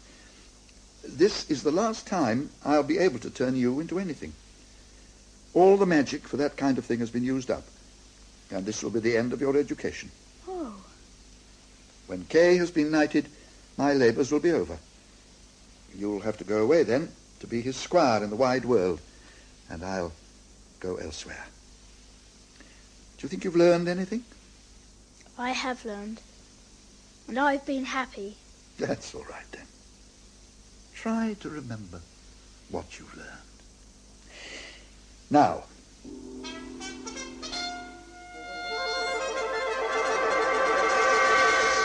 have a good time. Down the bear. So, Merlin sent you to me to finish off your education. Yes. Well, make yourself at home while I ladle out some punch. Tell me how things are going on in the wide world. Oh, they go on much the same, Badger. Mm-hmm. Merlin's very well. Yeah? And Kay's to be made a knight next week. An interesting ceremony. Come, here's your punch. Draw closer to the fire and take your ease. It's nice to sit here with the snow and wind outside. It is nice. Let's drink good luck to Kay and his knighthood. Good luck to Kay, then. Good luck. Well, now, what could have possessed Merlin to send you to me? He was talking about learning. Oh, well, if it's learning you're after, you've come to the right shop. You see, I'm writing a treatise just now to point out why man has become master of all the animals. Perhaps you'd like to hear about it. It's for my delight, you know. Oh, thank you very much. It'll be good for you, just the thing to top off your education. Study birds and fish and animals, and then finish off with man. Oh, how fortunate you came. Now, where the devil did I put that manuscript? Here we are. Go on. It's not very good. Just a rough draft, you know. I shall alter a lot before I send it in. Sure, it's very interesting. Well, then. People often ask idly what came first, the chicken or the egg. I am able to say it was the egg. When God had manufactured all the eggs out of which the fishes, serpents, birds, mammals, and so on would emerge, he called the embryos before him. Oh, do you follow me so far? Oh, yes, thank you. Perhaps I ought to explain that all embryos look very much the same, whatever they're going to turn into eventually. Oh, I quite understand. Good. Well, then, I'll continue. The embryos stood in front of God, and he said, "Now, here all you embryos are, and we're pleased to grant you another gift as well. You may alter any parts of yourself into something you think will be useful in afterlife. For instance, anyone who wants to dig can alter his hands into spades, and so on. Now then, step up and choose." All the embryos thought it over, and then, one by one, stepped up before the eternal throne. Some chose to use their arms as flying machines, others to use their bodies as boats and their hands as oars. We badgers thought very hard, and asked to change our skins for shields, our mouths for weapons, and our arms for garden forks, and these boons were granted. The asking and granting took up 2 long days, and it was at the very end of the 6th day, just before it was time to knock off for Sunday, that they reached the last little embryo, man. "Well, our little man," said God, "you have waited till the last. What can we do for you?" "Please, God," said the embryo, "I will stay just as I am. If I want a boat, I will try to make it out of trees, and if I want to fly, I will put together a chariot to do it for me. Probably I've been very silly refusing to take advantage of your kind offer, but I have decided to stay a defenseless embryo all my life." "Well done," said the Creator. "Here, all you embryos with your beaks and whatnots, come and look upon our first man.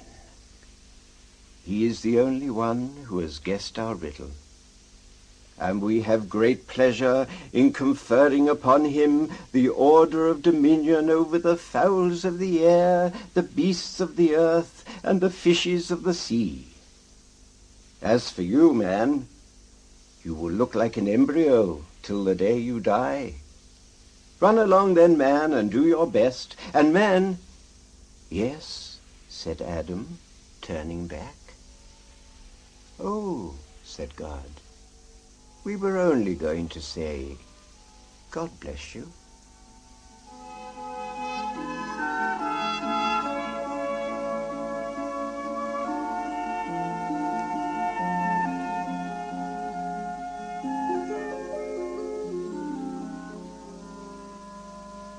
There's divinity for you. Or do you call it R.E. these days? A thoroughly satisfactory way of tying everything up. I knew old Badger wouldn't let me down. Incidentally, the university accepted his treatise, you know, and he's now a doctor of literature and wears his cap and gown all the time. On the whole, I reckon I didn't make a bad job of young Wart's education, given the handicaps I was labouring under, like knowing all the time what was going to happen to him in the end and not being able to... Inevitable climax. I say, do you know, have you heard? Is it a secret, what? Is what a secret? What happened? Why, the king. You know about the king. Ooh, what's the matter with the king?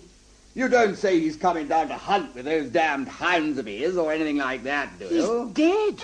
Dead? No. He's dead, poor fella, and can't hunt any more.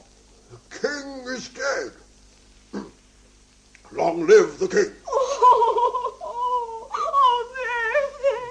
His Royal Highness dead and gone, and him such a respectful gentleman. There, Nanny, Oh, there, many's there. the illuminated picture I cut out of him from the illustrated missals. Aye, and stuck up over the mantel. Oh, compose yourself, Nanny.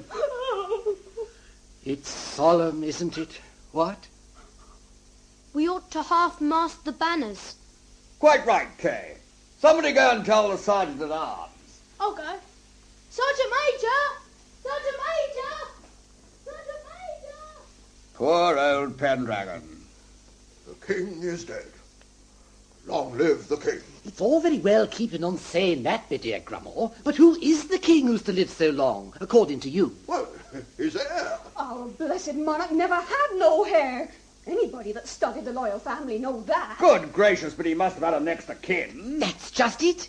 That's the exciting part, what? No hair and no next of skin. And who's to succeed to the throne? Do you mean to tell me there ain't no king of England? Not a scrap of one. Well, I think it's a scandal. Heaven knows what the dear old country's coming to. There've been all sorts of signs and wonders.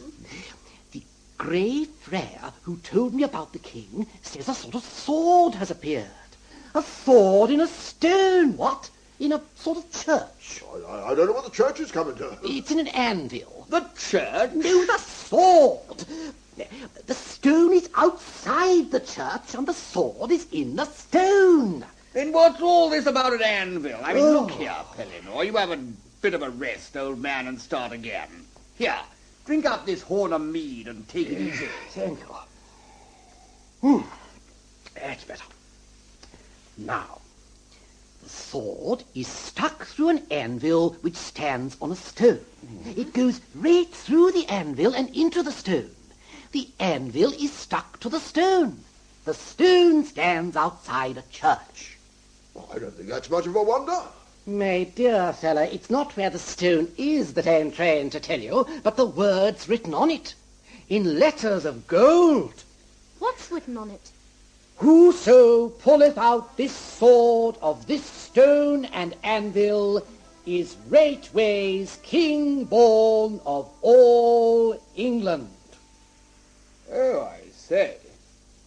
Tell me, has this sword with this inscription on it been pulled out? No, that's where the whole excitement comes in.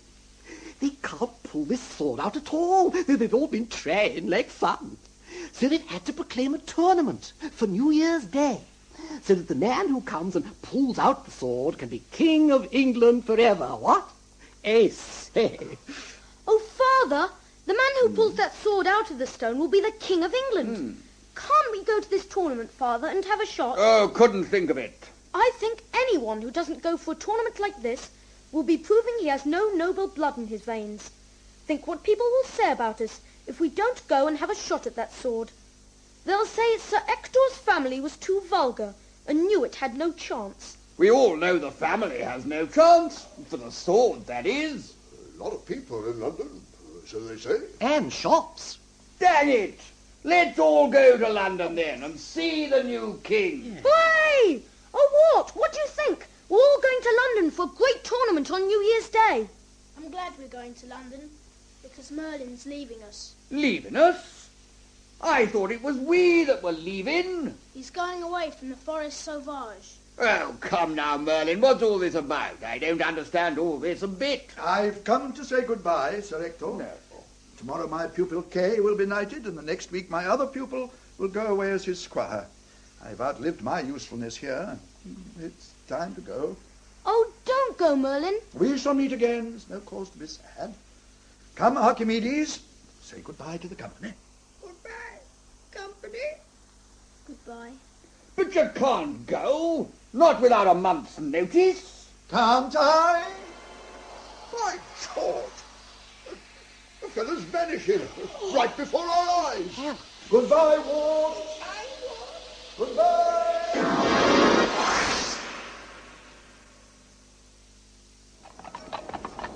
Oh, Father, did you ever see such a sight? No. It makes our tilting ground at home look like a ploughed field. Yes, the size of it.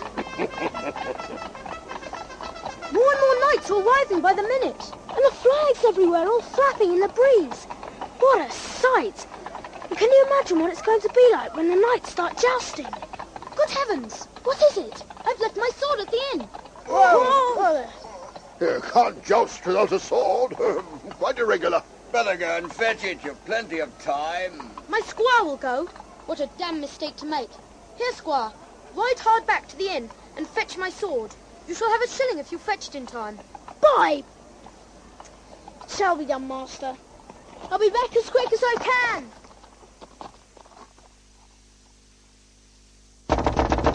Anybody there? I say, open up!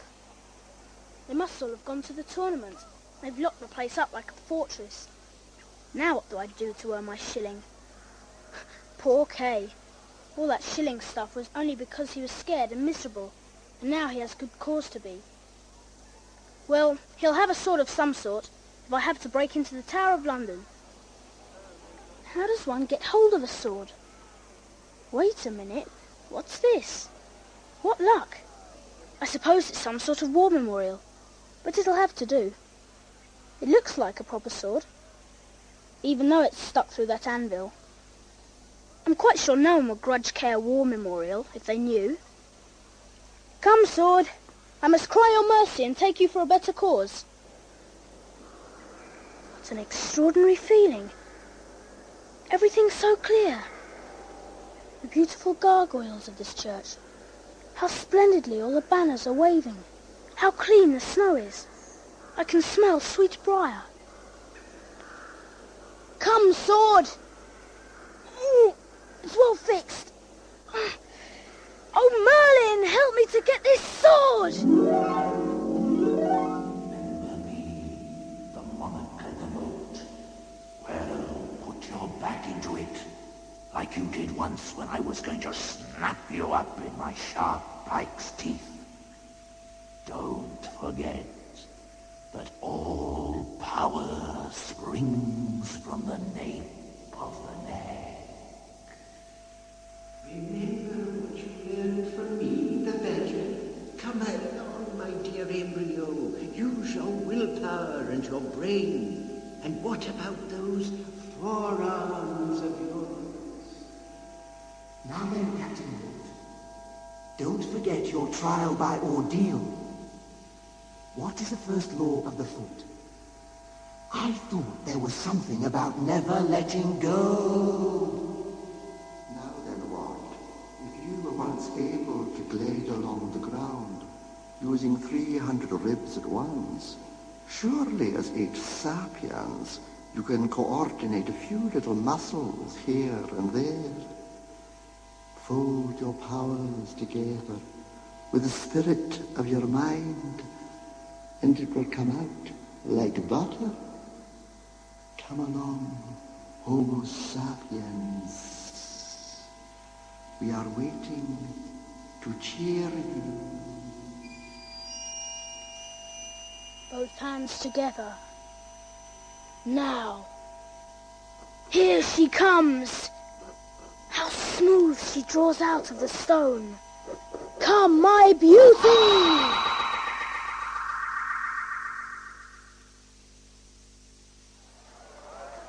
But this isn't my sword. It was the only one I could get. The inn was locked. It's a nice looking sword. Where did you get it?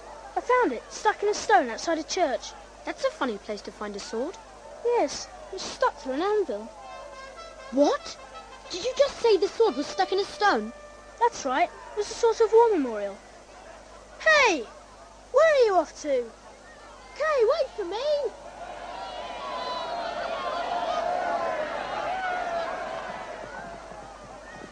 Father, come here a moment. Yes, my boy. Splendid fools these professional chaps do manage. Why? What's the matter, Kay? You look as white as a sheet. Do you remember that sword which the King of England would pull out? Yes. Well, here it is. I have it. It's in my hand. I pulled it out. Did you, Kay? Then we'll go back to where you found it. Come on, Wart, you two. Now then, Kay, here is the stone, and you have the sword. It'll make you King of England. But before you say anything, listen to me. You're my son, Kay, and I'm proud of you, and always will be. Now, do you promise me you took it out all by yourself? I am a liar. Wart pulled it out. Wart, take the sword and put it back through the anvil. Yes, sir.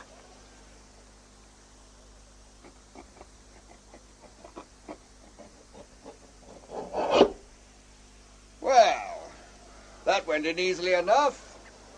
It should come out just as easily. Here, give me some room. Now, stuck fast. Kay, you try. Yes, Father. It's no good, Father. I can't budge it. What?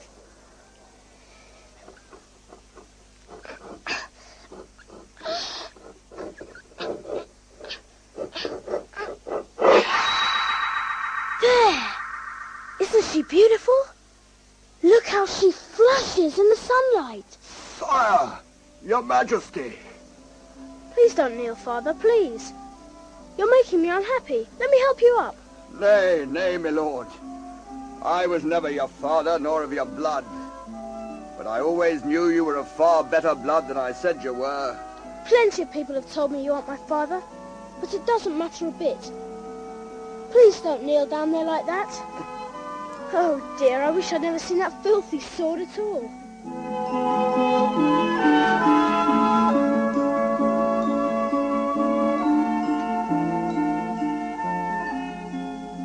As you would expect, the barons kicked up a dreadful fuss. But as the wart was prepared to go on putting the sword in the stone and pulling it out again till doomsday, and as there was nobody else who could do the thing at all, in the end they had to give in. The coronation was a splendid affair, you know, and everyone sent presents to the wart. The nurse of the forest sauvage sent a cough mixture and 30 dozen handkerchiefs. Hob lay awake in agony all night and sent off Calais with brand-new white leather jesses, silver vervels and bell. The questing beast and King Pellinore put their heads together and sent some of their most perfect fumets. Sir Grummore sent a gross of spears with the old-school crest on all of them. But the nicest present of all was sent by Sir Ector, a dunce's cap which you lit at the top end. The wart lit it, and when the flame had quite gone out, guess who was standing before him. Good heavens! Merlin! Well, Ward, here we are again. Or were. How nice you look in your crown. Thank you. I'm afraid I haven't got a mouse under it for Archimedes. No mind. You know, I wasn't allowed to tell you before, but your father was, or will be, King Uther Pendragon. I know all that's before you, and one of the things I know is that never again will anyone dare to call you by the friendly name of Wart. In future, it will be your glorious doom to take up the burden and enjoy the nobility of your proper name. So, now, I shall crave the privilege of being the very first of your subjects to address you with it, as my dear liege lord, King Arthur. Will you stay with me for a long time? Indeed I will, Wart.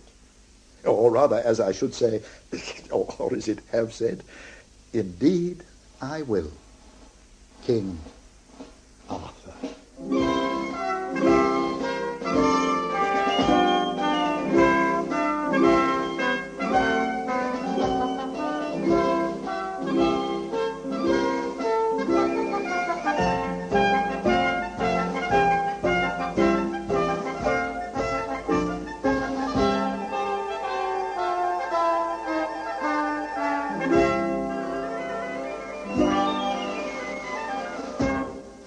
Goodbye.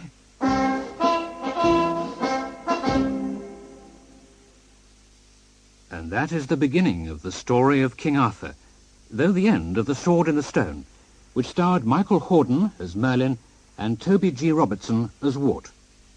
Sir Ector was Charles Hodgson, Sir Grummore Geoffrey Seagull, King Pellinore David Goodison, Kay Simon Teff, the governess Pauline Letts.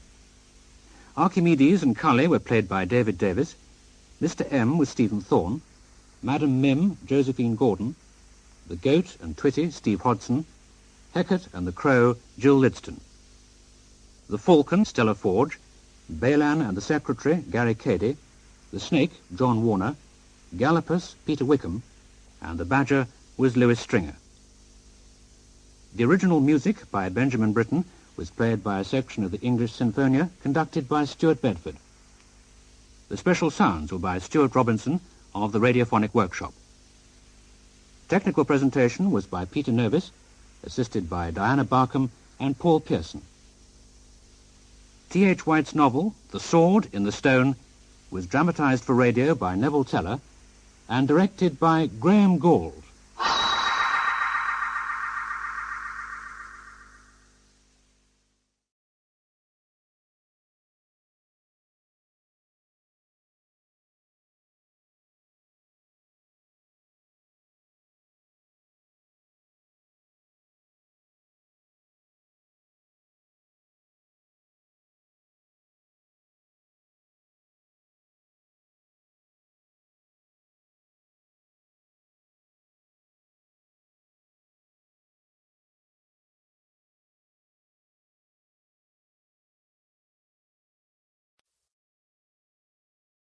Lux presents Hollywood. The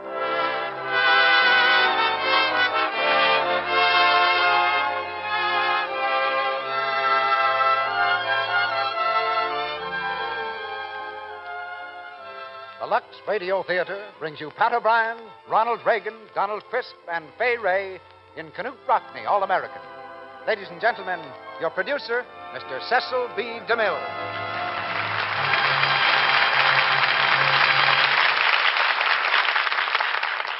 Greetings from Hollywood, ladies and gentlemen. The tang of coming winter is in the air. The smoke of burning leaves is the perfume of the season. And during the past few weeks, millions of Americans have made their traditional weekly pilgrimage to the football fields of the nation. Thankful this year, as never before, that such peaceful battles are still theirs for the asking.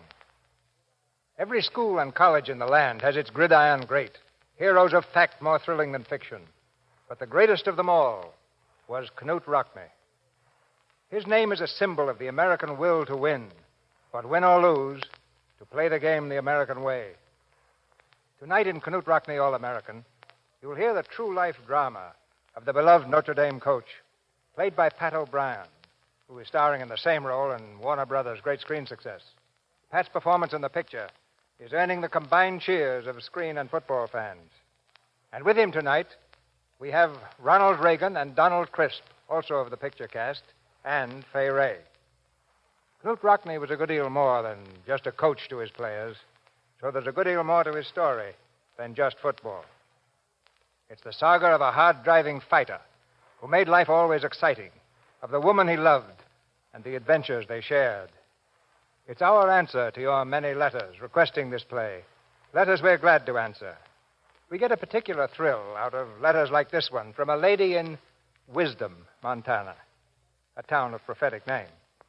She writes, I want to thank you for giving us such grand plays in the Lux Radio Theater every Monday night. We live in the Rocky Mountains, miles from anywhere, and it's a treat for us to hear such wonderful programs. You know, I used to think that Lux Flakes were too expensive to use on a ranch, where there are endless dishes and clothes to be washed. But I found I was wrong. They're really economical. Then she proves she's thrifty by adding, I buy Lux Flakes by the case, so I'm never without it. Words of wisdom, ladies and gentlemen, from Wisdom, Montana. But now for some action at Notre Dame. We raise the curtain on Act One of Knute Rockne, All-American, starring Pat O'Brien as Knute Rockne, Fay Ray as Bonnie Rockne, Ronald Reagan as George Gipp, and Donald Crisp as Father Callahan.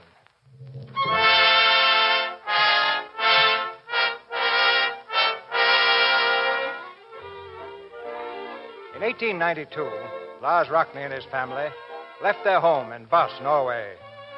Among millions like themselves, simple, hard-working people from the old countries, they followed the new road of equality and opportunity that led to America.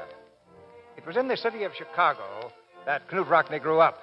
Like other boys of his age, Knute was often sent to the store. Like other boys, Knute was often hours late in returning. 7 o'clock. 7 o'clock, and still he is not home. Martha, that boy is never here for dinner on time yet. Good evening, Papa. Ah, here he is now, Lars. Knute, where have you been and what have you been doing? Outside playing the most wonderful game in the world. It's called football. Knute, your nose is bleeding. Is it? Somebody stepped on it. I guess that's part of the game. Tell him, spiel it. Westlag spiel as die som die Trockenen Asia. Oh, Papa, don't talk Norwegian. Talk American. We're all Americans now. In 1910, Knute Rockne entered Notre Dame. He was older than the other students of his class. He was 25, and his rugged frame showed evidence of the hard years of work he'd put in to earn the money for his education. Those years were not wasted. Knute was a junior in 1913 when Father Callahan, the president of Notre Dame, summoned him to his office. Come in, Rock. Morning, Father Callahan. Father Newland. Hello, Knute. Here, have a seat. Thank you. Now, just relax, Knute. I've got nothing on you this time. Oh, Knute, you have only one more year to go for your degree. I hope so. You've made a fine record in the past 3 years. Honor man in your class, and next fall you'll be captain of football. That's a very rare combination. Thank you, Father. Dr. Newland here tells me you've got the best brain for chemistry of any man in his class. I guess it must be a pretty dumb class. No. You have a definite talent for science, Knute. There's going to be a great future for men like you in the next few years. That's a great compliment coming from you, Father Newland. Wait until you hear the rest of it. Knute, I want you to help me this summer. Stay here as my assistant, with pay. As you know, I'm trying to perfect a new formula for synthetic rubber, and I need a good man to check my experiments. Well, I don't know just what to say, Father. There must be 100 men who'd fight for the chance to work with you. Then you'll stay. Well, I'd like to, and I appreciate it. You understand? But, well, you see, Father, Gus DeRay and I have just signed up for the summer at Cedar Point to work as lifeguards. Lifeguards? That's no work for a man with your intelligence.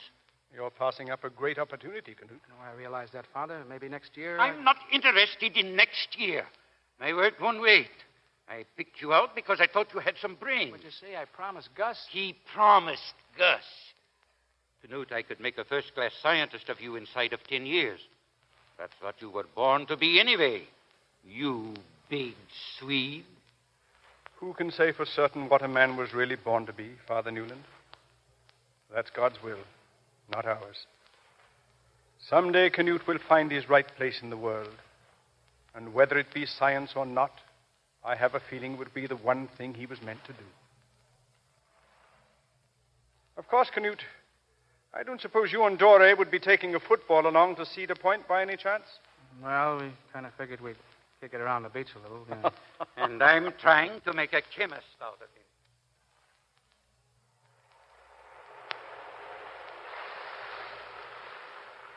All right, toss it, Gus. Right at you. That's the stuff. How do you say we rest a while, huh? Yeah, it was nice passing, Gus. Say, Rock, did you see the Tribune this morning? Haven't seen a newspaper in 2 weeks. Yeah, if you'd stop mooning around Bonnie's skiles like a lovesick calf, you might learn some news. Oh, stop, will you? What news? Notre Dame's playing Army this fall. The Army? When? Where? At West Point, November. The paper says they've got the greatest team in history with 3 All-Americans. We'll get a nice little trip back east, but they'll probably tear us apart. Who said so? Oh, don't be a sap, Rock. The Army will outweigh us 20 pounds to the man. We couldn't lick him if we took a shotgun along. All right, we'll take a shotgun. Oh, you ought to wear a hat, Rock. This sun's beginning to get you. Listen, Gus, this game means a lot to Notre Dame. It's our first big chance, don't you see that? Yeah, it's big, all right, but so's a freight train. Gus, we're going to beat them. Big as they are, we're going to beat them. No, don't laugh. I got an idea. Those Eastern teams like the Army are all power, knock you down and run over you like a steamroller. Well, if you can't go around a steamroller, maybe you can go over it. No team has ever used the forward pass as the major threat of its offense. Consequently, no team has had a good defense against it. We're going to pass the Army, Gus. We're going to pass them dizzy. Rock, if it works, it'll make history. All right, let's start making history. Come on, you're at quarterback. I'm it in. Come on, let's get the hang of it. I'll cut in sharp. Now let me have it. Here she comes, Rock. That's it. That's it.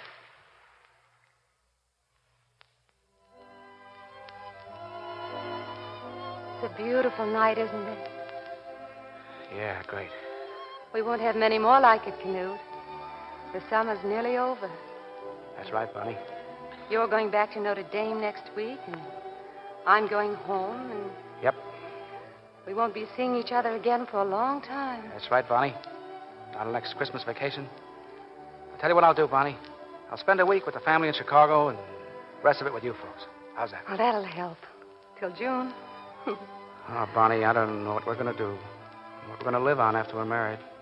You're taking an awful chance. We'll get along. I can cook and sew, and you'll get a job. Well, Father Newland seems to think he can make a chemist out of me. Think I'd be any good at it?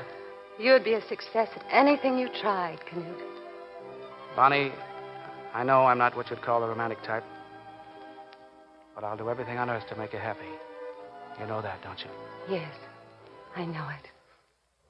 There's something else I wanted to tell you tonight, Bonnie. Yes, Knute? Gus and I have got a great surprise cooked up for the Army. Oh. Bonnie, it's going to make history. Listen, nobody ever thought of using the forward pass, see?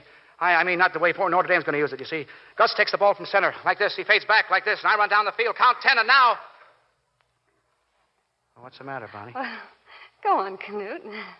And now? You know, now somebody ought to kick me right square in the seat of the pants.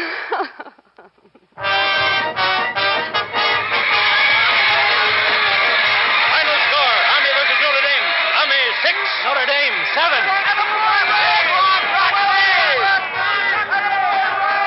Cut it out now, will you? Cut it out, I said, fellas. Let me down, will you? Feel like a fool up here. Better take it while you can, Rock. You'll never hear this again.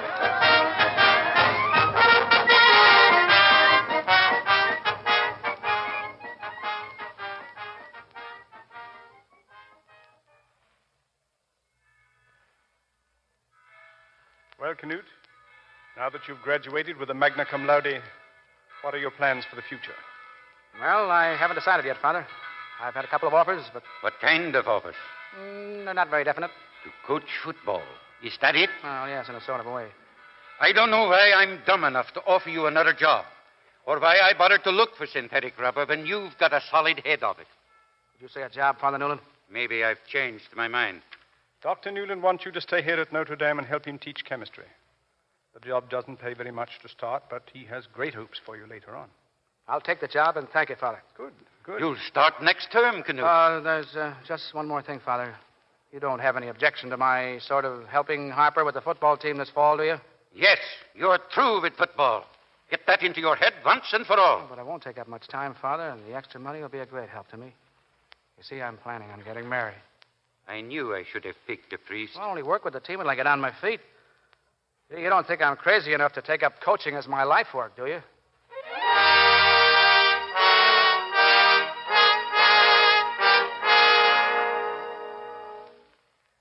hand me that burner, Knute? There you are, Father. We'll finish this last test, then perhaps we get some sleep. That's all right with me. By the way, the boys tell me you're a good teacher, Knute. They all want to be in your class. Yes, that's what worries me. I get no respect, none at all. You'll have respect someday, all you can ever use, if our work here is successful. If we can find the answer, if we can make good rubber cheaply without using gum, a great part of the credit will be yours, Knute. No, you're the quarterback on this team, Father. I'm just the water boy. Always will be. You can be anything you want. I've watched you ever since you came to Notre Dame. Since the first day you asked a question in my class. I guess I was pretty much of a nuisance with my questions, wasn't I, Father? Yes. That's how I knew you might make a scientist. And you will, Knute. Believe me, I know. You have the brains and the strength. These first few years are the hardest. Just live simply and keep your chin up. We're going to do great things, you and I. Hello. Father Newland's lab, yes. Yes, this is Mr. Rockne speaking. What? When? Where is she? Yes. Sure, I'll be there right away. Knute, what is it? What's happened? It's Bonnie. The baby. It's here.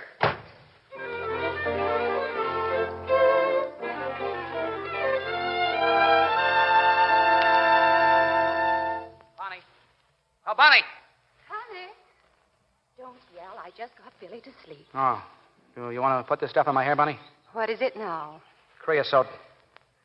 Sit down and keep the towel over your eyes. First it was bear grease. Then something called Old Doc Simpson's Sure Grow Snake Oil. And now it's creosote. I declare you've tried everything on your hair except grass seed. Well, Joe Burns says creosote's the best of all. Well, for telephone poles, maybe. The truth is, you've just worried yourself half-bald. No, I know, but Bonnie, can't you see a little fuzz coming in right there? See, I can feel it right That's there. the fringe on the towel. Oh. 5 years of coaching football and track without a single day's vacation. When this head of yours gets to look like a watermelon, you needn't expect any sympathy from me. Maybe I can get some sympathy from these. Well, what are those? Travel booklets? Places to go? Pick out one you like. Oh, Knute. Do you mean for us? Sure. Go wherever you say. That one about Florida looks good to me. All right. Well, I'll go into Chicago tomorrow and do some shopping. Florida. When do we leave? Well, let me see. This is August. Football season starts next month. We can't go right away. Well, then what about after Thanksgiving? No. I've got to attend a coaches' conference in Pittsburgh. Oh, then after Christmas, January. That's the best time in Florida anyway. No, not for me, Bonnie. I've got to make a talk to those boys at Mooseheart. Then we've got to settle our schedule for next year. The track team starts work in March. That'll take me into July. And then the football season begins again. I see. Here, you keep these. Next year, turn him in for a new set.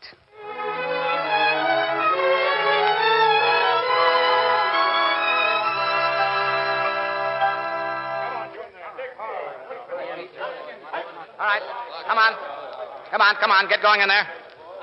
What have you boys been doing all summer? Fox trotting? Shift outside the tackle. That's better. Keep working in there. How's it look this year, Rock? We'll have a pretty fair ball club, I guess. What I'd give my right arm for is a halfback who can carry the mail. A big, fast boy who can run, pass, and kick like, say, Jim Thorpe. A guy like that would never come to a little school like Notre Dame. Oh, I know. I know. The sort of fellow I'm looking for only comes along maybe once or twice in a coach's lifetime. But I'm still hoping. And if I ever do find a boy like that. Hey, did you see what I saw, Coach? Who kicked that ball? 50 yards, easy. Well, who did it? Well, that fella standing over there. Why isn't he in uniform? Wait a minute. Hey, Bud. Yeah? Come here a minute. Where you from? Calumet. Ever play any football? Some in high school. Baseball's my dish. Don't you like football? Not much. Go on in, get yourself in a uniform, report to the scrubs. Why? Because I think you might make a football player. I doubt it. Try it anyway. All right, if you insist. Wait a minute. Other way, come here. What's your name? Gip. George Gip. What's yours? Is he kidding me?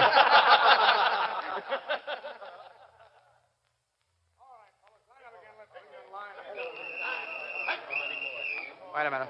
Where's that fella I sent in for uniform? There he is, Coach. That's him laying down over there. Mm-hmm. What's he tired about? Beg your pardon, Gip.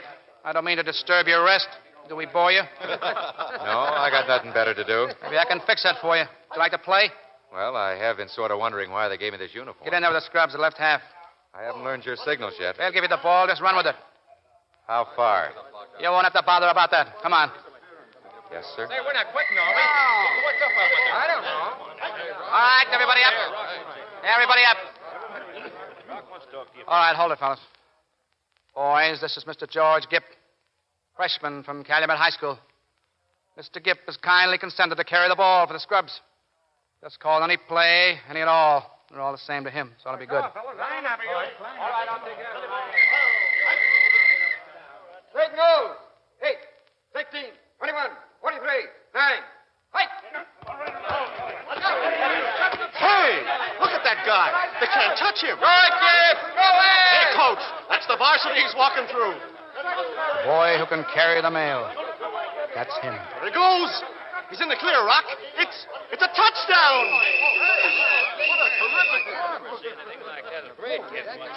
Here's the ball, Coach. I guess the boys are just tired.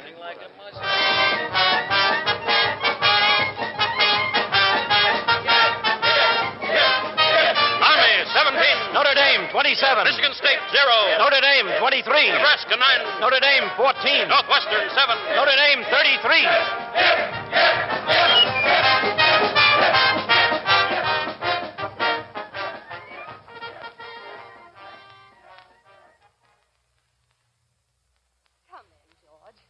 You played a great game today. Thanks. Rock get back yet? He's been phoning me every 5 minutes. His office is full of newspaper reporters waiting to see you. Oh, Rock can take care of him. You're a strange person, George. You've been playing football for 3 years. And now, when you're the biggest news of any boy in America, you deliberately walk away from all that fame. Why? Oh, I don't know, Bunny. I guess I just don't like people to get too close to me. You know, Knute and I often talk about you, George. We'd like our 2 boys to grow up and be like you someday. You mean to play football? No, not just that. To have your poise and thoughtfulness and your intelligence. Did Rock say that? Yes, he did. He said those qualities are rare in a boy of your age. No. Rock's the rare one, Bonnie, not me. There'll be new fellas coming along year after year. A lot of them much better football players than I ever was. But there'll never be but one Rockne, here at Notre Dame or anywhere else. He's given us something they don't teach in school. Something clean and strong inside. Not just courage, but a right way of living that none of us will ever forget.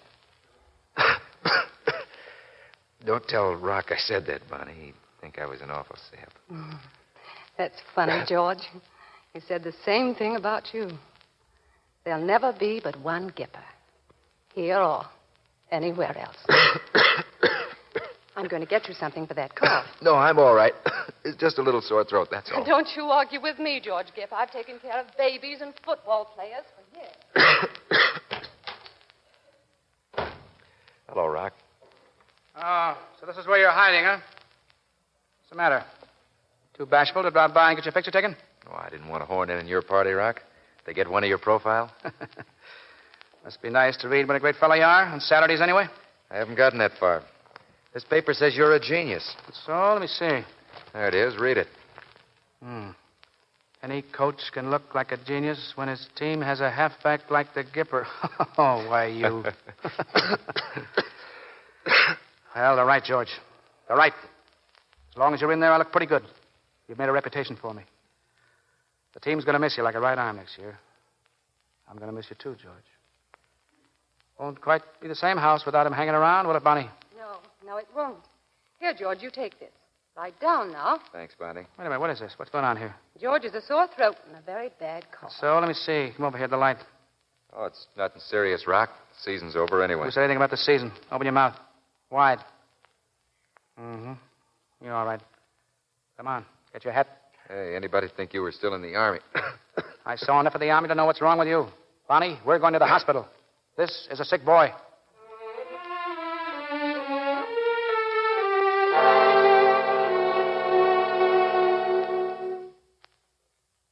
How's he doing, Doc? Is he any better? No, Rock. I'm afraid not. Is there any chance at all? Rock, we've done everything we could. You know that. It's no use. How long has he got? I can't say. Perhaps the night, perhaps an hour. I think you'd better go in now.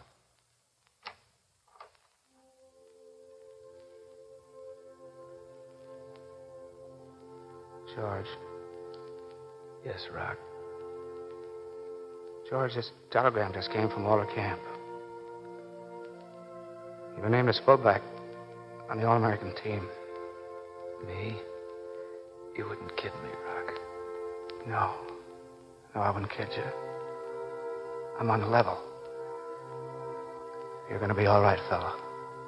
I haven't got a complaint in the world. What's tough about this? I'm not afraid. Only Rock.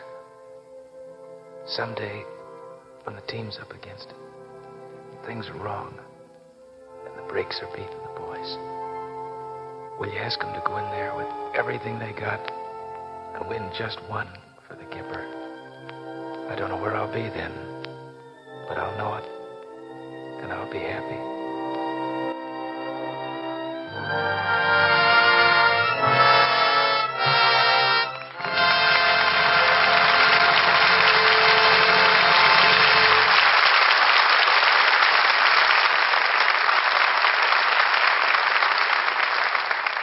In just a moment, Mr. DeMille returns with Act Two of Knute Rockne All-American, starring Pat O'Brien, Ronald Reagan, Donald Crisp, and Fay Ray. But before we go on with our play, we'd like you to hear what's going on all over the United States. If you could fly from coast to coast, from Boston to San Francisco, everywhere you went, every day of the week, this is what you'd be likely to hear.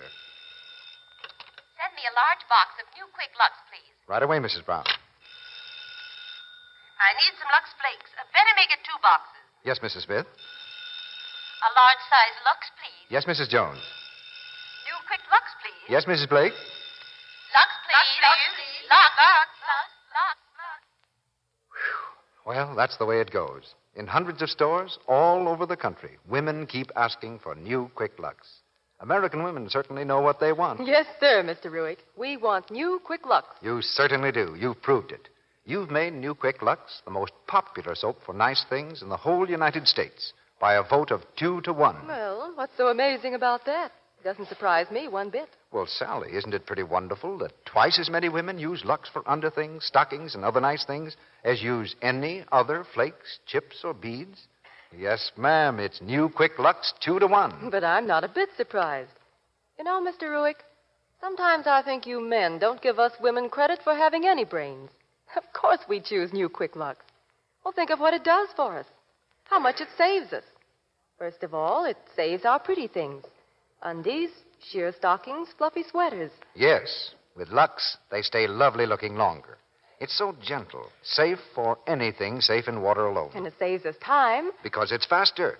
In water as cool as your hand, it suds 3 times as fast as any of 10 other leading soaps tested. And it's thrifty. It certainly is. New Quick Lux goes further, gives more suds, ounce for ounce, than any of the 10 other soaps tested.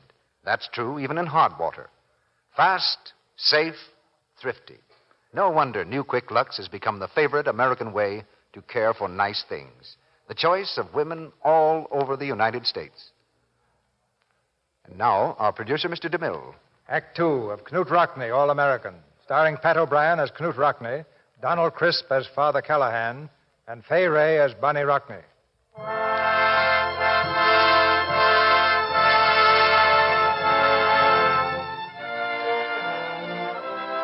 Someday, Knute will find his right place in the world. Those were Father Callahan's words. And Knute found that place, not in the laboratory, but on the football field. It was not an easy decision. It was made after long and careful thought, because he felt that his real job was coaching, turning out great teams for Notre Dame, turning out men. All right, everybody up. Everybody up. All right, come on. All right, men. Starting a new season today. Got a tough schedule ahead of us. We're used to that at Notre Dame. Now, let's get this straight before we start. I don't want any fellow out here to think he's any better than anyone else. And that goes for you Letterman, too. Football consists primarily of tackling and blocking. And nobody can make this team if all they can do is carry the ball forward, pass, or punt. Any of you spoiled high school stars who do want to learn to block and tackle, turn in your suits tonight. Turn them in tonight. You can't make the team here. The Notre Dame system is based on teamwork. Teamwork, which means a combination of self-sacrifice, brains, and sweat. And the brains come first. I'll expect you to work hard. But I'll also expect you to maintain a high average in your classes. We want to win if we can. But you didn't come to Notre Dame just to play football. 5 years from now, the public will have forgotten even the best of you. Remember that. All right, let's see what you look like as a dummy. Come on, get moving. Army,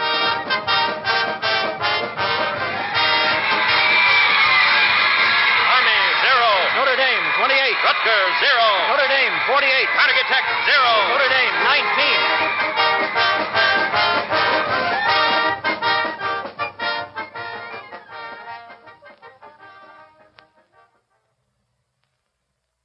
That clock says 1:15.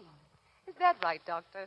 Seems to be 1:15 a.m. on the dot, Mrs. Rockne. Thank you, Professor.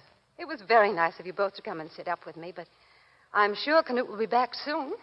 The last train from Chicago was due 10 minutes ago. Well, as members of the Notre Dame faculty, Mrs. Rockne, this is our humble way of helping to celebrate the team's illustrious victory. When I celebrate, I never go to bed before 1:30. Bonnie! Oh. There he is. Bonnie, I've just seen something. I've got the idea of a lifetime. Knute, what is it? Doc, Professor, I saw a show in Chicago tonight. Chorus girls, a whole row of them. Knute. Chorus girls? At your age, Rock? No, I don't mean that. It was the rhythm, like poetry to watch them move. Effortless, beautiful. Those girls gave me an idea for a new kind of a backfield shift. Oh, that's better. Oh, I tell you, it'll revolutionize the game. No lost motion, no waste of momentum, split-second timing. And the public will love it. It's new, it's colorful, it's great showmanship. Here, Doc, let me show you what I mean. Stand over there. Now, listen, please. Professor, you hold your spot right there, and I'll take the tailback position. Bonnie, you get in there at left half. Me? Come on, we need one more for a backfield. Oh, all right. All right, now good. Now, when I yell hip, everybody takes a step to the hop to the left like this. All right? 1, 2, step, hip. Swing your arms, get the rhythm. All set. Okay, here we go. 25, 36, 51, hip. Well, watch it, Doctor. Fun, isn't it? All right, try it again. Put some zip in it, Doc. Here we go. 38, 42, 29, hip. Oh, Bonnie, you're way ahead of the ball. Wait for the hip. I was not ahead of the ball. I fell over the coffee table. All right. We got 4 boys coming back next year. 4 boys who'll take to the ship like ducks to water. Once more now. 21, 58, 55, hip.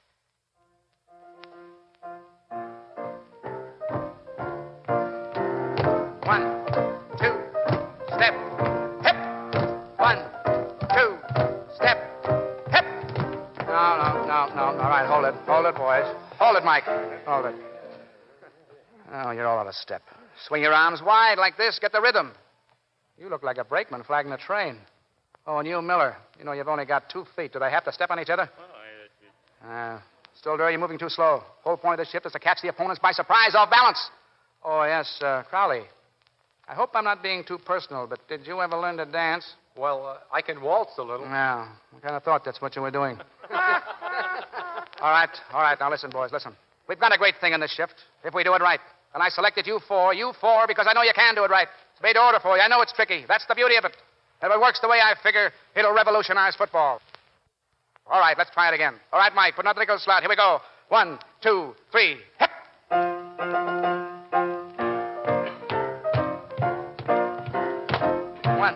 2, 3, hip.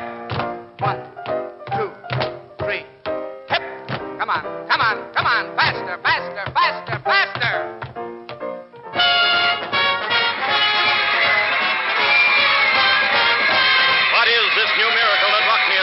This bolt of Irish lightning that strikes from all sides with such blinding speed and fury. A ship, they call it. Yes, but Heisman of Georgia Tech also has a ship. So has Tad Jones of Yale. But theirs are simple tunes compared to Rockne's symphony. For this ship is music, the music of a master's hand. Knute Rockne, whose ingenious brain perfected the forward pass, has brought a great new thrill to football and to its millions of followers. In the brilliant hands and feet of the 4 horsemen, Elmer Layden, Rip Miller, Jim Crowley, and Harry Struder, the Notre Dame ship has become a prairie fire, burning north, east, south, and west, relentless and unchecked for 3 straight years.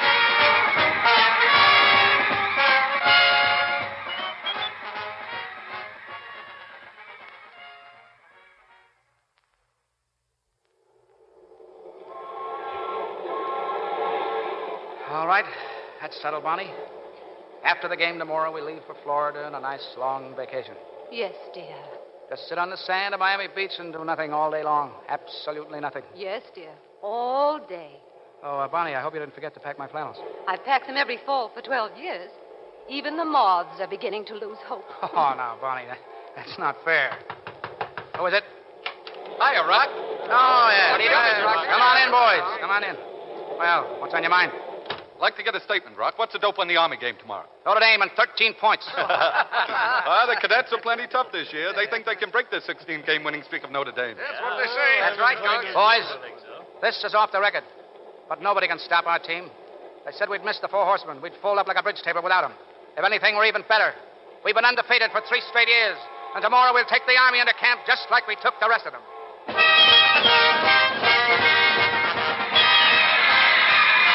It's almost unbelievable, but it's true. The powerful Notre Dame team is going down to defeat Army 27. Notre Dame 0.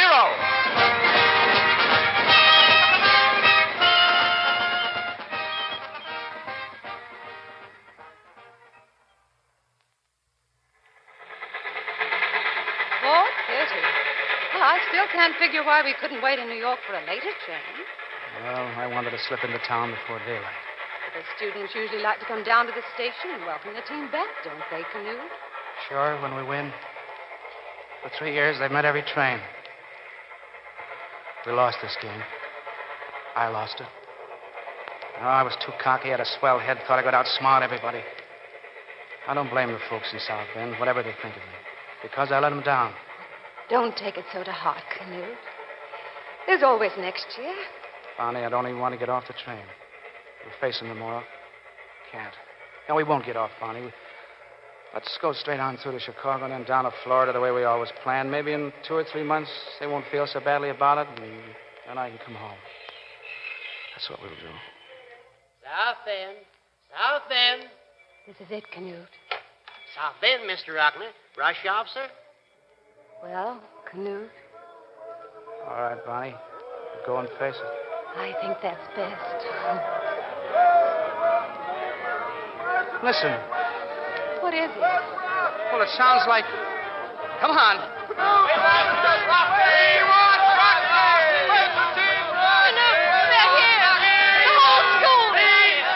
Oh, wait a minute. Wait. Maybe you folks didn't understand the newspapers. We didn't win this game. We lost. Who cares? We've still got you, Rock. Thanks.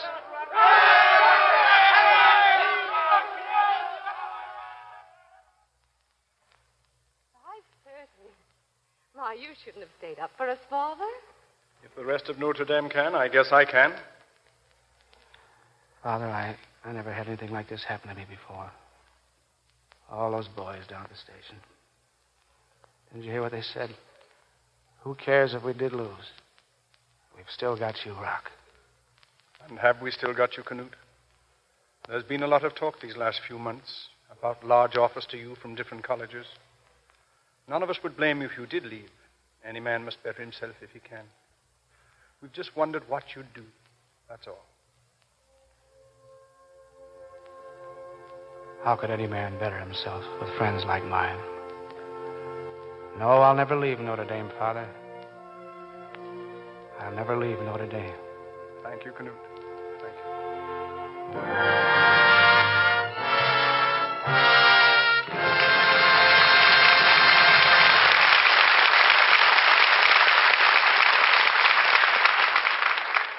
After a brief intermission, Mr. DeMille presents Pat O'Brien, Fay Ray, Ronald Reagan, and Donald Crisp in Act 3 of Knute Rockne All-American. Ladies, did you ever wash a sweater and have it come out half its original size and all faded and scratchy into the bargain? It's maddening and expensive, isn't it? Why not take a tip from a woman who knows a lot about sweaters and how to care for them? She's a lady from Saskatoon, Canada, and she's written us a very interesting letter. Will you read it, Sally? Mm-hmm. She says, I have a number of sweaters which I received from the old country, made of the finest wool. Some of them are 3 or 4 years old, but you would never know it by looking at them. Their color hasn't faded one bit, and they're still as soft as when I first got them.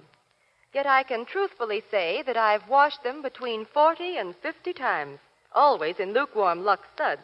Now, that's a fine letter. It's not surprising that New Quick Lux is by far the most popular way to care for sweaters. First of all, it's so gentle and mild. And then it's so fast. In water as cool as your hand, an ideal temperature for washing sweaters, New Quick Lux dissolves 3 times as fast as any of 10 other leading soaps tested.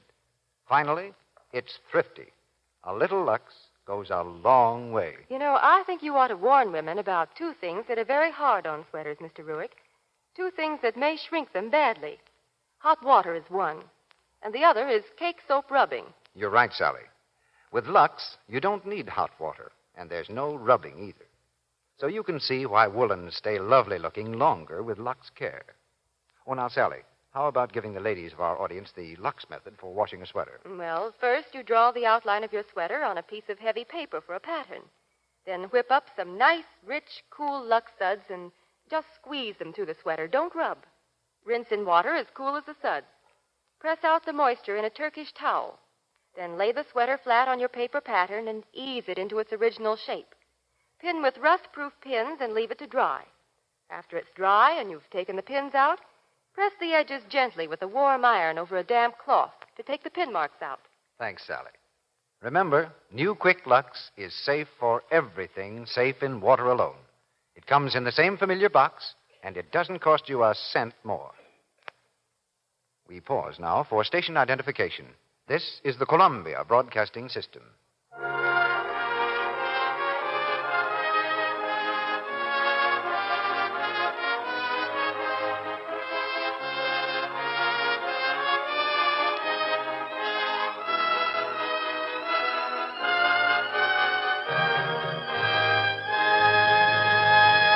The curtain rises on the 3rd act of Knute Rockne, All-American.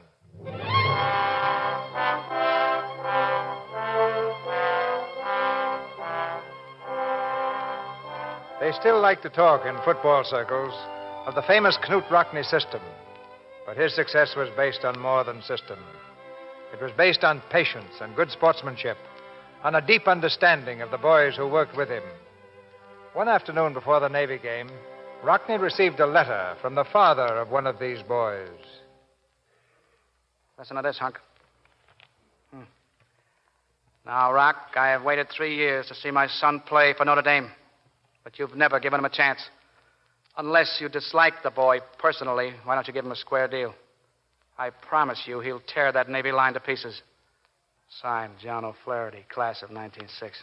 Maybe you ought to take a job at Sing Sing, Rock. Then the alumni wouldn't bother you. Yes. I saw that O'Flaherty boy on the hall. Send him in here. Sure. Hey, Charlie, send O'Flaherty in. Here's one from the Moose Heart Orphanage. Dear Knute, me and the other boys up here have been reading all about you and the Notre Dame team. We have got a football team, too. Will you let us call ourselves the Rockne Colts? We don't have real uniforms, and we don't know many good plays, but we have got lots of spirit. He's got a postscript down there. It says, win that game Saturday. Did you want to see me, Coach? Oh, yes. Yes, sit down, O'Flaherty. Just had a letter from your father. From Dad? What does he want? To sit on the bench with you Saturday? No, he wants me to put you in the game. Oh, but I'm not even going, am I? No. Your dad's got a lot of pride in you, hasn't he? I guess so. That's a great thing for both of you. Don't ever let anything happen to change it. You know why I'm not taking you to Baltimore? Well, I guess it's because I'm just not good enough. No, that's not it. You are good, O'Flaherty. You are good. You're just not big enough, O'Flaherty. I've never played you because I was afraid you'd get hurt. I've kept you on the squad all these years because you've got spirit. Great spirit. Better than your dad's, if you ask me. Oh, he'll get over it. You know how fathers are. I ought to. I'm one myself. Oh, I'd like to put you in there next Saturday. But against that big Navy line, you're taking off a beating. You might fumble. Lose the game for us. That'd break your dad's heart, wouldn't it? Yes, sir. If we win, they may forget it. And if we lose, You can blame me for not playing you. Either way, it'll make him happy. What do you say, O'Flaherty? Just thanks. Good boy. See you this afternoon, son. Yes, sir. Hunk. Yeah, Rock? Add O'Flaherty's name to the list for Baltimore. But, Rock, he never goes with the team. I know. He's going with us this time. I'm going to let him kick off.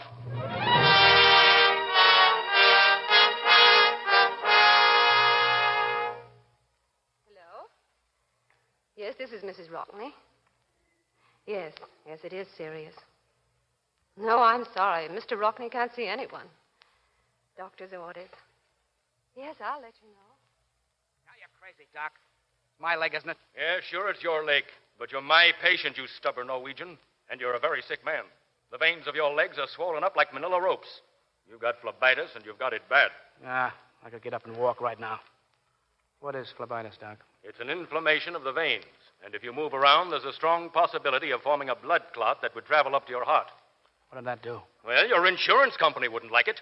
I've warned you about this for 10 years, but you wouldn't listen. You've let those boys of yours smash into you year after year, knock you down, run over you. Now you're paying for it. You're not 20 years old, you're 42. And if you don't obey my orders, you'll never be any older. Oh, but, Doc, we're playing the Army on Saturday, and the boys... I don't care if you're playing the whole schedule on Saturday. You don't move out of that bed. And those are my orders. Bonnie. Bonnie. Yes, Knute? Bonnie, I want a wheelchair. What? A wheelchair, Bonnie. A wheelchair. We're playing the Army on Saturday. It looks like an Army day. Score at the end of the half. Army 6, Notre Dame 0.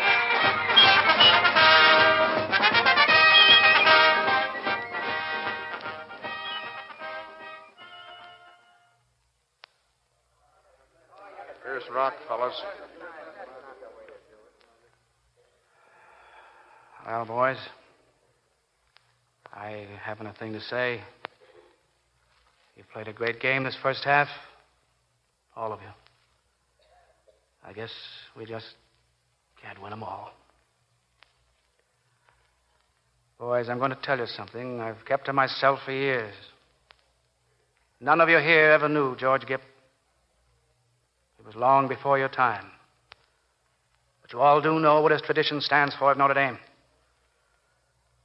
Well, the last thing he said to me was, Rock, sometime when the team is up against it, when things are wrong and the brakes are beating the boys, tell them to go in there with all they've got and win just one for the Gipper. I don't know where I'll be then, Rock, he said. But I'll know about it, and I'll be happy. That's all, boys. Well, what are we waiting for? Come on!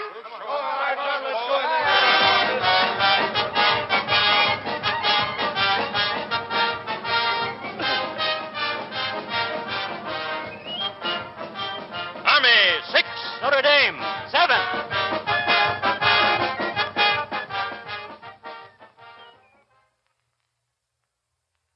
Football scandal attacked by noted educators. Cry of professionalism raised by college authorities. Football purge opens in New York. I suppose you've read all this, Rock? I've read every word of it. Noted educators, are they? They've got no argument. Public doesn't believe this stuff. The public believes whatever it reads in the papers, Knute, unless it is denied in type just as large and preferably larger. The coaches of other colleges all over the country want you to go to New York, Rock. They need your name and voice to speak for them. Will you do it, Rock? All right. I'll go. But I'm not going to mince any words. Mr. Rockne, the original idea upon which all college sport is founded is that a normal amount of exercise is helpful to young men engaged in their studies. Do you agree with this definition? No, as far as it goes, yes. How would you amend that definition? Games such as football are more than merely helpful to boys. They are an absolute necessity of the nation's best interests. Why, Mr. Rockne? Because every red-blooded young man in any country is filled with what we might call the natural spirit of combat. In many parts of Europe and elsewhere in the world, this spirit has manifested itself in continuous wars and revolutions. But we have tried to make competitive sports act as a safer outlet for this spirit of combat. And I believe we've succeeded. Do you mean to imply, Mr. Rockne, that college football, as practiced at Notre Dame, is a form of pacifism? Well, I suppose you could get an argument on that from some of our opponents. But that is precisely what I mean. Mr. Rockne, have you ever interceded for a football player who fell behind in his classes and had to be suspended from your team? I have not. If any player flunks his class, he's no good to the coach or to the school he attends. And the coach who goes around trying to fix it for athletes to be scholastically eligible when mentally they're not, well, he's just a plain, everyday fool. Mr. Rockne, couldn't football be replaced by some other game? Something less violent? What game would you suggest? Well, hockey, for instance. Well, no, just a minute. As a matter of fact, I once suggested that very idea to Father Callahan, our president. I explained the game to him in detail, and he seemed downright interested. Until we came to the use of the sticks. Then he held up his hands. No, he said. No, that game is never for this university. Notre Dame will never endorse any game that puts a club in the hands of an Irishman. In your opinion, Mr. Rockne, what is college for? Where do these elaborate spectacles of sport fit into the scheme of education? What is their contribution to the national intelligence? Gentlemen, we are living in the 20th century. To limit the college education to books, classrooms, and laboratories is to give to education too narrow a meaning for modern times. Now, if I have learned any one fact in my 20 years of work with boys, it's this. The most dangerous thing in American life today is we're getting soft. Soft inside and out. And we're losing that forceful heritage of mind and body that was once our most precious possession. Now, these coaches and I, have given our lives to working that flaccid philosophy out of our boys' minds and bodies. We believe the finest work of man is building the character of man. We've tried to build courage and initiative and tolerance and persistence, without which the most educated brain in the head of man is not worth very much. Now, our boys at Notre Dame have played all over the country. They've gotten to learn that Southerners aren't lazy. Northerners aren't cold. Middle Westerners aren't hicks. Californians aren't big and dumb. They've found from all sorts of America what America is. And in that process, they found themselves. Now, I don't know, Professor. I don't know how you would grade a boy for learning all these things. 50, 75, 90, perhaps. But wouldn't it be a good idea not to grade anyone's contribution to the national intelligence until all the results were in, say 5 or 10 years after he's graduated, when his record and character aren't hung on the wall like a diploma, but are hung inside the man himself?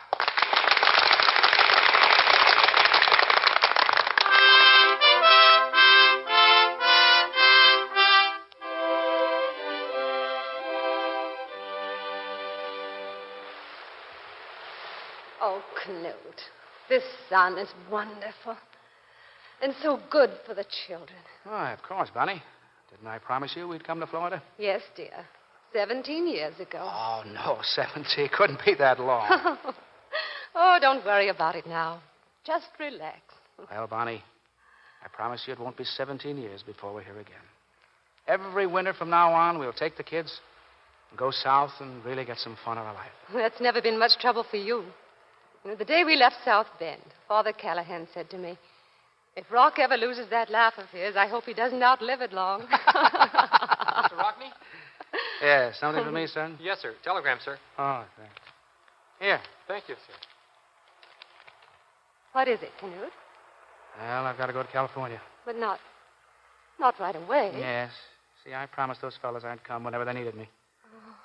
Oh, there ought to be a union for people who can't say no. You aren't going by plane, are you? Well, Bonnie, if I take a train, it'll take me 3 days. This way, I'll get there in no time. I'll be back Monday. But you know how I feel about flying, Rock. Bonnie, I wish you wouldn't look at me like that. Come on now, honey. Help me pack. I'll wire from Kansas City tomorrow morning.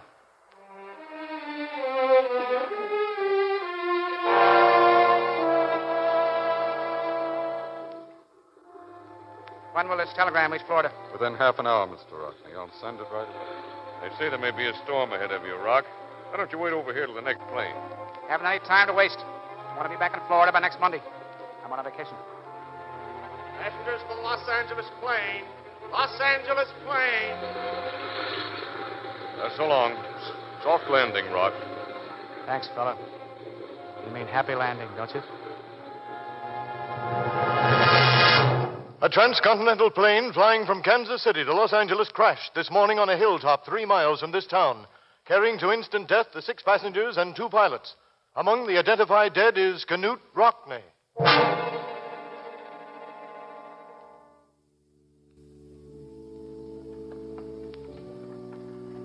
We who are here are but a handful of his friends, come to pay our last tribute of devotion to his mortal remains. Of necessity, we are few in number in this hallowed place, though thousands are without the doors. But we represent millions like ourselves who are here in spirit, listening all over America. Knute Rockne might have gone to any university in the land and been gladly received and forever cherished there. But he chose Our Lady School. He honored her in the monogram which he earned and wore. He honored her in the principles and in the ideals he set up in the lives of young men under his care. He was indeed her true son. Yes, Knute Rockne has gone. And who was he? Ask the President of these United States, who dispatched a personal message of tribute to his memory. Ask the King of Norway, who sent a special delegation here to represent him. Ask the thousands of newspaper men whose labor of love in his memory has stirred every heart in America.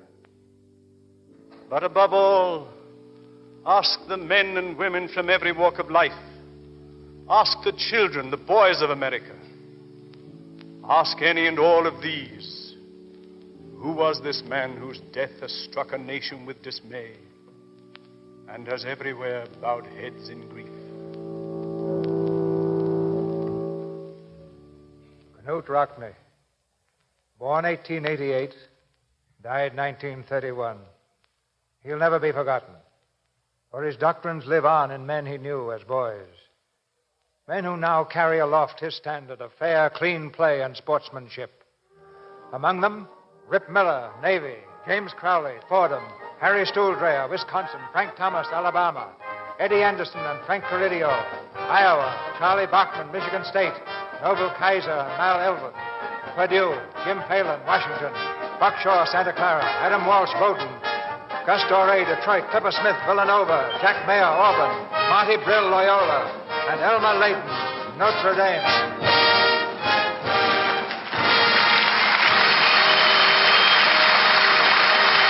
And so we bring to a close our play, tonight's performance of Knute Rockne, All-American. In just a moment, Mr. DeMille will bring our stars back to the microphone.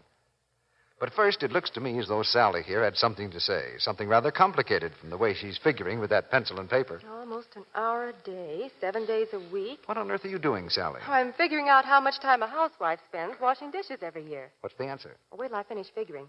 300 divided by 8, 3, 7.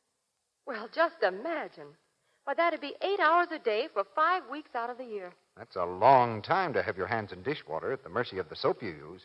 If that soap is harsh, it's bound to make them rough and red and unattractive. No woman wants hands like that. It's much better to use gentle, new Quick Lux Flakes. Much, much better. And this has been proved by hundreds of women in tests of 5 leading dishwashing soaps, including Lux. Tests made under conditions similar to home dishwashing. Lux left their hands ever so much softer, smoother than the other soaps did. You can prove this for yourself. Try new Quick Lux in your dishpan tomorrow. Ask for the generous big box, the same familiar Lux package. It's fast, it's thrifty, and it's so mild, it helps your hands stay soft and smooth and lovely. Now, here's Mr. DeMille with our stars. Back in the center of our stage now is Pat O'Brien, the man who made Knute Rockne live for us tonight. And with him are Fay Ray and Donald Crisp. Thank you, CB. It was a great honor to be chosen to play the part of Knute Rockne on the screen, and then again here in the Lux Radio Theater. I've admired him ever since I was a kid. Pat, you played a little football yourself a few years back, didn't you? You've been holding out on us, Pat. There wasn't much to hold out, CB. Well, now, the way I heard it, you were a star quarterback at Marquette and ran 90 yards for a touchdown against one of Knute Rockne's best teams. That is more than a little exaggerated, Crazy. You mean it wasn't 90 yards, Pat? Can't run 90 yards sitting on the bench. I didn't get in until late in the game. Coach was, he was desperate. He'd used up the first, second, and third string backs. He was finally down to me. I played about 30 seconds, didn't even get my hands on the ball. Outside of that, the story's true, huh? Well, anyway, you can always tell your children that you played against a Knute Rockne team. That's what I said to myself when I tried to get up for the sixth time. That's a very comforting thought, Pat. By the way, Mr. DeMille, what's your next play? 14, 82, 91. Hey! No, not football. I mean next Monday night. Next Monday night. Well, we've got a play that's a sure winner, Donald. My Favorite Wife, adapted from Leo McCarey's RKO picture. Who are the stars going to be, Mr. DeMille? You like them all, Fay. Laurence Olivier, Rosalind Russell, and Gail Patrick.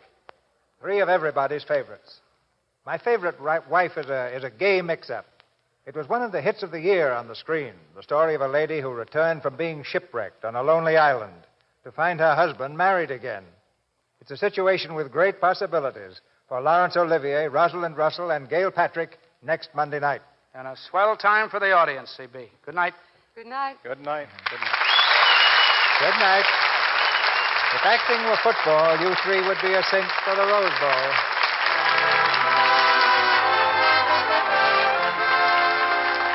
Our sponsors, the makers of Lux Flakes, join me in inviting you to be with us again next Monday night when the Lux Radio Theater presents Laurence Olivier, Rosalind Russell, and Gail Patrick in My Favorite Wife. This is Cecil B. DeMille saying good night to you from Hollywood.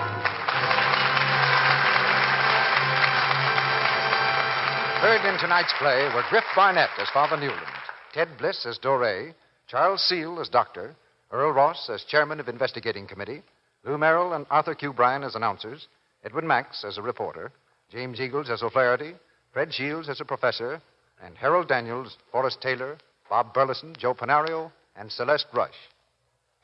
Our play tonight is an adaptation of the Warner Brothers picture Knute Rockne, All-American, which is currently being shown throughout the country.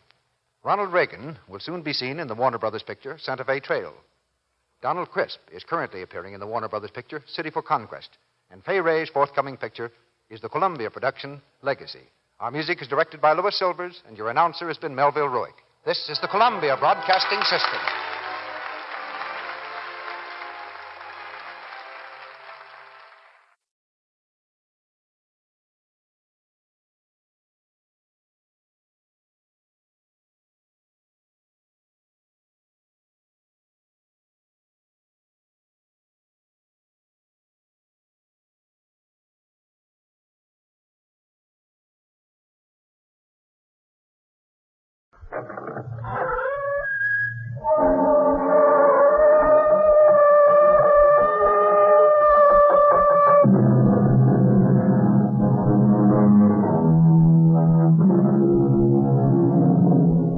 Come in. Welcome. I'm E.G. Marshall. Since earliest recorded time, man has believed it was possible to see into the future. He has honored and showered gifts on those who purported to be able to unveil the future. However, the Bible has warned against the oracles and soothsayers and threatened them with punishment. In Leviticus 20:17, we find, "A man or a woman that divineth by a ghost or a familiar spirit, or that is a wizard, shall surely be put to death. They shall stone them with stones." This admonition has not stopped the fortune teller, the reader of palms, or the tarot cards. Our mystery drama, "They Shall Stone Them with Stones," was written especially for the Mystery Theater by Sidney Sloan and stars Terry Keane. It is sponsored in part by Buick Motor Division. I'll be back shortly with Act One.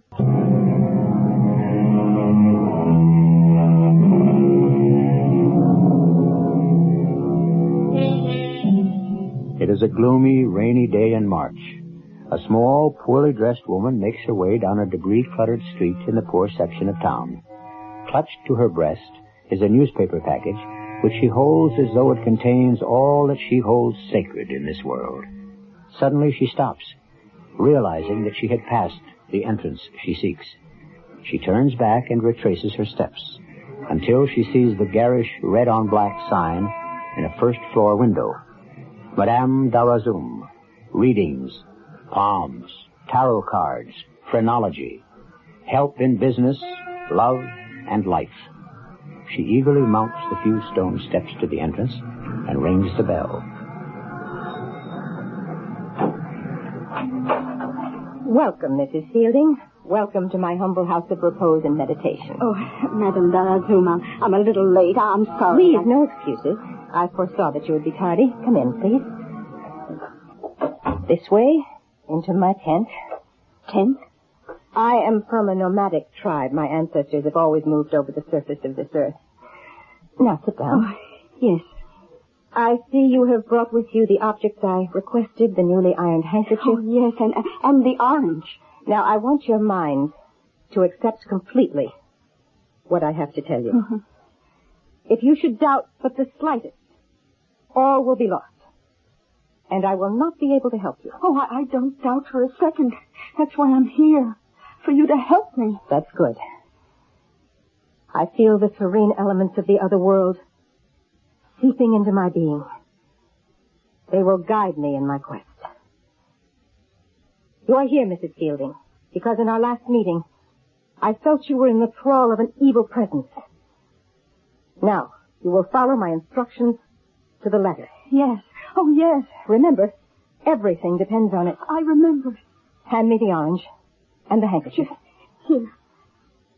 I wrap the orange in the handkerchief. I ask the beings that guide us to place their strength into this instrument, this orange, so that we may understand the nature of your trouble. Now, this orange covered with this handkerchief I place on your lungs, stomach, your brain, your heart. Now, bow your head and ask for help. Oh, help me. Please, help me. Here, take the orange, but do not remove the handkerchief. Place it on the floor beneath your right foot. That's right. Now press down with all your strength. Crush the orange. Crush it. Pick it up. Examine it. Examine the orange for signs. What do you find? No. No!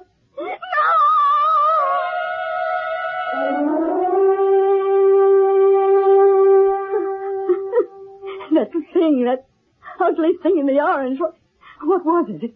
It looked like a lizard or a spider or something awful. It was the evil thing that infests your body and your spirit. The powers that I called on revealed it in the orange, which you crushed. That ugly thing? It was a sign warning you. You are under an evil spell. Everything you possess is infected with it. Everything? Not only your person, the house you live in, the things you possess. Now, you have savings, money you've put away. Oh, very little. I can't save much on Charlie's salary. How much? Oh, $300-400. I have the bank book with me. Here, see for yourself. $457.18. Oh, we were never much for saving money. I must tell you that your money has a curse on it. You must go to the bank and draw out... Everything? No. You will draw out just $450 in small bills. You will bring the money here, and I will call on the spirits to wash the evil out of the money. Oh, I don't know. Your money will be completely safe. I will wrap your money in a cloth, sew it up, and give it back to you. Oh. You will take the package of money to your bank and put it in your safe deposit box. Mm-hmm. You will lock the package of money away for 1 year and 70 days to allow the evil in the money to disappear. And then your money will be clean. Oh, yes. Yes, I'll do that. I'll bring you the money. Now, remember this. This is most important. If you should open the package even 1 minute before the time is up, the money will turn into worthless paper. Oh, no, I promise. I promise I won't touch it for 1 year and 70 days. Oh, you expecting someone? No. Open up! Open up! Police! What is the meaning of this? Police, you're under arrest. The look on her face. She was out the door in record time. My cop impersonation was perfect. Go ahead and laugh, Harry. Very funny. Your gangbuster entrance did me out of $450. Saved you from a stretch in the pen, you mean? So you're back into that switch the paper for the money racket. Better than the creaky old vaudeville act you and I were doing. What was wrong with it? We were a top act. Where? We hadn't worked for 3 months, and I began to get hungry. Dangerous, Emma. Too dangerous for you. For us. We ain't kids anymore. We can't run as fast as we used to. Harry, it's more than just earning a buck. I began to have... I don't know, something was bothering me. Began to feel something inside of me, telling me what was coming next. I was beginning to feel something that I never experienced before. Oh, come on. No, listen. It was a young girl. After we'd gone through all the standard stunts, I suddenly had to speak to her, to warn her. You remember I asked her to come backstage after the performance? I sort of remember. Well, when I saw her, I knew that she only had a short time to live. She looked sick. Huh? Now, on the contrary, there was nothing in her face or manner to reveal it. So? 7 weeks later, she was dead. A malignancy. Even her doctor didn't know it until later. It was then I began to wonder about what I was doing. I just had to get away and think. Well, I got the cure for those half-baked ideas you got in your head. And safer, too. You're coming back into our old act, and that'll keep you too busy to think about how you can really read minds.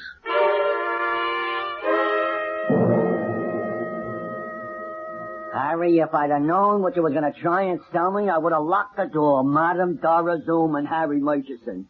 That act would have been dated in 1910. Let's go, Harry. No. Pinky, you gotta listen to me. Why, what's the point? I couldn't sell a cockamaniac like yours. We got something new. Big. Sensational. Yeah, what? Tell him, Emma. Tell him about how you can really see into the future. How you can read minds. Oh, come on. Will you quit wasting my time? It's true, Pinky. Tell him, Emma. You were out to the track yesterday. Yeah, well, what's new about that? I'm out there almost every day. You bet $50 on a horse. Ticket number 3541063. 8th race. Yeah. How did I bet him? Show. Right. Yeah, what did he do? He ran out of the money. You lost. Well, you're right. Absolutely right. See what I tell you? How did you do it, Emma? You read your mind. All right, let's go. No, wait a minute. No, wait. Now, you know that wasn't bad. You can really pull that stunt. Mind reading, the real thing. What have I been telling you? Now, look, there is a spot. Yeah? It's a small nightclub. It's really a roadhouse. What kind of dough? Well, it's a small joint. Money small also. But it's a good place to break in your new act. You could start tonight. What about the money? Harry, hold it. Pinky's right. We got to break the act in. We'll take it, Pinky. Oh, good, great. You know, I got to hand it to you, Emma. You sure knocked me cold with that one. Even my own wife don't know I lost her. She was out in the track with me. Well, I'm sorry to have to shove you out like this, but I got a million people waiting to see me. So look, go out this side door here. Yeah. Okay, Pinky. You'll be seeing you. Call us, huh? Well, how do you like that? We got a job, and it's only a beginning. How'd you do it, Emma? You really read his mind? No such luck. I was sitting next to the wastebasket. I saw the torn stub of a race ticket lying on top of the other waste paper. I could read the amount, date, ticket number, and race without any trouble. The rest I just put together. It was a good guess. He wouldn't have thrown the ticket away if he'd won. May I have your attention, ladies and gentlemen? Madame Darazum, known all over Europe and Asia for her great psychic gifts, will entertain you with a demonstration of her powers. I will go among you, and by your concentration and her telepathic skill, Madame Darazum, blindfolded, will look into your innermost thoughts and perhaps be able to warn of dangers lurking ahead. Now, ladies and gentlemen, Madame Darazum. Are you ready, Madame Darazum? I am ready, Mr. Richardson. I am standing next to a person, Madame Darazum. You are standing next to a lady. You are correct. She is holding a valuable object in her hand. If you had a thought about it, what would you say? The lady is showing you a watch. It is an old watch. One more bit of information. Concentrate. It was given to her by her father, who is no longer living. Thank you, Madame Darazum. Thank you. Now let us try something more difficult. I am facing an individual. You are speaking with a gentleman. That is correct. Now he shows me something important. Can you identify it for the assembled audience? Wait. I see a small card. Numbers on it. It is a Social Security card. Correct. Absolutely correct. Can you give us the first 3 digits? Think. Separate your lines of communication. Oh, I know you can do it. I have a 2. Right, go on. I have a 7. Go on, don't stop. I have a 0. The first 3 digits are 270. Wonderful. You are absolutely correct, Madame Darazum. No, hey, wait a minute. Just a minute, sir, please. No, it's a trick. It's just a trick. You were giving her signals. What do you want me to do? Just give me the rest of the numbers on my Social Security card, if you can. Very well. Now, I want you to think of only one thing. The numbers. Okay. I'm thinking. The numbers are 270. Yeah. 01 08 49. Is that correct, sir? That's right. That is right. Thank you. Now, for myself and Madame Darazum, I say good evening. We shall be back for the next show. There's something else. I must speak. Madame Darazum will be back later. No, I must speak now. There is a woman at the table behind you. Madame Darazum, you are tired, weary from your telepathic feats, and I... That woman is wearing an opal brooch. Yes. Would you hand the brooch to Mr. Murchison, please? Very well. I'm holding it in my hands. The donor of that brooch is dead. Am I correct? The lady nods her head in the affirmative. You are correct. Wait. The brooch was not given. What are you saying? Reconsider what you were saying. The brooch was taken. The owner of the brooch did not die a natural death. She was murdered.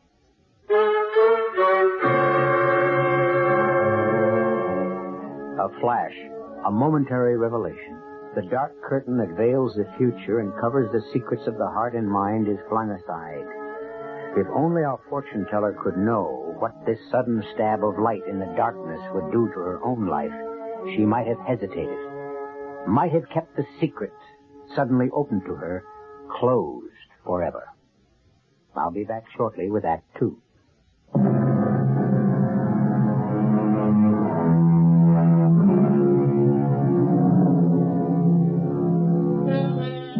There's an old saying, if you're good, you succeed. If you're too good, you fail. Madame Darazum and her partner will find out the truth of the old adage. Next morning, they were surprised to find that their act wasn't the smashing hit they had thought it was. Look, there's nothing more we can do. You were fired. Panned, thrown out. The owner of the club don't want that kind of aggravation you caused him. I was there, wasn't I? I don't blame him. Gotta admit, Pinky, the act was sensational. Yeah, well, that kind of sensation he don't need. He'll probably have a dozen lawyers sitting on his front door tomorrow morning, suing him for $1 million apiece. What got into you, Emma? What, did you go out of your head or something? Make a statement like that? She couldn't help herself, Pinky. She gets a message like that, she's gotta get it out. Yeah, well, you're finished after that. And even if you were still saleable, I wouldn't touch you. Too dangerous. What do you mean? Just what I said, dangerous. I mean, if you were right about that woman being knocked off, don't you think the guy that did it It's going to be interested in keeping you quiet? Perhaps permanently.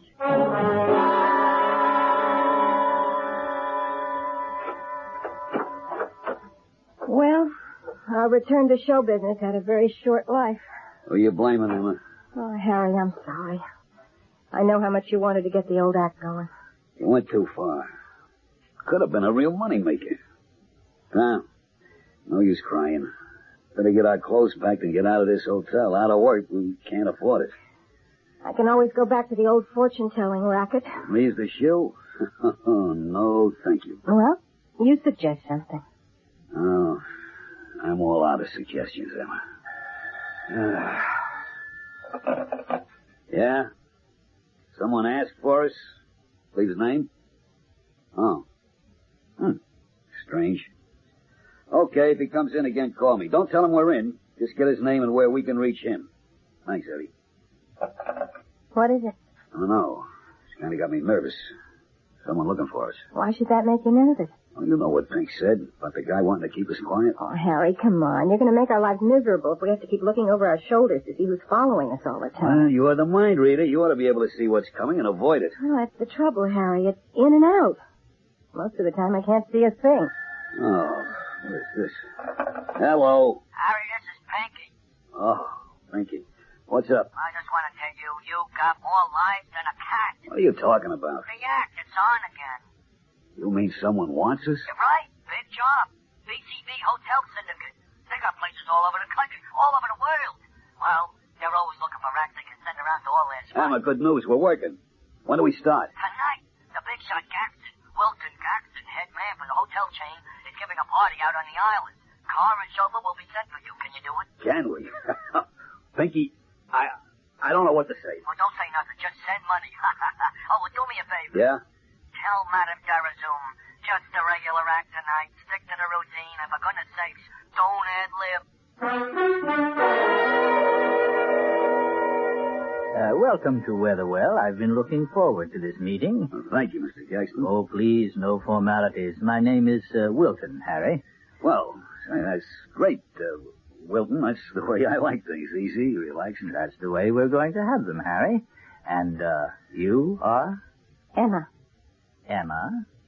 Not a very glamorous name? Well, I don't know. It is something of a surprise, considering... Considering my ability to read minds? Well, yes. Maybe that's a bit overrated, too, Mr. Gaxton. Wilton, please. Look, Wilton, Madam's just being modest. She's really great. Well, that was the impression I got the other night during your performance at the Douglas Inn Roadhouse. Oh, you were there? Emma and I kind of wondered where you'd caught the act. Oh, I was there. I was very much impressed. It was a truly sensational performance, Emma. Thank you. You flatter me. Isn't it getting rather late to give a performance for your guests? Guests?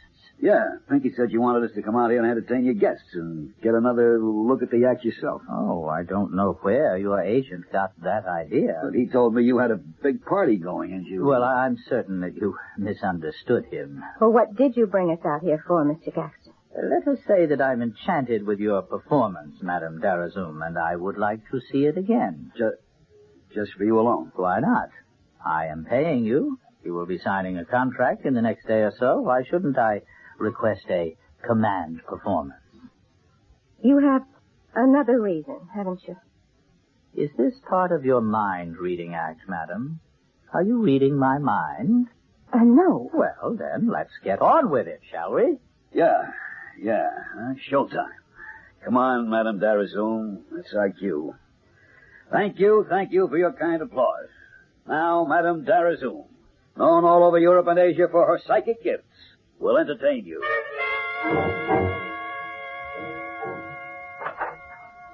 Your quarters, I think you will find them comfortable. Just one thing.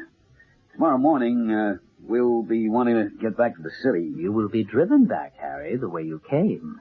When does this tour start? I understand we're to visit and play the many hotels on your circuit. I'm not familiar with the arrangements, Emma. Perhaps your agent, Mr. Shears, could brief you on that? All right. We'll talk to him. Yeah, Pinky should know. Then I shall bid you good night. Oh, Mr. Gaxton? Yes? You asked us to go through our act tonight for you alone. Well, why not? I I wanted to see what I was buying. When we finished, you gave us no indication of your feelings about it. You didn't applaud. You didn't even smile politely. Were you disappointed?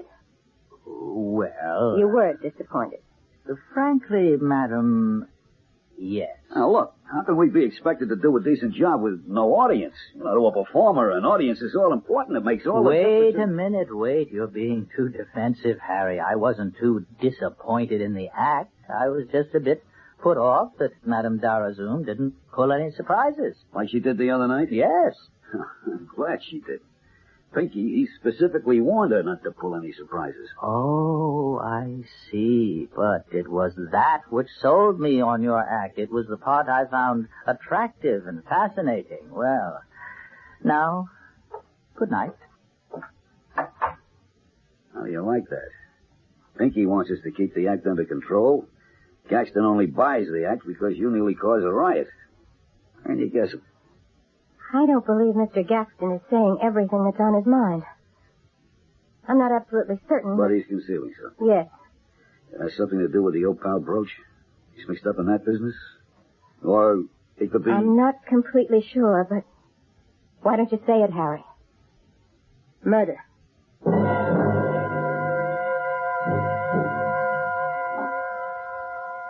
Emma, you awake? Yeah. Nearly 7, isn't it? Just. I haven't slept a wink. I've been running the whole thing over and over in my mind. The little shiny iron ball rolling around in my head like a pinball machine. What do you come up with? Tilt. Just don't believe it.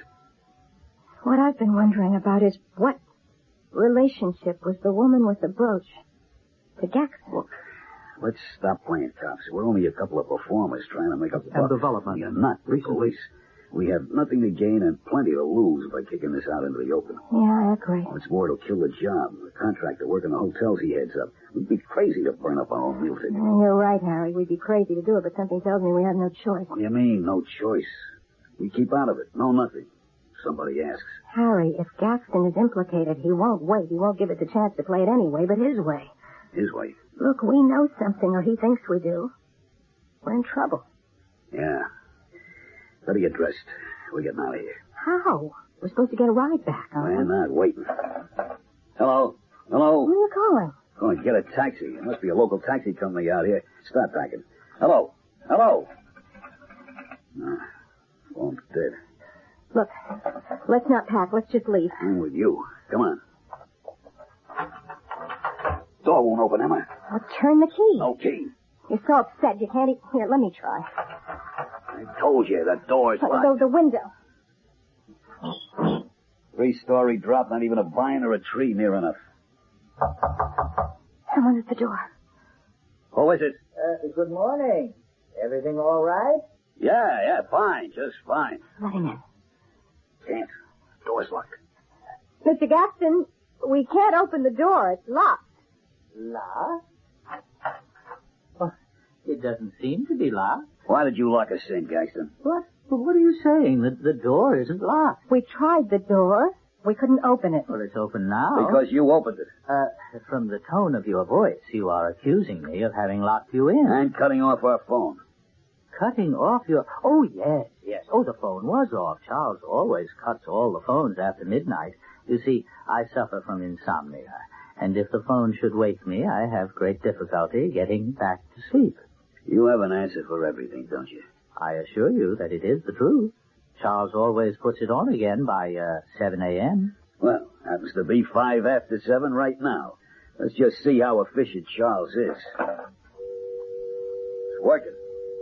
Phone's on. You see? Mr. Gaxton, we want to leave. Now. Right now. Can we have your car to take us to a train, a bus station? Well, now, something seems to be wrong. Why are you behaving so antagonistically towards me? Last night we discovered a lot of things. Such as? Harry, don't say anything. Suddenly your attitude has changed. Your conversation full of hidden meanings and innuendos. Now, come here. What's bothering you? Harry, don't say anything. I got it, Emma. Mr. Gaxton, we think you hired us because you thought we knew something about the murder. The murder Madam spoke about in our act the other night at the nightclub. Go on. We decided to go to the police. Whatever for? You really know the murderer? We think we do. Maybe you do, too. What? Oh, that's funny.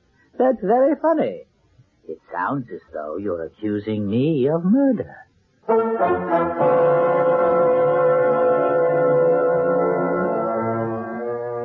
In the lexicon of professional mind reading, Rule 1, to which Madame Darazoum had always adhered, was that one had to be relatively certain before making a prediction. Harry's blurted-out accusation of Wilton Gaxton violates that rule. She was anything but certain of his guilt or his motives, and there is now in the back of her mind a feeling that nothing but disaster can result. I'll be back shortly with Act 3. Buick's 1976 Century Regal is the most luxurious midsize car Buick builds. But it's also got a practical side. In fact, it makes a concession to practicality that no other American midsize car does. It comes with a V6 engine, and a Buick V6 at that. Regal, it's got the spirit. That's how it's gonna be, spirit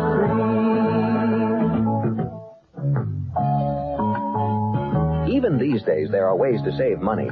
Interested? Well, one way is to keep your car well-tuned with AC firing spark plugs, because AC spark plugs not only help improve your car's performance, they could also help save gasoline. So see your AC Delco serviceman. Get a tune-up with AC spark plugs today. Get your New York State car inspection free all this week at Hicksville, Firestone, Hicksville, Long Island. We're all a little leery of the dark.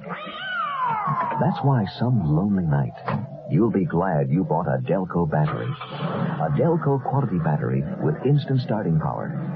Delco batteries. Some lonely night, you'll be glad you bought one.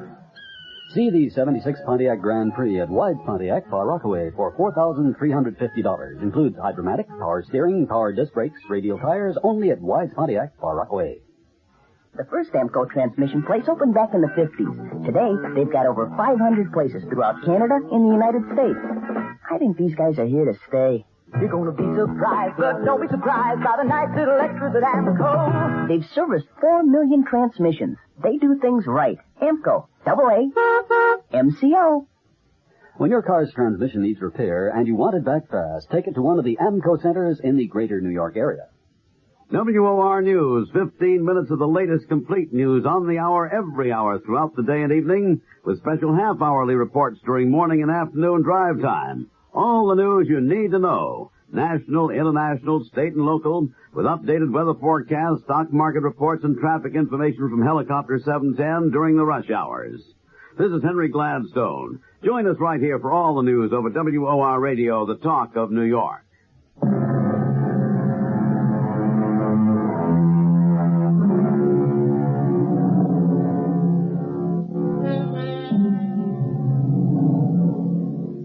After their break with Wilton Gaxton, Madame Darazoum and Harry Murchison were driven back to the city by the Gaxton chauffeur.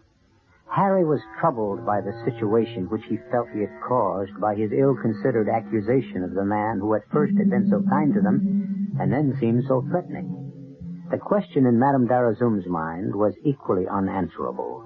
No gleam of light penetrated the darkness.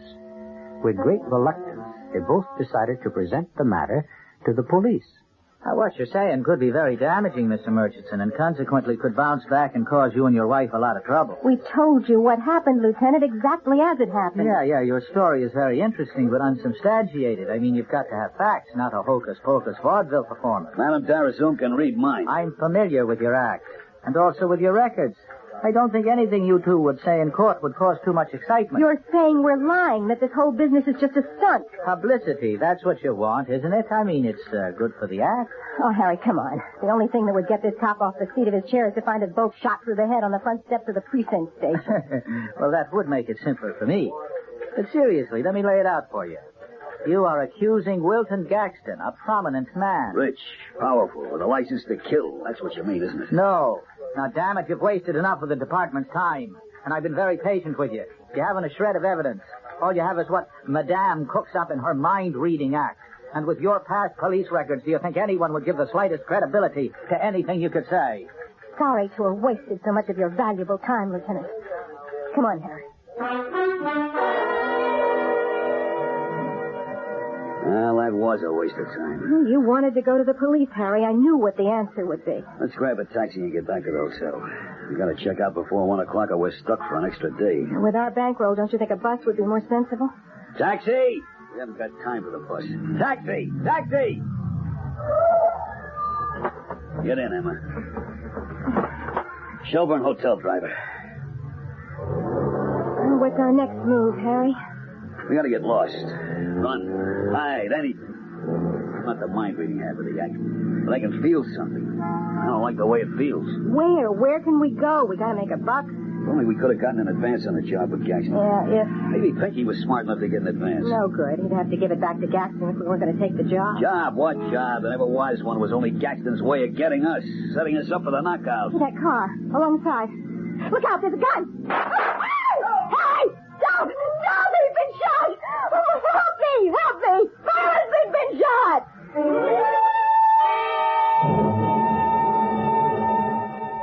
Well, when did the doctor say he'd let you out of the hospital, Murchison? I could have gone out yesterday afternoon, but I didn't want to leave. Not without police protection, Lieutenant. Remember just yesterday when we talked to you, you said it was a publicity stunt? 20 minutes later, Harry had a bullet in his shoulder. Lucky thing that bullet wasn't a few inches over. All right, I was wrong. I admit it. Hey, it mixes. Guy has to get nearly killed before he gets any notice from the cops. Okay, you want police protection, you got it. What about Gaxton? You going to pick him up? And lose my job? We haven't got a thing on him. Oh, here we go again. Hey, Harry! Harry, Emma, take a look at those newspapers. Oh. You've got coverage in every one. Front page. Mystic Reed's mind gets shot. Oh, and here, look at this one. Mind of killer unmasked by seer. We saw all the papers, Pinky. Oh, yeah, sure, you saw them. But do you know what this means? It means some nut is trying to kill me. That's what it means. I don't think it was you he was after, Harry. I'm certain that it's Madam here who's being hunted. Who's this? Oh, Pinky, I'd like you to meet Lieutenant... McCloskey, Edward McCloskey. Mr. Shears, our agent. How do you do? Now, Mr. Shears, you started to say something and you were interrupted. Something like, you know what it means. Yeah, but I was going to tell my clients that I have been simply deluged with offers. Folks, if I could just get you out of that Gaxton deal, I could get you 3 times what he offered. Don't worry about Gaxton, Pinky.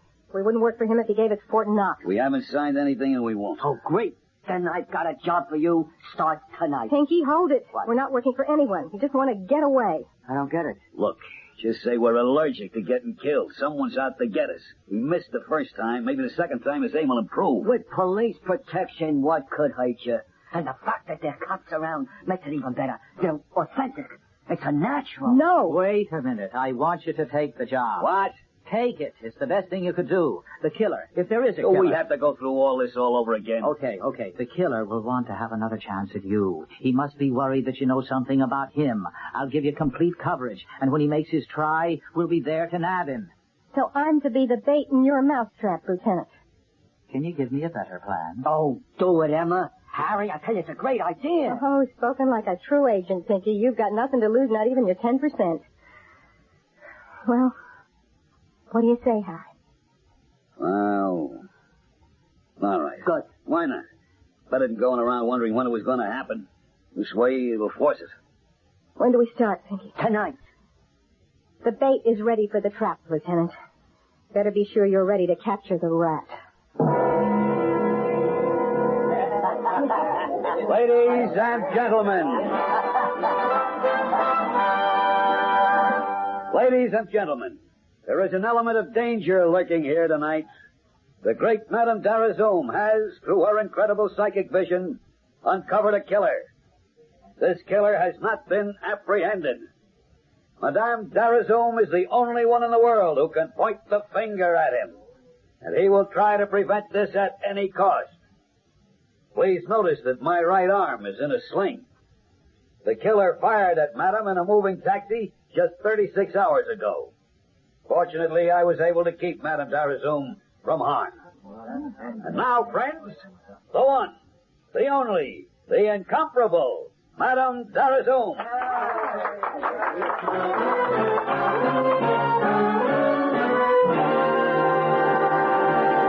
Oh, you were a smash, Emma. Yeah, well, I'm exhausted. The strain was just too much. But he didn't show. I was watching all through the act. I didn't feel he would, actually. Not through the performance. Police all around? Yeah, street clothes. All trying to look like customers. Hey, you know who came in while you were doing the last reading? Gaston. Right. I didn't want to let on to you for fear you'd get nervous and blow the act. You were blindfolded. I felt him enter. He sat way in the back near the exit. That's right. So the human radar was working tonight. Yes. Something else. I felt a warning, a flash of danger. And it's still there. Look, Emma, the lieutenant's still around. All his men, too. Gaxton wouldn't try anything. No, I suppose not. I just can't help feeling. Yes? It's Lieutenant McCloskey. May I come in? Oh, sure, Lieutenant. Come in. Ah, thanks. Good show tonight, madame. Thanks. All tricks, nothing supernatural, but a good show. What do you know, Lieutenant? She knew that Gaxton was in the audience tonight, even though she was blindfolded. Amazing. Okay. I won't try to convince you again. Gaxton was spoken to and asked to leave immediately after the performance. I sent a man with him to keep him company. Oh, thanks, Lieutenant. I can breathe easier now. Yes? Is Madame Darazoum there? Harry, I don't want to see anybody. Get rid of her. Leave it to me. I'm sorry, but Madame Darazoum is tired after her... Well, I'd better be rounding up my men and getting out of here. Thanks for your attention, Lieutenant. Look, we'll have a man stationed at the hotel for the next couple of days, or at least until we feel you'll both be safe. I appreciate that. Emma, this dame out there, she's from the trade papers. Wants to do a short interview. Well, tell her to come to the hotel tomorrow. No time. Has to have it tonight. The deadline's tonight. Oh, all right. I'll keep it short. Send her in. Come in, Miss... Mrs. Rossett. Mrs. Owen Rossett. How do you do, Mrs. Rossett? Won't you sit down? Oh, thank you. Well, I'll be going along now. Speak with you tomorrow. Thanks, Lieutenant, for all you've done. I think I'll walk out with you, Lieutenant. Be back in a minute, Madame Darazoum. Now, what can I do for you, Mrs. Rossett? You can die, Madame Darazoum. What? Don't you know me? You addressed your remarks to me just a few short days ago. Perhaps this opal brooch will refresh your memory. This gun will wipe out the picture forever. Wait. Look, you won't get away. The place is full of police. Oh, they're all gone now. The lieutenant was the last one here. His car was waiting outside. He'll be gone, too. Please, I know nothing about you. I had a brief, cloudy picture. That's past, gone from my mind. Too late. You know too much. You know I killed my stepmother for her money. She'd lived too long, the miserly old witch. And now I shall kill you. So you won't be able to tell the world. No, you'll be caught. You'll go to prison. They'll just send me back to that place. You see, I have a record of mental illness, so I can kill and get away with it. Now, die, Madame Darazoum!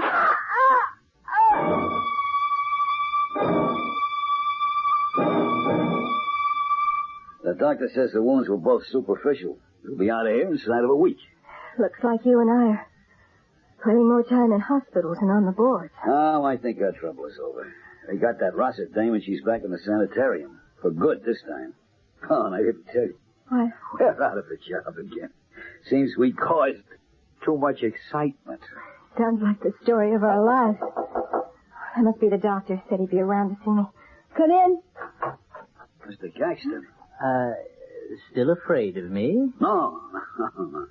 I'm sorry about that. You see, we... Water over the dam, no hard feelings. What I want to know is, have you spoken to your agent, Mr. Shears? No. Oh, then you haven't signed the new contract I've had drawn up for you? But... No buts. I want your act. And the contract will run for 2 years with options for renewal, twice the money, and no cancellation clause. What do you say?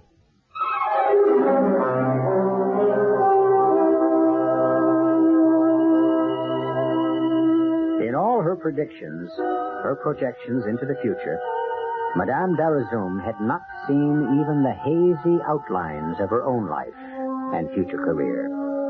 Now it was being presented to her in rosy detail by a man whom she had doubted and feared. She would have been the first to acknowledge the fallibility of her divining. I'll return shortly. Joseph Papp presents Sir Arthur Wing Pinero's Trelawney of the Wells.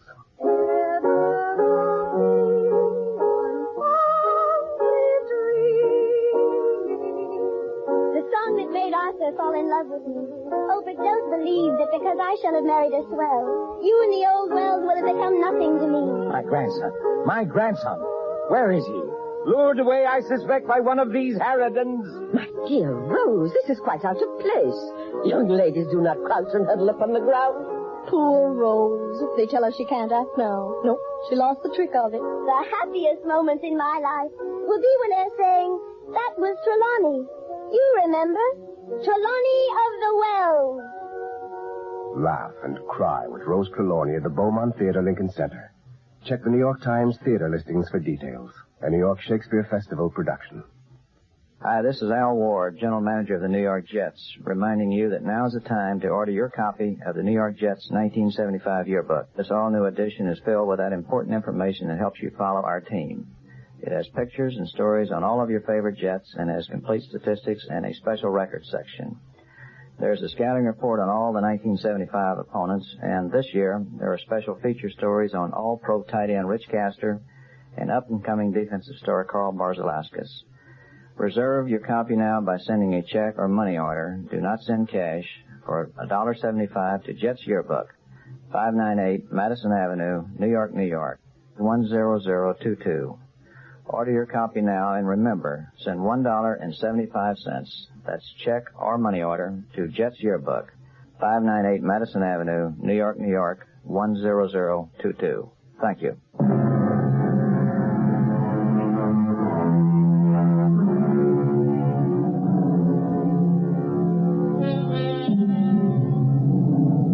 In Deuteronomy 18:19, the Bible warns us again, there shall not be found among you anyone that useth divination, a soothsayer, or an enchanter, or a sorcerer, or a charmer.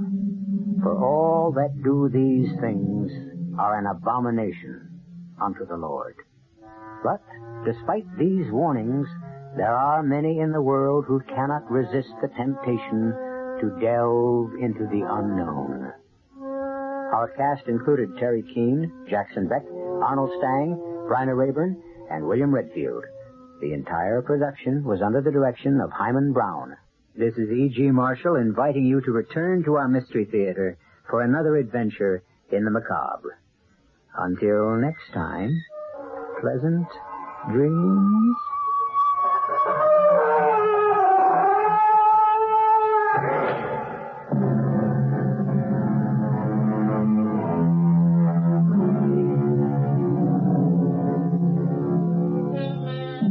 Tonight's WOR Mystery Theater was also brought to you in part by ShopRite Supermarkets, where you get a lot more for a little less. The preceding program was furnished by CBS Radio.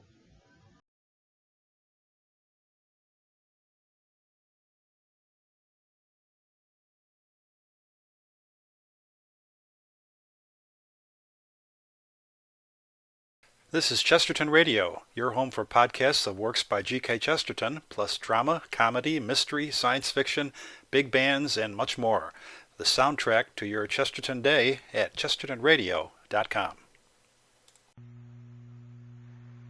Frank Sinatra, transcribed as Rocky Fortune. Friends ask me, Rocky, why can't you hold a job? That's a good question. And I don't know the answer. Maybe I just get restless or something. Anyway, whatever it is, me and steady employment don't get along. Now, you take the last job I had, steward on a big luxury liner from Bermuda to New York. I figured I'd like to see the ocean, you know? And a couple of guys were trying to help me, too. Only they wanted me to see it the hard way, from the bottom.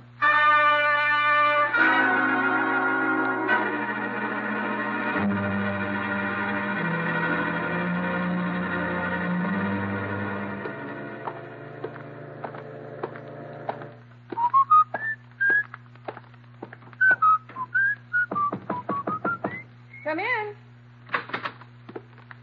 Pardon me, Miss Nightingale. This is sick bay, isn't it? Yes. Something wrong? My heart is going pitter-pat. I beg your pardon. Nothing, Blue Eyes. I'm the steward from A-Deck. I came for the pills. Pills? The Dramamine for Lady Droopsnoot. You know, the Duchess in A7. Oh, you mean Lady Harkness. Yeah, anything you say. Oh, you'll have to wait a moment for Dr. Harper. He'll be back. That's too bad. Is something wrong, Mr. Fortune. Rocky Fortune. No, why? Oh, you keep staring and winking. Oh, I've got something in my eye. I'm just trying to wink it out. Oh, you better let me take a look. Yeah. Oh, just sit down there in the light. How's this? Now, lean closer. Like this? A little closer. Does this make it? That's too close. Now, which eye is bothering you? Right now, both. Try the left one. Open wide. Ah. Your eyes, I mean. Oh. Ah. Don't be fresh. Don't be so beautiful. I don't see a thing. I do. Please, Mr. Fortune, you're not cooperating. I don't even know your name. My name is Helen Travers, R.N. For real nice? For registered nurse. Yeah. Now, about the eye, do you mind if I wash it out? Honey, you can do anything you want. Would you like to take out my tonsils or saw me in half? Anything, just name it. You're impossible. Hold still. There. Ow! That's for being so fresh.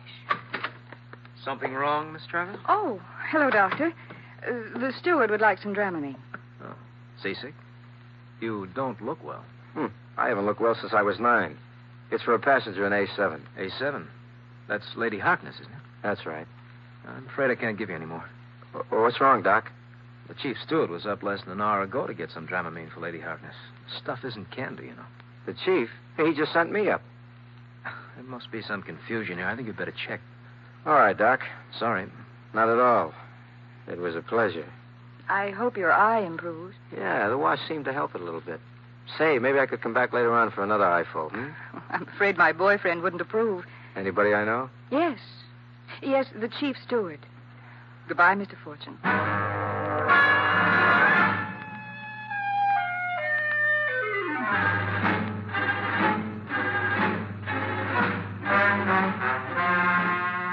I walk out on deck, still thinking about Helen Travers RN, which stands for Registered Knockout, and leg it down to A deck.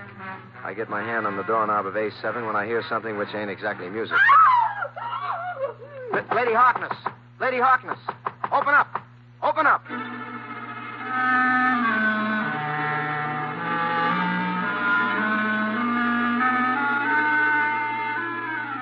When nothing happens, I put my shoulder against the door and heave.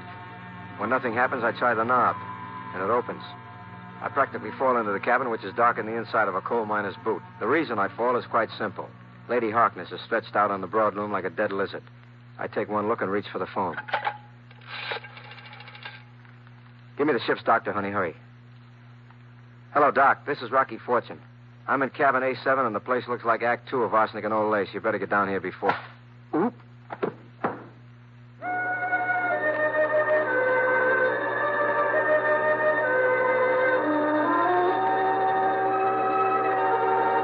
Whoever it is has been hiding behind the door when I come in. I never know what hits me. The top of my head exploded, and the floor kept coming up to meet me.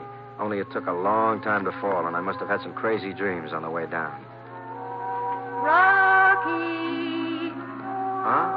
What? Up here, on this cloud. Well, Helen, how'd you get away up there? I flew. Come on up. How? Fly. Are you kidding?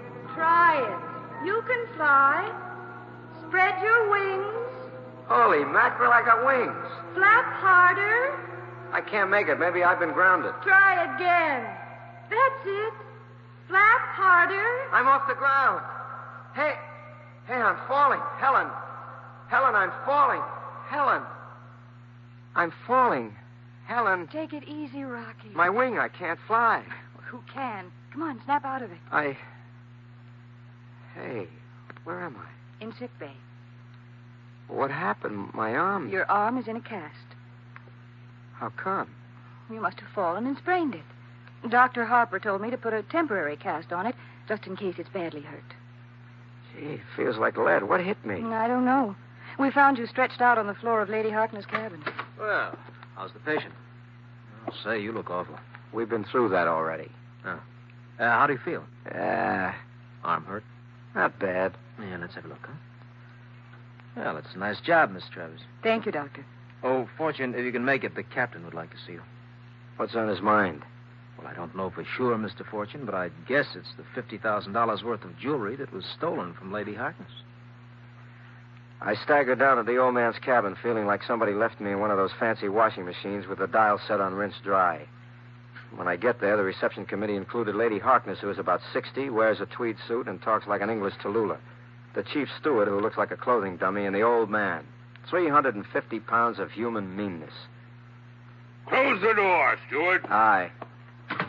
I believe you know Lady Harkness. Aye. And the chief steward. We've had the pleasure. Sit down. Thank you. Thank you, sir. Thank you. Is this the man you saw, Lady Harkness? Young man, would you mind bending over? Me? You, up to it. Okay, but what for? Well, you see, it was dark and I'd been asleep. When I opened my eyes, I only saw this strange man leaning over me. I screamed and he put a pillow or something over my face before I could get a good look at him. Is this the man? Well, it might be, Captain. All right, Fortune. Straighten up. Do you mind if I sit down, Captain? I've had a hard tap on the skull. You will remain standing in the presence of a ship's officer. Thanks. No insolence. Excuse it. Now, would you mind telling me what this is all about? Fortune, there is $50,000 worth of jewelry missing from this cabin. I don't suppose you'd like to confess. Confess? Sure. I've been waiting all night to confess. You see, it was like this. Get this, Mr. Waters. Yes, sir. I crept in through the porthole, see? And Lady Harkness here was asleep. I scragged the ice. I beg your pardon. Heisted the jewels. She started to wake up, so I smothered her with kisses. Then she screamed. I saw I couldn't escape, so I called the doc on the phone. Then I carefully swallowed the jewels, hit myself on the head with a piece of stale salami, broke my own arm, and passed out. And I'd be very happy to sign a statement. That's screamingly funny, old boy. How'd you like a punch in the jaw? Just try it, Hercules. That's enough from both of you. Mr. Waters. Sir? I want Mr. Fortune's belongings searched. If you don't turn up those jewels, you have my permission to comb the entire ship from stem to stern. Yes, sir. Mr. Fortune, you may consider yourself discharged. You are confined to crew's quarters. Just a minute, Captain Bligh. Well? Don't you think this amateur gumshoe work ought to be left to the law? Mr. Fortune, in case you are not familiar with the maritime code, on this vessel, I am the law.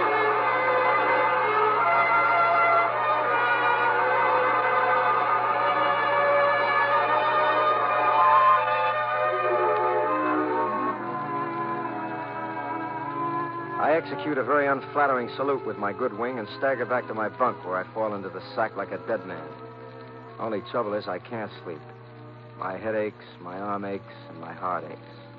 And about 1 a.m., after 3 hours of whirling like a drunken dervish, I climb out of the hammock and head for sick bay, figuring I can pick up some sleeping pills. I get to the sick bay door just in time to hear voices inside. Don't try to give me that. I tell you it's true, And I Larry. tell you you're a liar. Larry, please. Nobody's going to double-cross me, Helen, particularly not my own girl. Larry, you've got to believe me. I'll give you one more chance to tell me the truth. But I told you. All right, baby. You want to play rough. Larry. Now? Okay. Good evening. Am I interrupting something? Fortune, get out of here. You know, Emily Post says it ain't polite to hit a young lady unless she belts you first. Get out. You all right, Miss Travers? Yes. Please, Rocky, do as he says. Sure. Anything you say. Only before I go, Chief. Yes. Here. Rocky. I suppose they'll hang me for mutiny now. Oh, well, it was worth it.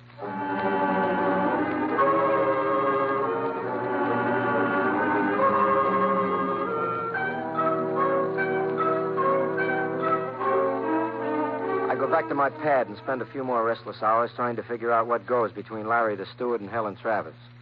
In the morning, I wake up and head back to sickbay for a checkup on the arm. Ah, how's it feel? Hurts. I think I'd better x-ray in case it's a green twig fracture instead of sprain. Does that mean you take the cast off? No. We can x-ray right through the cast. I'd hate to spoil Miss Travers' beautiful work. Her beautiful work weighs about a ton. How long do I wear it, Doc? I'll let you know after the x-rays. Just step over here, please. Huh? Now, place your arm right here. That's fine. You just hold that, huh? Now. Just hold steady. Ah, good, that's fine. Now, you wait here. I'll go into the dark room and develop it. Huh? Say, Doc, is Miss Travers in this morning? No. She said you didn't feel well. Had a bad night, I expect. I expect she did. This will only take a minute or two. Just make yourself comfortable, huh?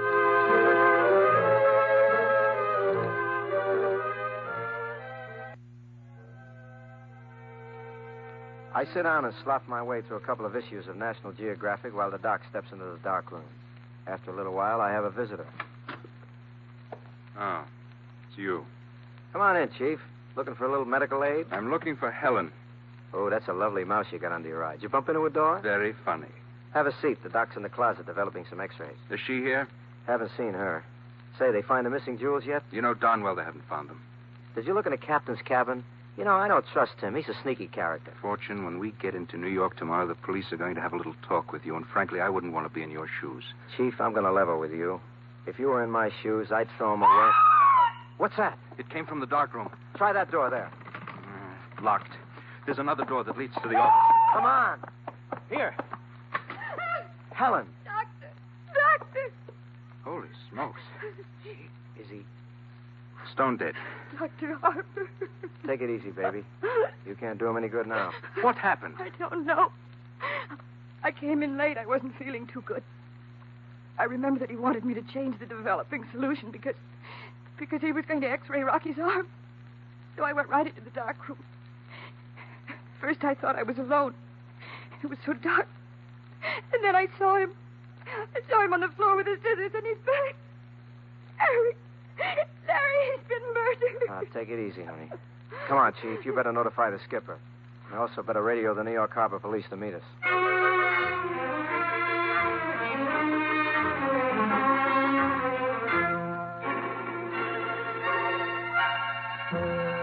While the chief steward goes over to phone the old man, it suddenly occurs to me that I'd better have a couple of ready answers. So I go back in the little dark room to take another look at Dr. Harper and snoop a little. Just when I think I've struck oil, the skipper barges in. Fortune! Yeah? I don't want anything touched. Just window shopping, Skipper. You are under arrest. What's the charge? Or don't you need one? The charge is murder. Now look, Captain. You will be placed under guard in the forward lazarette until the police board ship. Just what makes you think I slipped it to Dr. Harper? You were alone with him when the chief steward arrived. He was in the dark room. You had plenty of time to kill him and go back to the examining room. And you'll have plenty of time to pay for it, too. The rest of your life, I predict, Mr. Fortune. I got news for you, Skipper. As a fortune teller, you got a crack in your crystal ball.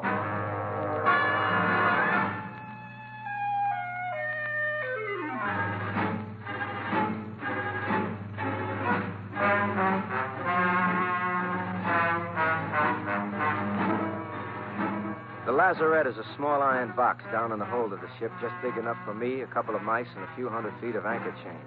A couple of deckhands take turns guarding me, which consists of sleeping on a little cot just outside the bulkhead door. I get 3 square glasses of water a day and all the bread that me and the mice can eat. I am not happy. On your feet, Mr. Fortune. Well, well. And to what do I owe this pleasure? To the fact that I want to talk to you. Is that gun just a conversation piece, or do you always carry it? The captain authorized your guard to carry sidearms. I'm your guard for the next watch. Just the two of us? Just the two of us. How cozy. Get back against the wall and keep those hands above your head. Anything you say, Larry. I'm interested in what you say, Mr. Fortune. Concerning what? Concerning what happened to those jewels. How should I know? I say you've got them. You've been smoking Dramamine. I'll give you one more chance to start talking. And if I don't? I empty this gun at you. Wait a minute, Buster. That's homicide, remember? I can always say you tried to jump me. I don't get this. Is there a reward, or are you interested in those jewels for personal reasons? Just start talking. Okay, I'll talk. And make it good. I'll make it as good as I can. Is this good enough?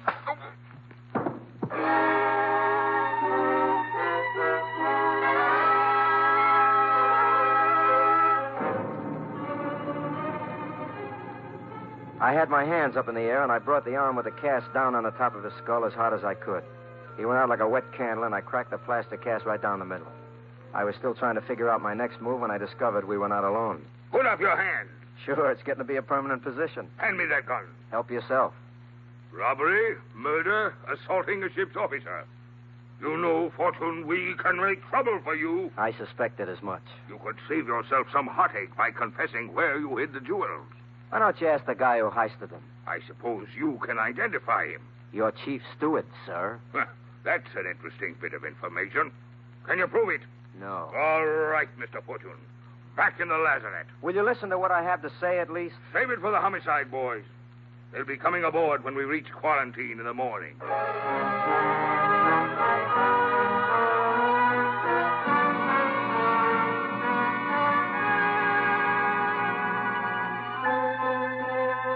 So I am back in the Bastille with my rodent companions.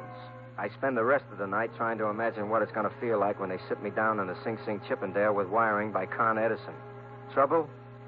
You'll excuse the cliche, but it shouldn't happen to two dogs because one dog couldn't handle it all. Along about daybreak, I'm nervously peeling pieces of plaster off my arm when I get the shock of my life. But before I can recover, somebody arrives. All right, Fortune. On your feet. I've been on them all night. Let's go.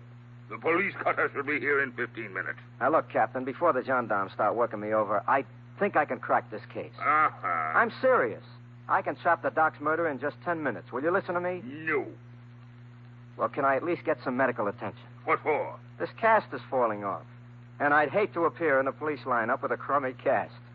Might look like you twisted my arm. I'm not an unduly cruel man, Fortune. We'll let the nurse take a look at it. Atta boy, Captain. I knew that underneath that rough exterior that beats a heart of solid stone.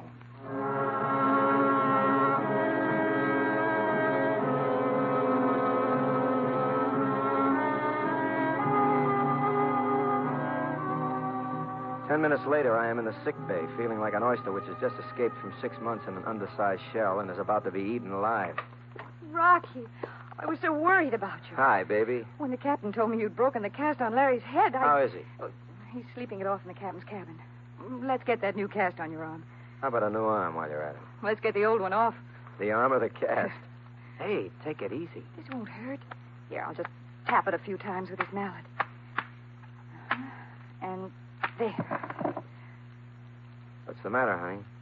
Matter? Oh, nothing. Don't kid me, baby. You look like you just shot 6 holes in the high 80s. There's nothing wrong. Suppose I tell you what's wrong. All right. The jewels are missing. What jewels? The Lady Harkness loot. The jewels you mixed into the plaster for this cast in my arm. You're crazy. I'm crazy like King Solomon.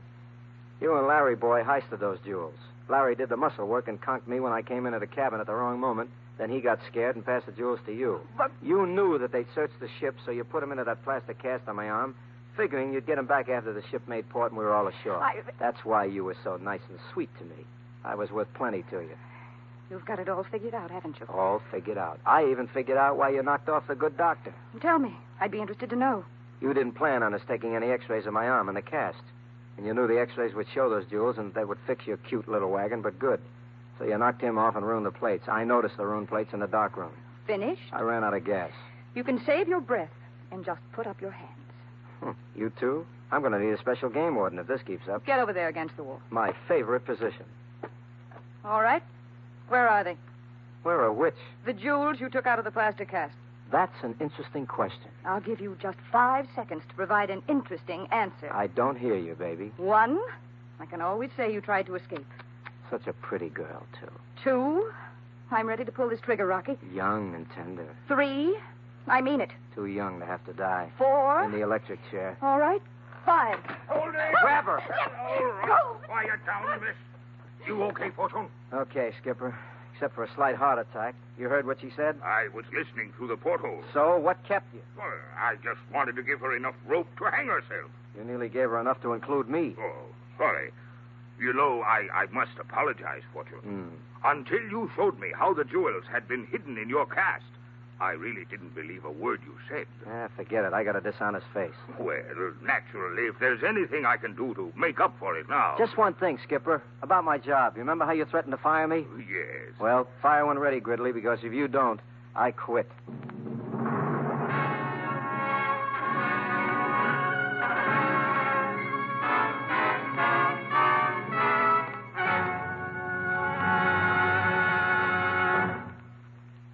Tonight, NBC Radio has presented transcribed Frank Sinatra as that footloose and fancy-free young man known as Rocky Fortune.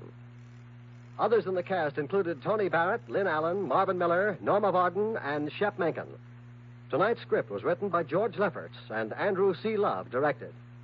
Eddie King speaking. Now, to tell you about next week's adventure, here's Frank Sinatra as Rocky Fortune.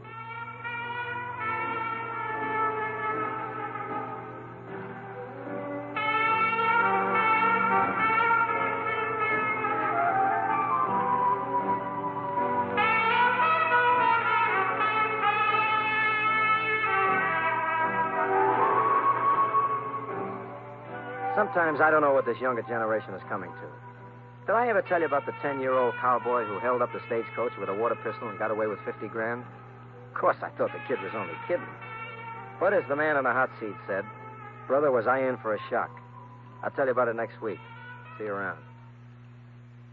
Next week, then, tune in again when Frank Sinatra returns as Rocky Fortune.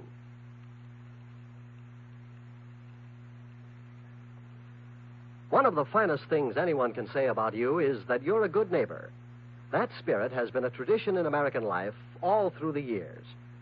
Today, in hundreds of cities, this spirit of goodwill is expressed in a different way. It's expressed in our support of the local community chest or United Fund. This support is the modern way of being a good neighbor. Through your community campaign, you can make just one yearly contribution that takes care of many needs. You know that your money is collected and administered honestly and efficiently.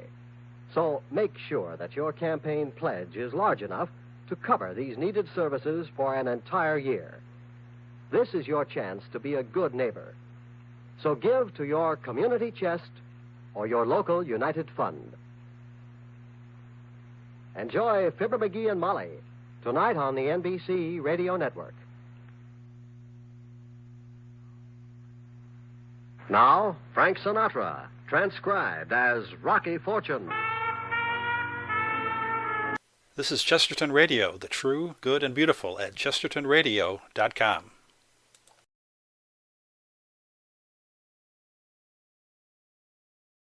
In just a moment, biographies in sound, but first... Boy, that kind of music went out with a handlebar mustache, didn't it? But the kind of wonderful melodies you'll hear on NBC's Bandstand are guaranteed to remain popular throughout the years. This is Bert Parks, your Bandstand MC. I'd like to invite you to spend 2 full hours each weekday morning with America's top-name bands. Groups like Guy Lombardo, the Dorsey Brothers, and Ralph Flanagan. They'll entertain you in person. So listen Monday through Friday to NBC Bandstand. And now, stay tuned for Biographies in Sound on NBC. Transcribed. Notre Dame! Notre Dame! Notre Dame!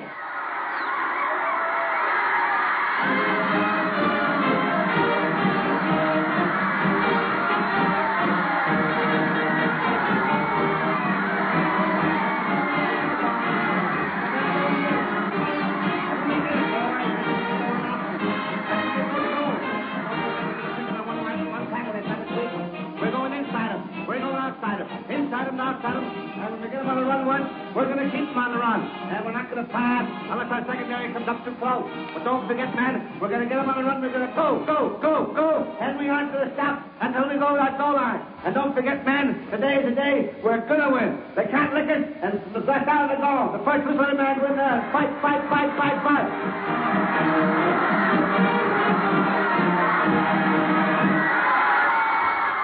They knew Rockne. I remember Rock best in the aftermath. He was interested in us, not only as football players, but also as men. Rock never forgot his athletes after they departed from the school. And that, to me, is the sign of a great football coach. He also had one other great ability. He could really fire a team up to where it would sure go to town. He was probably the softest touch. He was the softest touch that I ever knew. I always had time for a person.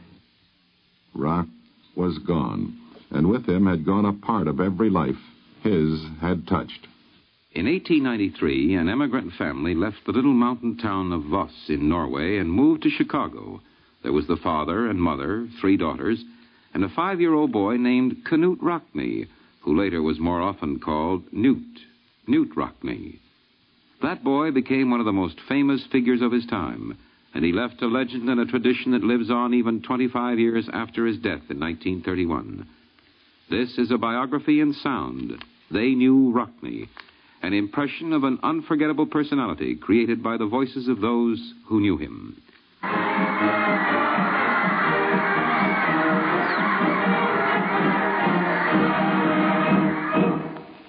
During the 1920s, that period often called the golden age of sports, the name Rockne of Notre Dame was as well known as that of any figure in public life.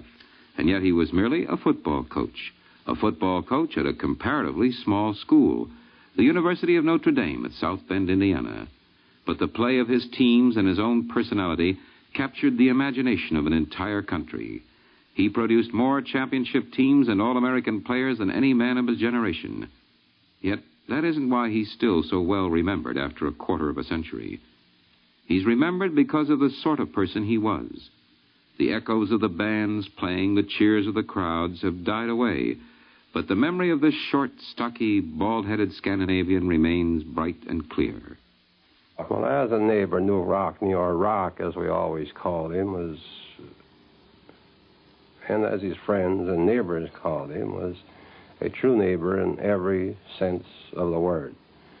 I truly remember Rock as a tremendous person, great personality, a very tremendous sense of humor, always ready with a quick quip, and never the loss for the right thing at the right time. I remember when we were bowling at the Elks, he was on my team. I'd go down and miss the head pin. He'd yell out, "Ball one," and eternally that type of person. Of course, many people wonder Rock's attitude, reaction after a football game. I've been asked countless times whether he was high in victory and low and depressed in defeat. That is not true. He loved to win, as we all do, but took his defeats in stride. This is Tom Hickey of South Bend, who was a friend and neighbor of Knute Rockne and his family for years. Rockne is remembered partly through the stories that are told and retold when his friends gather. I remember I was out there one afternoon, and Rock had an Irish guard that pulled more bloopers than he normally would excuse, so he finally teed off on this guard. This guard would pull out when he should stay in, and stay in when he should pull out, and finally Rock climbed all over him, and he said, "You are positively the dumbest Irishman I've ever seen in my life. Can you tell me anything or anybody that's dumber than a dumb Irishman?" The kid looked back and grinned. He said, "Sure, Rock, a smart Swede." Rockne grew up in a middle-class suburb of Chicago. He took part in all sports, but it was only after a hard struggle that he made his high school team. He didn't finish high school, but an older sister still insisted that he go to college. That seemed like an almost impossible dream, and he worked 4 years in the post office until he saved up enough money. He had planned to go to the University of Illinois, but a friend talked him into going with him to Notre Dame. It was a Catholic school, of course, and although he wasn't then a member of the church, he learned to love the school and its campus. I expect I knew Rock as well as anybody in the United States except possibly his lovely wife. He was captain of my 1913 team. Then he was my assistant in football from 13 to 18 and head coach of track. This is Jess Harper, who now lives on a ranch near Sitka, Kansas.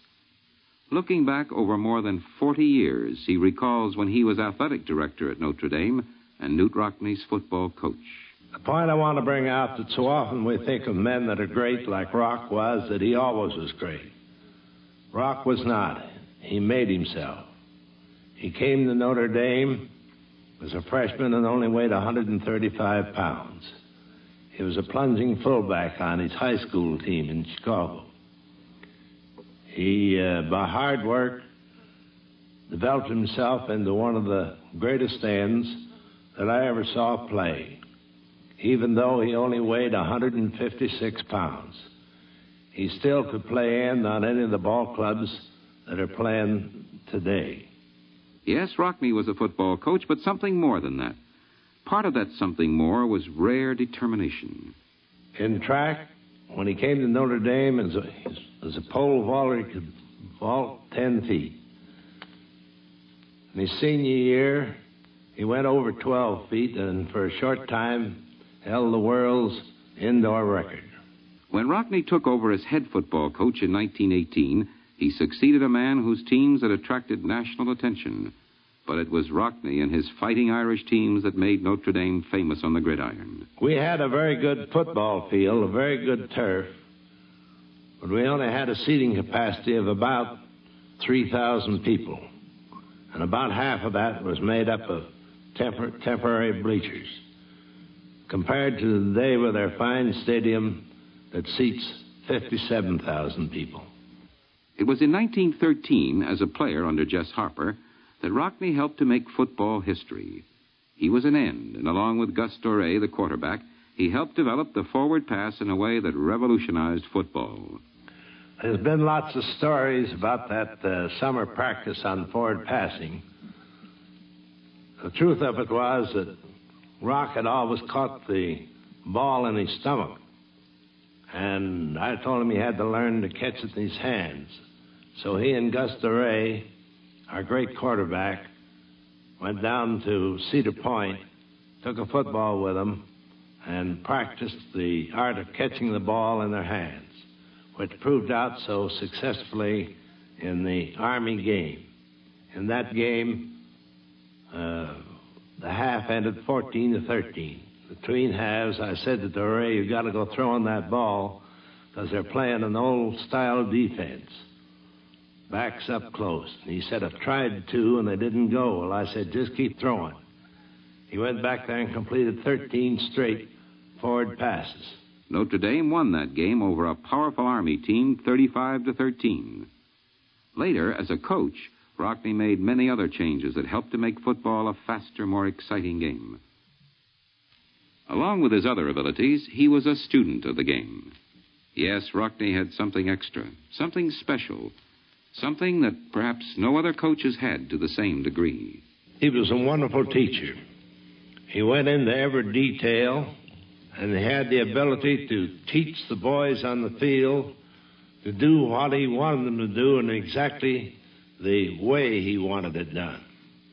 He also had one other great ability, to instill a boy to play way over his head. He could really fire a team up to where it would sure go to town. Yes, Rockne could really charge a team up so it would be sure to go to town. His pep talks in the dressing room before games and at halftime were legendary, along with the psychological tricks he pulled. He himself was sentimental, and he didn't mind using any emotional appeal he could think of. His players admired and liked to mimic him. One of these was Jack Cannon, an All-American guard on several of the greatest Notre Dame teams in the late 1920s. An all-time All-American, he's now a businessman in Columbus, Ohio. The most unusual game that we played for Rock, I'll never will forget it, and that was the Army game in 1929.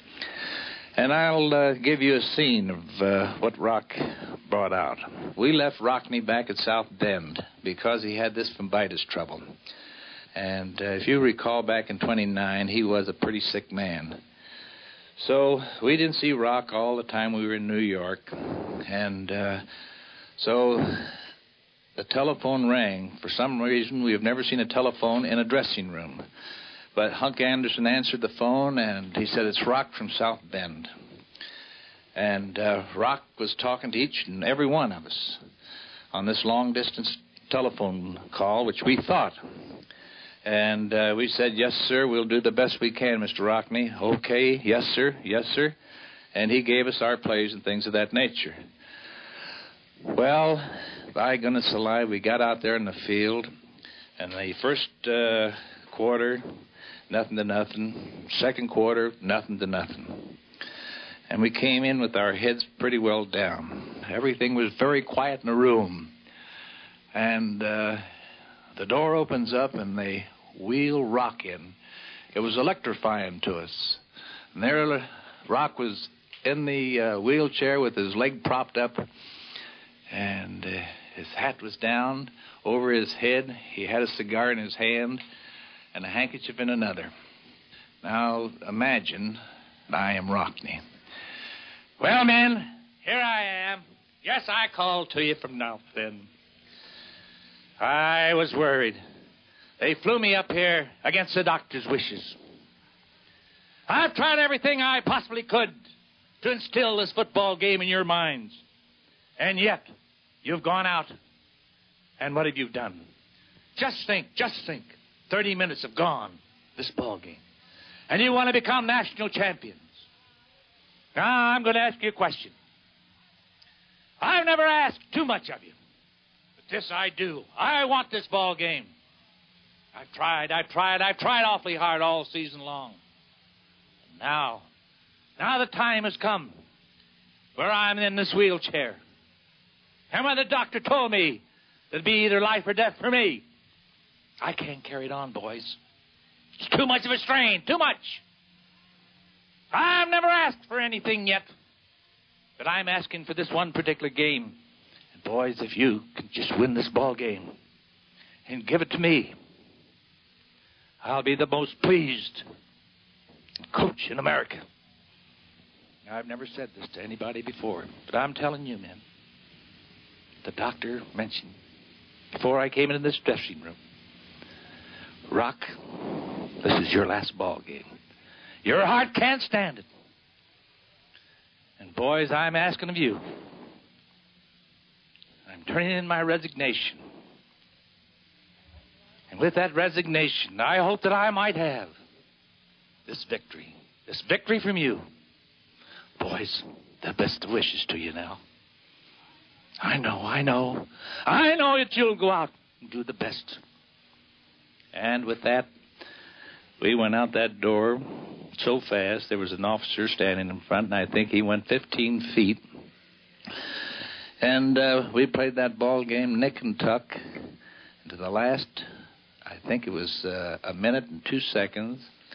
And Cagle was throwing a pass to Morrell, and the ball came down to around about the 15-yard line, and Jack Elder came and played out of position. He intercepted the ball, and he ran the complete end of the field around, and I think it was around 98 yards for a touchdown. We missed the goal, and it was 6-0. And the game was over. We came in, and there was old Rock, and he was standing this time. And lo and behold, he was shaking hands. And he says, well, boys, he said, we certainly enjoyed that game, didn't we? We got it on ice now, and I want to thank you all. Now, next season, I'll tell you what we're going to start off with. We're going to start off with the shifting ends, and we're going to have these weaving backs. Now, you boys that's graduating, I want to congratulate you. Meet me up at the hotel, and we'll have a nice dinner. Get on the train and come on back South Bend. All you boys now, you can turn in your suits to the managers. I don't want you to steal anything because they cost money. All right, boys, thanks again, and I'll be seeing you this spring practice. He was an actor who played many parts, but underneath he was always Rockne, a loyal leader who wanted you to do your best, a deeply human person in spite of his fame. He coaxed, scolded, drove, and inspired. His teams, with the famous Notre Dame shift that he devised, played like machines, but each player remained an individual. In the fall of 1926, Joe Boland, who's now a sportscaster in South Bend, known as the voice of Notre Dame, was playing his final season. The second game of that season was the Minnesota game at Minneapolis. On the second play of that game, Joe Boland broke through the line to block a kick when an opposing player blocked him. His legs snapped. He crumpled to the ground and was carried off the field in a stretcher. Notre Dame won, but that night Joe Boland was in a hospital in a strange town coming out of the ether. You don't converse easily when you're fresh out of the anesthetic and can feel a 4-foot-long cast around one leg. You don't feel very good about being hundreds of miles from home in a strange city facing a long period of convalescence without the teammates you know must depart by special train at midnight. But there's Rock sitting in the chair telling you how much he's depended on you, how well you've done for him as football player and friend, how much he thinks of you, and how he'll miss you in the weeks to come. He goes on to cheer you up, to take your mind off the throbbing pain, off the disappointment of a lost senior season, and all further eligibility along with the dream of All-America selection, now shattered, off the self-pity that tries to pry its way into your subconscious. And as you know, as you listen to Rockne, this man isn't just a football coach. He's something special. A different kind of man, even than the remarkable personality you had always known him to be. Somehow, that cast seems like a medal, and the pain a privilege.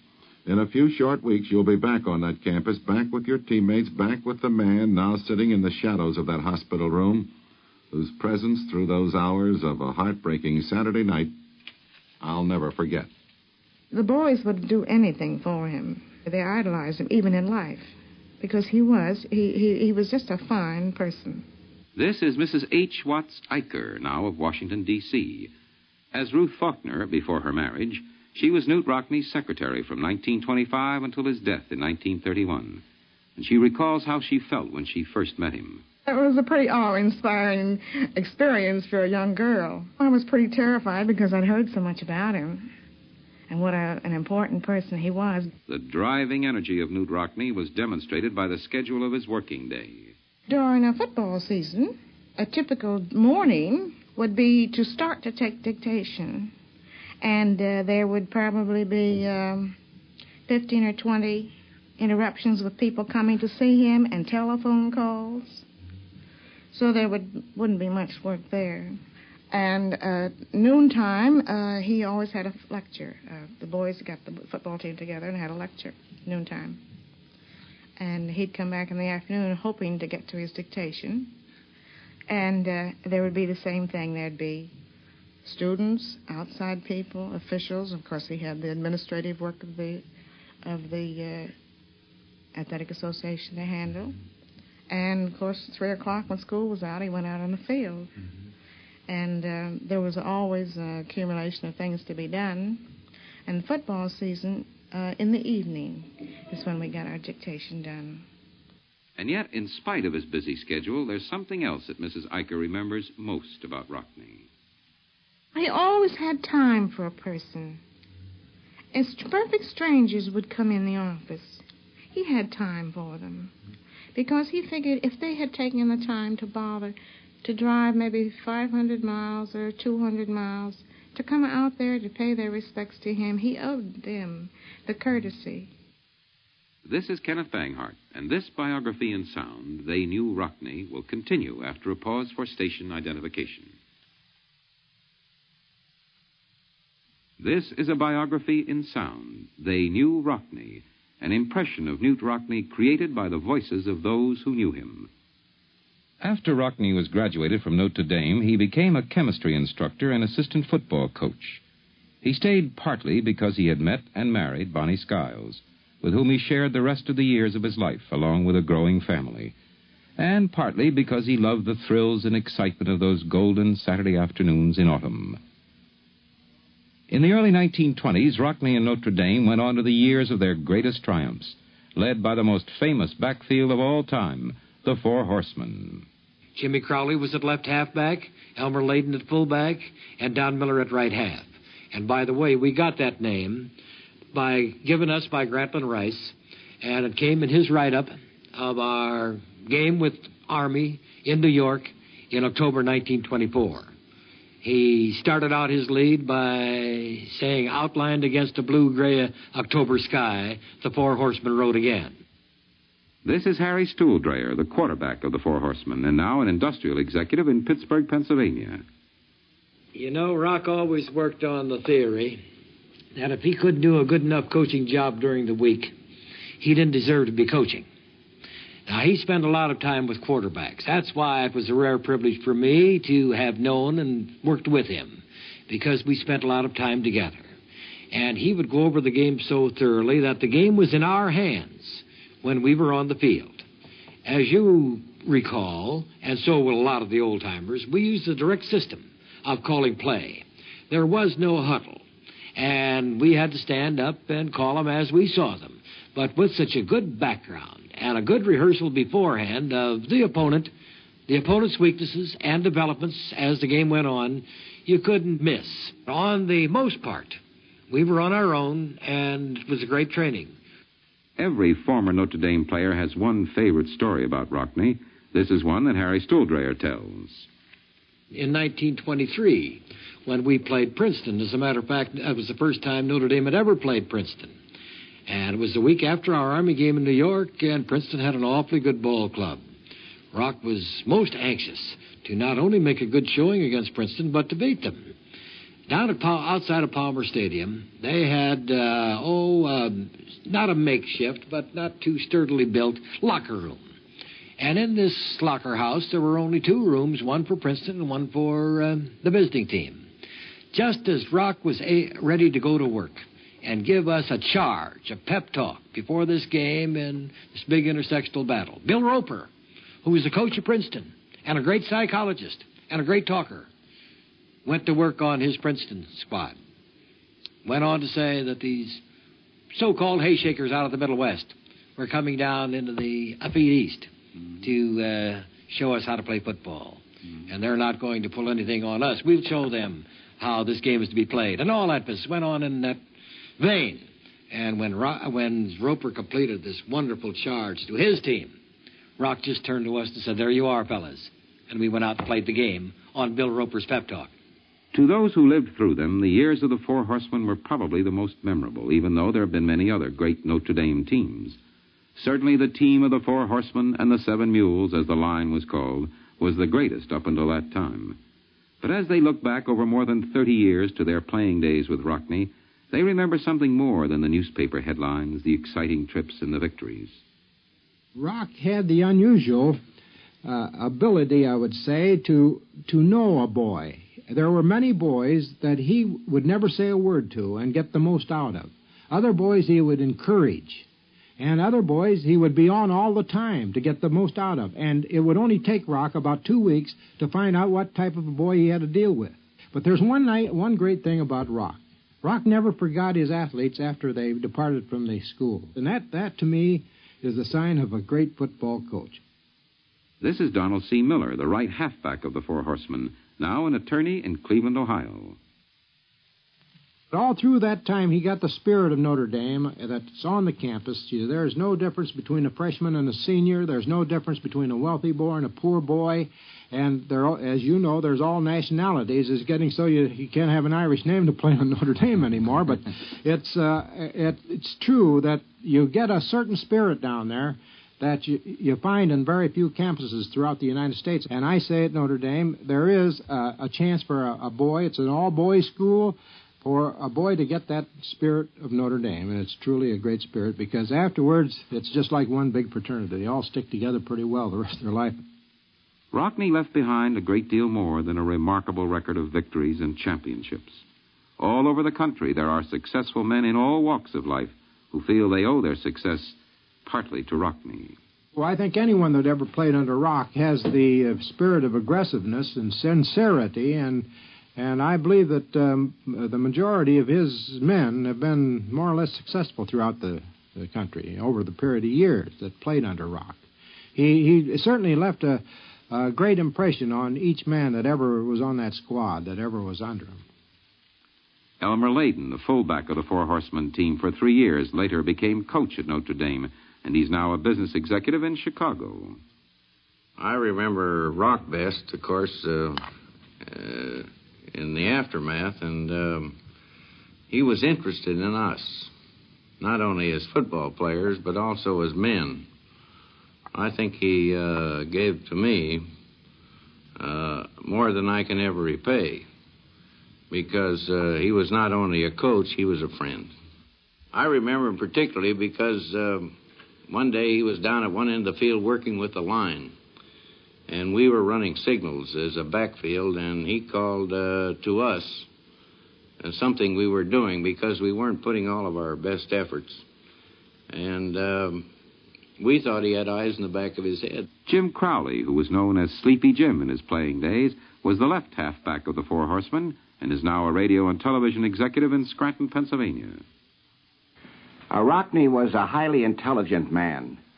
Very few people know it, but he was a professor of chemistry there from 1914 till about 1920. Boys who took chemistry from him have told me that he was one of the greatest professors that they came in contact with during their 4 years there. He had a dynamic personality. He was a hard-driving coach, very aggressive. But he kindled this aggressiveness with human kindness. If you had a sprained ankle, it was Rockne who taped your ankle. If you had an infected hand, it was Rockne who got a bucket of hot water. And it was Rockne who grabbed you by the wrist and dunked your hand and held it into the hot water. On the trips, it was Rockne who carried the keys to the trunks, and it was Rockne who doled out the sweatshirts, the sweat socks, etc. He was at once your dad, your pal, your friend, advisor, and coach. Rockne was a great dressing room psychologist.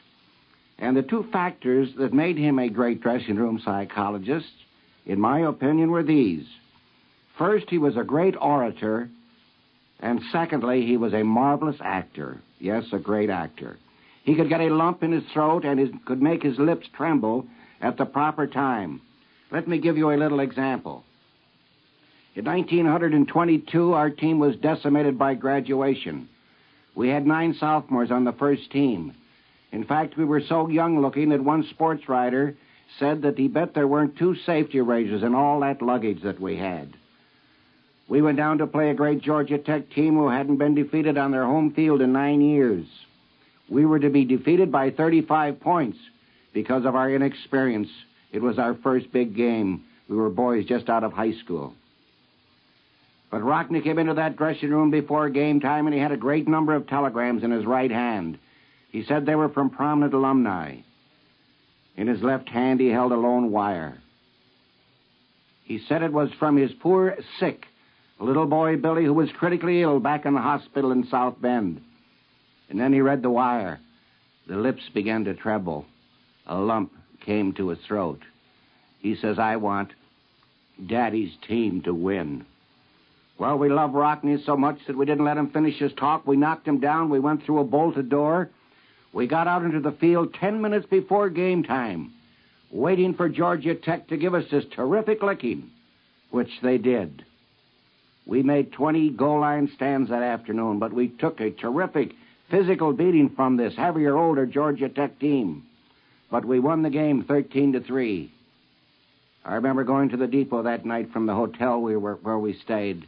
We looked like an Elks parade because we walked down the middle of the street. And the reason we walked down the middle of the street was because of these terrific Charlie horses we had. We couldn't step up and down off the curbings. We had a terrible train ride back to South Bend. We couldn't sleep, and they switched cars at every station. And when we got back to South Bend the next morning, because of this wonderful, terrific, upset victory of ours, there were 10,000 people there at the depot ready to greet us. And as we stepped down the long steps of the train, with our faces racked in pain, whom do you think was the first one we saw in the front lines?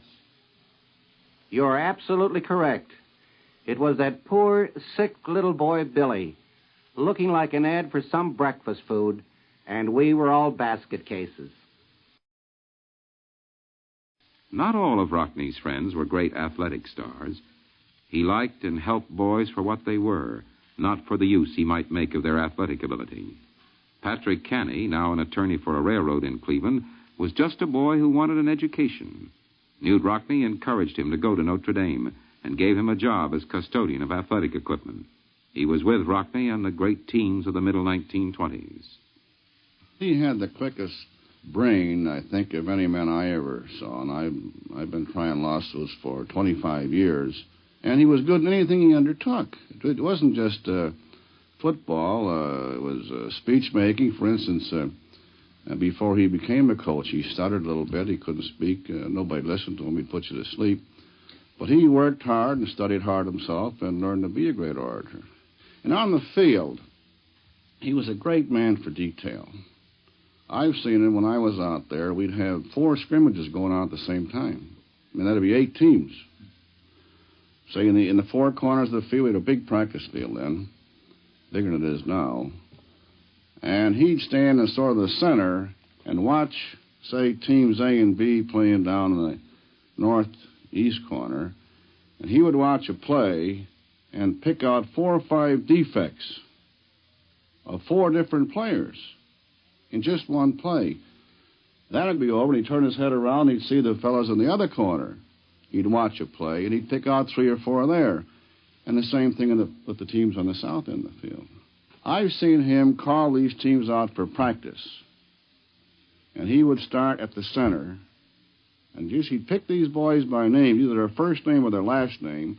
He'd go center, right guard, right tackle, right end, left end, quarterback, fullback, left half, and right, and never make a mistake in 6 teams. Donald M. Hamilton, now a lawyer in Columbus, Ohio, was a football player at Notre Dame during Knute Rockne's college days.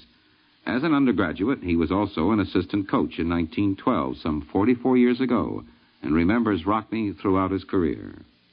They report that one time after he'd lost a ball game, they were on a train going someplace. And for the purpose of instilling a little more Notre Dame spirit into these players, he put up a photograph of each man's opponent in the berth so that fellow could look at him the last thing before he went to sleep and the first thing when he woke up in the morning. During his last 2 years as a coach, 1929 and 1930, Rockne's teams were undefeated, winning over the greatest teams in every part of the country. One of the stars of those two great teams was halfback Marty Brill, who now lives in Whittier, California. This was in 1929, and that's when I got to know Rockne very well. Rockne was a great psychologist. He had a couple of fellows that I was trying to beat out for right halfback, and we would be blocking on the ends, and he would particularly pat the other fellows on the back. For instance, we had a fellow named Manny Kaplan. He'd say, "Manny, that's a great block." Whenever I would block, it was never too good. I said, "Well, you should do better." Of course, every time he did this, it made me madder, and he knew that, and I would work harder.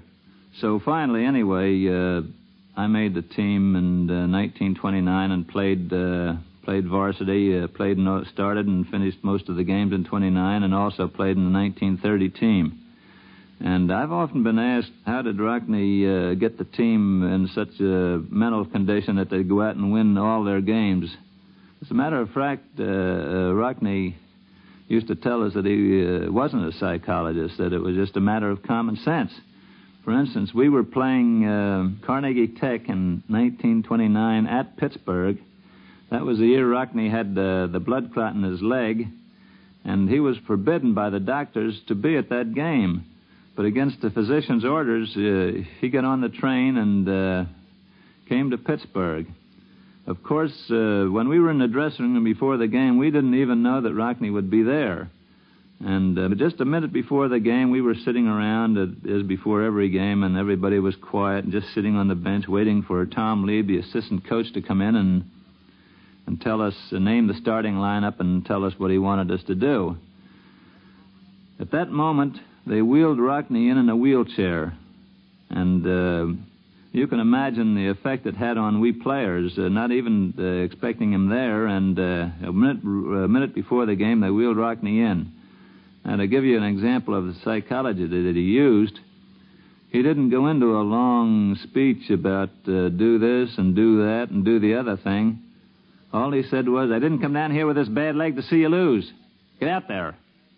With that, we practically tore the hinges off the door getting out on the field, and we won the ball game 7-0.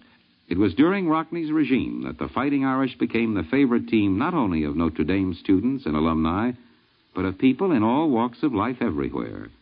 People who never realized the dream of going to college, and they felt that this was their team, even though they'd never seen a game or visited the campus. They had a fellow by the name of Pete Coyle who sold newspapers in New York. He was just a newspaper boy, and matter of fact, he wasn't a boy. He was about 45 years old. And he was a great idolizer of Notre Dame and Knute Rockne. He idolized Rockne, and he told a Notre Dame alumnus, a prominent Notre Dame alumnus in Newark, that he'd like to just see Rockne sometime. So this fellow took him over, and Pete Coyle met Rockne. Rockne talked to him just like he would to the President of the United States. And Rockne says, "Would you like to take a trip with the team?" Well, this was just too much for Pete. He didn't believe what he was hearing. So Rockne, to show him that he meant it, he took him on the trip when we played Southern California. He took him out with the team and treated him just like another member of the team. When Knute Rockne died in 1931, one of his former players, who had also been his assistant coach, became the head coach of Notre Dame for several years. Well, I remember the first time I met him.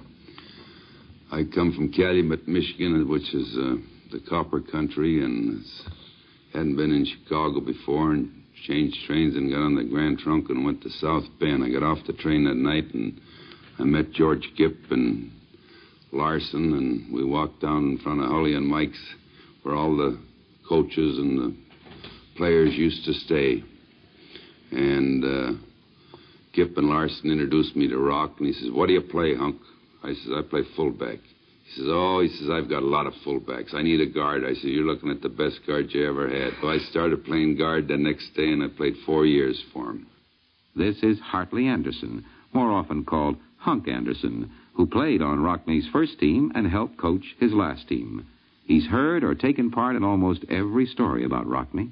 Oh, I can remember hundreds of them, but one particular one was, I think it was in 1925 or 6. We were playing Northwestern down at South Bend.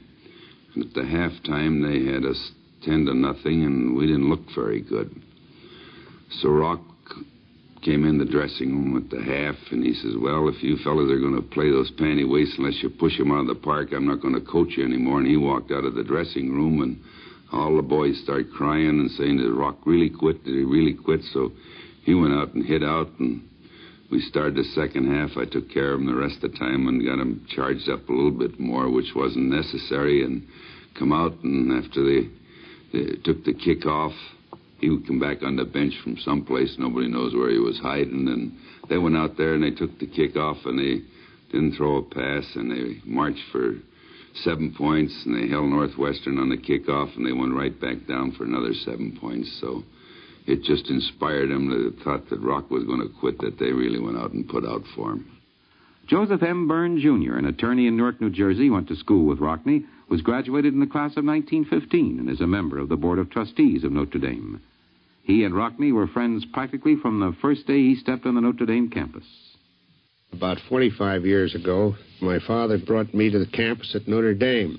And being a little alone there, I made it my business to get around, see what was going on, and the first thing I saw was a small varsity squad playing football, and I was quite attracted by a fellow by the name of Rockne. He was very aggressive, very vigorous, very thorough.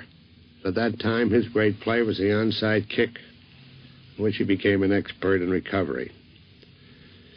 As I got to know him better and knew him well, because Notre Dame in those days only had 800 students, including prep school and minims, you got to know pretty everybody on the campus worthwhile.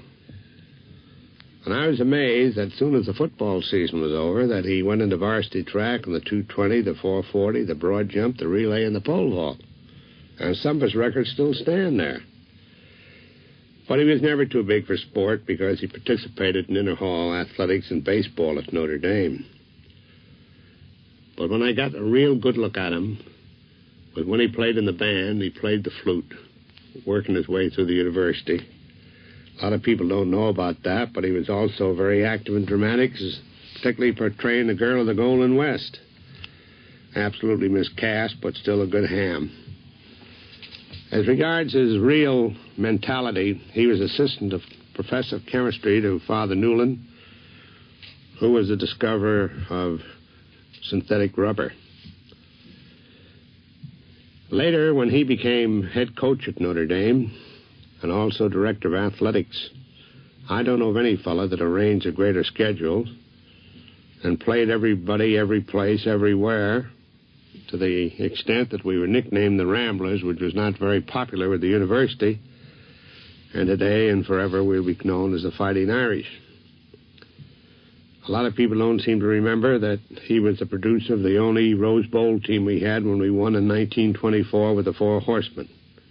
Despite the fact that he was very ill in his later coaching days, around 1929, with a thrombosis, he never stopped working. He presented innovations in the game, his shift, and his great play, the perfect play, off tackle, that shook men loose at all times.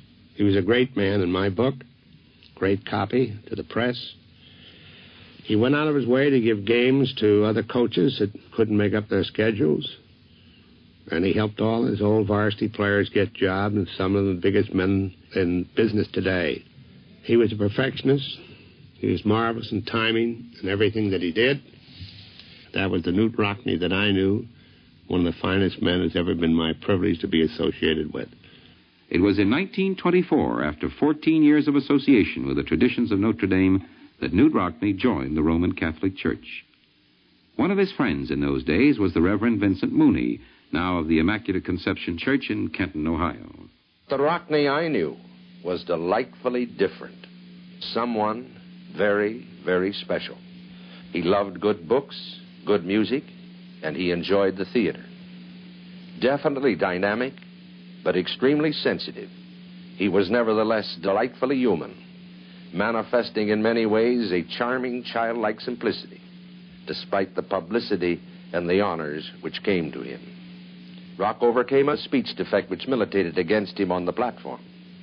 And for weeks on end, we spent considerable time at St. Joe Farm near the university rehearsing his speeches.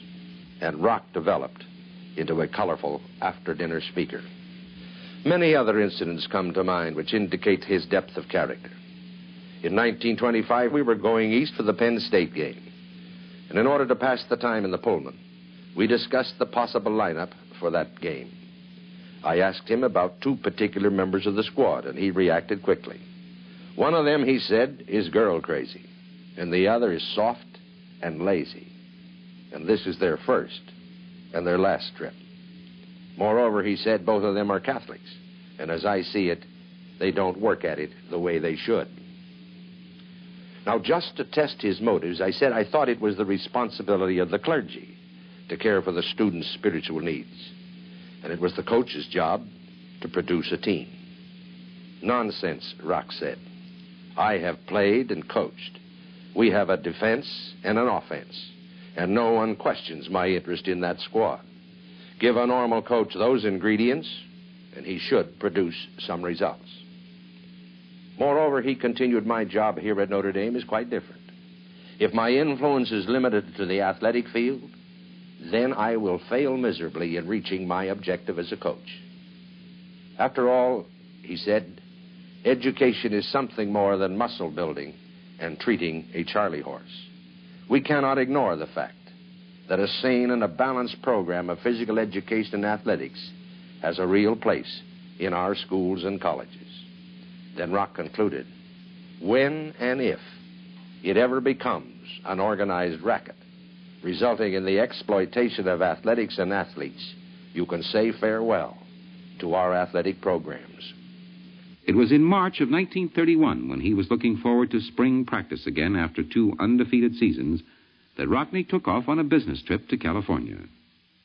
I was the last person to see him in South Bend alive. I drove with him to the station, and he hopped out of the car and ran. We had an electric line from between South Bend and Chicago, and he was going up there to do a recording for Studebakers. And he hopped out of the car, and he says, I'll see you Friday. And I took his car on home and put it in his garage. He went first to Kansas City to visit his 2 oldest sons who were in school, and then he went out to the airport and took off for the West Coast. It was a rainy, foggy morning, and the plane disappeared into a dull, gray sky. It crashed out on the Kansas plains, and all 8 persons on board were killed, including Knute Rockne, the boy who came from the little town of Voss in Norway, now only 43 years old and a world celebrity.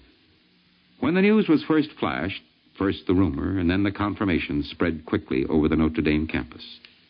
On March 31st, 1931, Carl Cronin and myself were walking over to the Notre Dame athletic office to pay a visit to one of the assistant coaches. On the way over, when we got about 5 or 10 feet from the office, out walked the captain of the past 1930 team, Tom Connolly, and with him was Dan Halpin, our manager. They told us the news that Rockne had just been killed in an airplane accident. The shock was so great that we just couldn't believe it, and tears filled our eyes. It's hard for me to say just how much that Rockne was loved. You hear these stories, and you can't believe that a man was loved as much as he was in the Notre Dame campus. And we that played for Rockne know his fine qualities. The place doesn't seem quite the same without him. That's Marty Brill, who was then a youngster still in school. And here's Tom Hickey, his longtime friend and neighbor. Of course, Rock's death was a tremendous shock to me and our family and to all who ever knew him or ever read about him. And my first thought was one of utter loss. I lost a very dear member of our family. I felt that the lights had gone out, and It had been a tremendous loss. And, of course, thoughts turned to those who were left. I presume that many, many people wonder what his sweet wife's reaction was to this terrible, terrible loss. And, of course, it was one of utter loneliness and semi-shock. But, of course, the sweet person she was, she felt that her faith, her family, her church would carry her through. All over the country, those who had known Rockne at Notre Dame began to hear the news. Where was I when I heard of Rock's death? On that chilly March day, thinking of my wedding day just 5 days off, I was walking across the campus of the College of St. Thomas in St. Paul, Minnesota. Rock had helped me get the job of athletic director and football coach there. He had been guest of honor at a huge welcome dinner for me just 2 years before on that same campus. When a panting student told me of the news flash, I refused to believe it. So did Father James Galligan, faculty moderator of athletics, who had been a lifelong friend of Rock's. It wasn't until he had confirmed the story through local newspaper sources that we did believe it. And even then, we found it impossible to accept, for we refused to think it. Rock couldn't be dead. Not Rock, that bubbling fountain of vitality. Not Rock with his zest for life, football, and people. Not Rock at the peak of his coaching career, his third national championship season only recently completed. Not Rock. He couldn't be dead. But he was, and slowly, ever so slowly, that completely final thought became convincing. Rock was gone, and with him had gone a part of every life his had touched. That's Joe Boland, who had planned a far different kind of trip back to the campus, a wedding trip, instead of a far different journey. Peg and I had planned our wedding for Monday, April 6, 1931, in the log chapel at Notre Dame, traditional setting for marriages of Notre Dame men. Those plans had been made long before the tragic event of March 31st, when life ended for Rock, who had promised to attend our nuptial mass. Instead, he was to be buried from Sacred Heart Church at Notre Dame on Saturday, April 4th. Hasty plan changes were made, and the three key male figures of the wedding party departed St. Paul together shortly after hearing the grim news. Literally, hundreds of other former Rockne players were traveling to South Bend at that same time, all still stunned by the enormity of the personal loss each man felt. That seemed to be the emotion permeating the entire atmosphere of the city and the university on and after our arrival. A deep sense of personal loss was felt, even among those thousands who had never known Rockne as anything other than a public figure. All through that sad weekend, it seemed as though a part of the heart of everyone who had known Rock was going on that last long journey with him from Sacred Heart Church to Highland Cemetery. That had to be true of Marty Brill, Tom Connolly, Frank Sinatra, Margie Schwartz, and those others whose strong young arms helped carry him on that last mile from life. Muscular bodies still in the fine physical condition Rock had caused them to attain as they spearheaded the Irish to the National Collegiate Championship only a few months before. That had to be true of other former players, grizzled and gray, or fresh from that title season of 1930, who packed the pews of Sacred Heart Church and listened and agreed as Father Charles O'Donnell, poet-president of the university, described the Rockne they had loved so well as a go-giver in an age of the go-getter. That had to be particularly true of Bonnie Rockne and Bill and Jean and Knute Jr. and Jackie, the family loved so well by the man now gone. Most certainly far more than just a part of their hearts went with them. And so 3 days later in that little log chapel at Notre Dame, when Peg and I turned from the altar where we had just started our lives together, it was like having Rock himself there to find Bonnie Rockne kneeling near the aisle. As Bonnie said then, Knute would have wanted it this way. Students, alumni, and friends gathered from everywhere to pay tribute at his funeral. One of them was Frank Leahy, then a student, who was to become one day the coach at Notre Dame himself. Knute Rockne, the man, was perfectly described by Father Charles O'Donnell, president of Notre Dame in 1931, as he delivered his eulogy at Rock's funeral. A eulogy which shall be remembered forever. I'll always remember that talk. His words made an indelible impression upon me as I sat in St. Mary's Church on the campus at Notre Dame. Father O'Donnell said, "This week there has occurred a tragic event. Knute Rockne is dead. And who was he? Ask the President of the United States, who dispatched a personal note of tribute. Ask the King of Norway, the state legislature, the university senates, the civic bodies. Ask the bishops, clergymen. Ask the thousands of newspaper men whose labor of love in his memory has stirred a reading public of 125 million Americans. Ask men and women from every walk of life. Ask the children, the boys of America. Yes, ask all of these. Who was this man whose death has struck the nation with dismay and everywhere bowed heads in grief? This was Knute Rockne.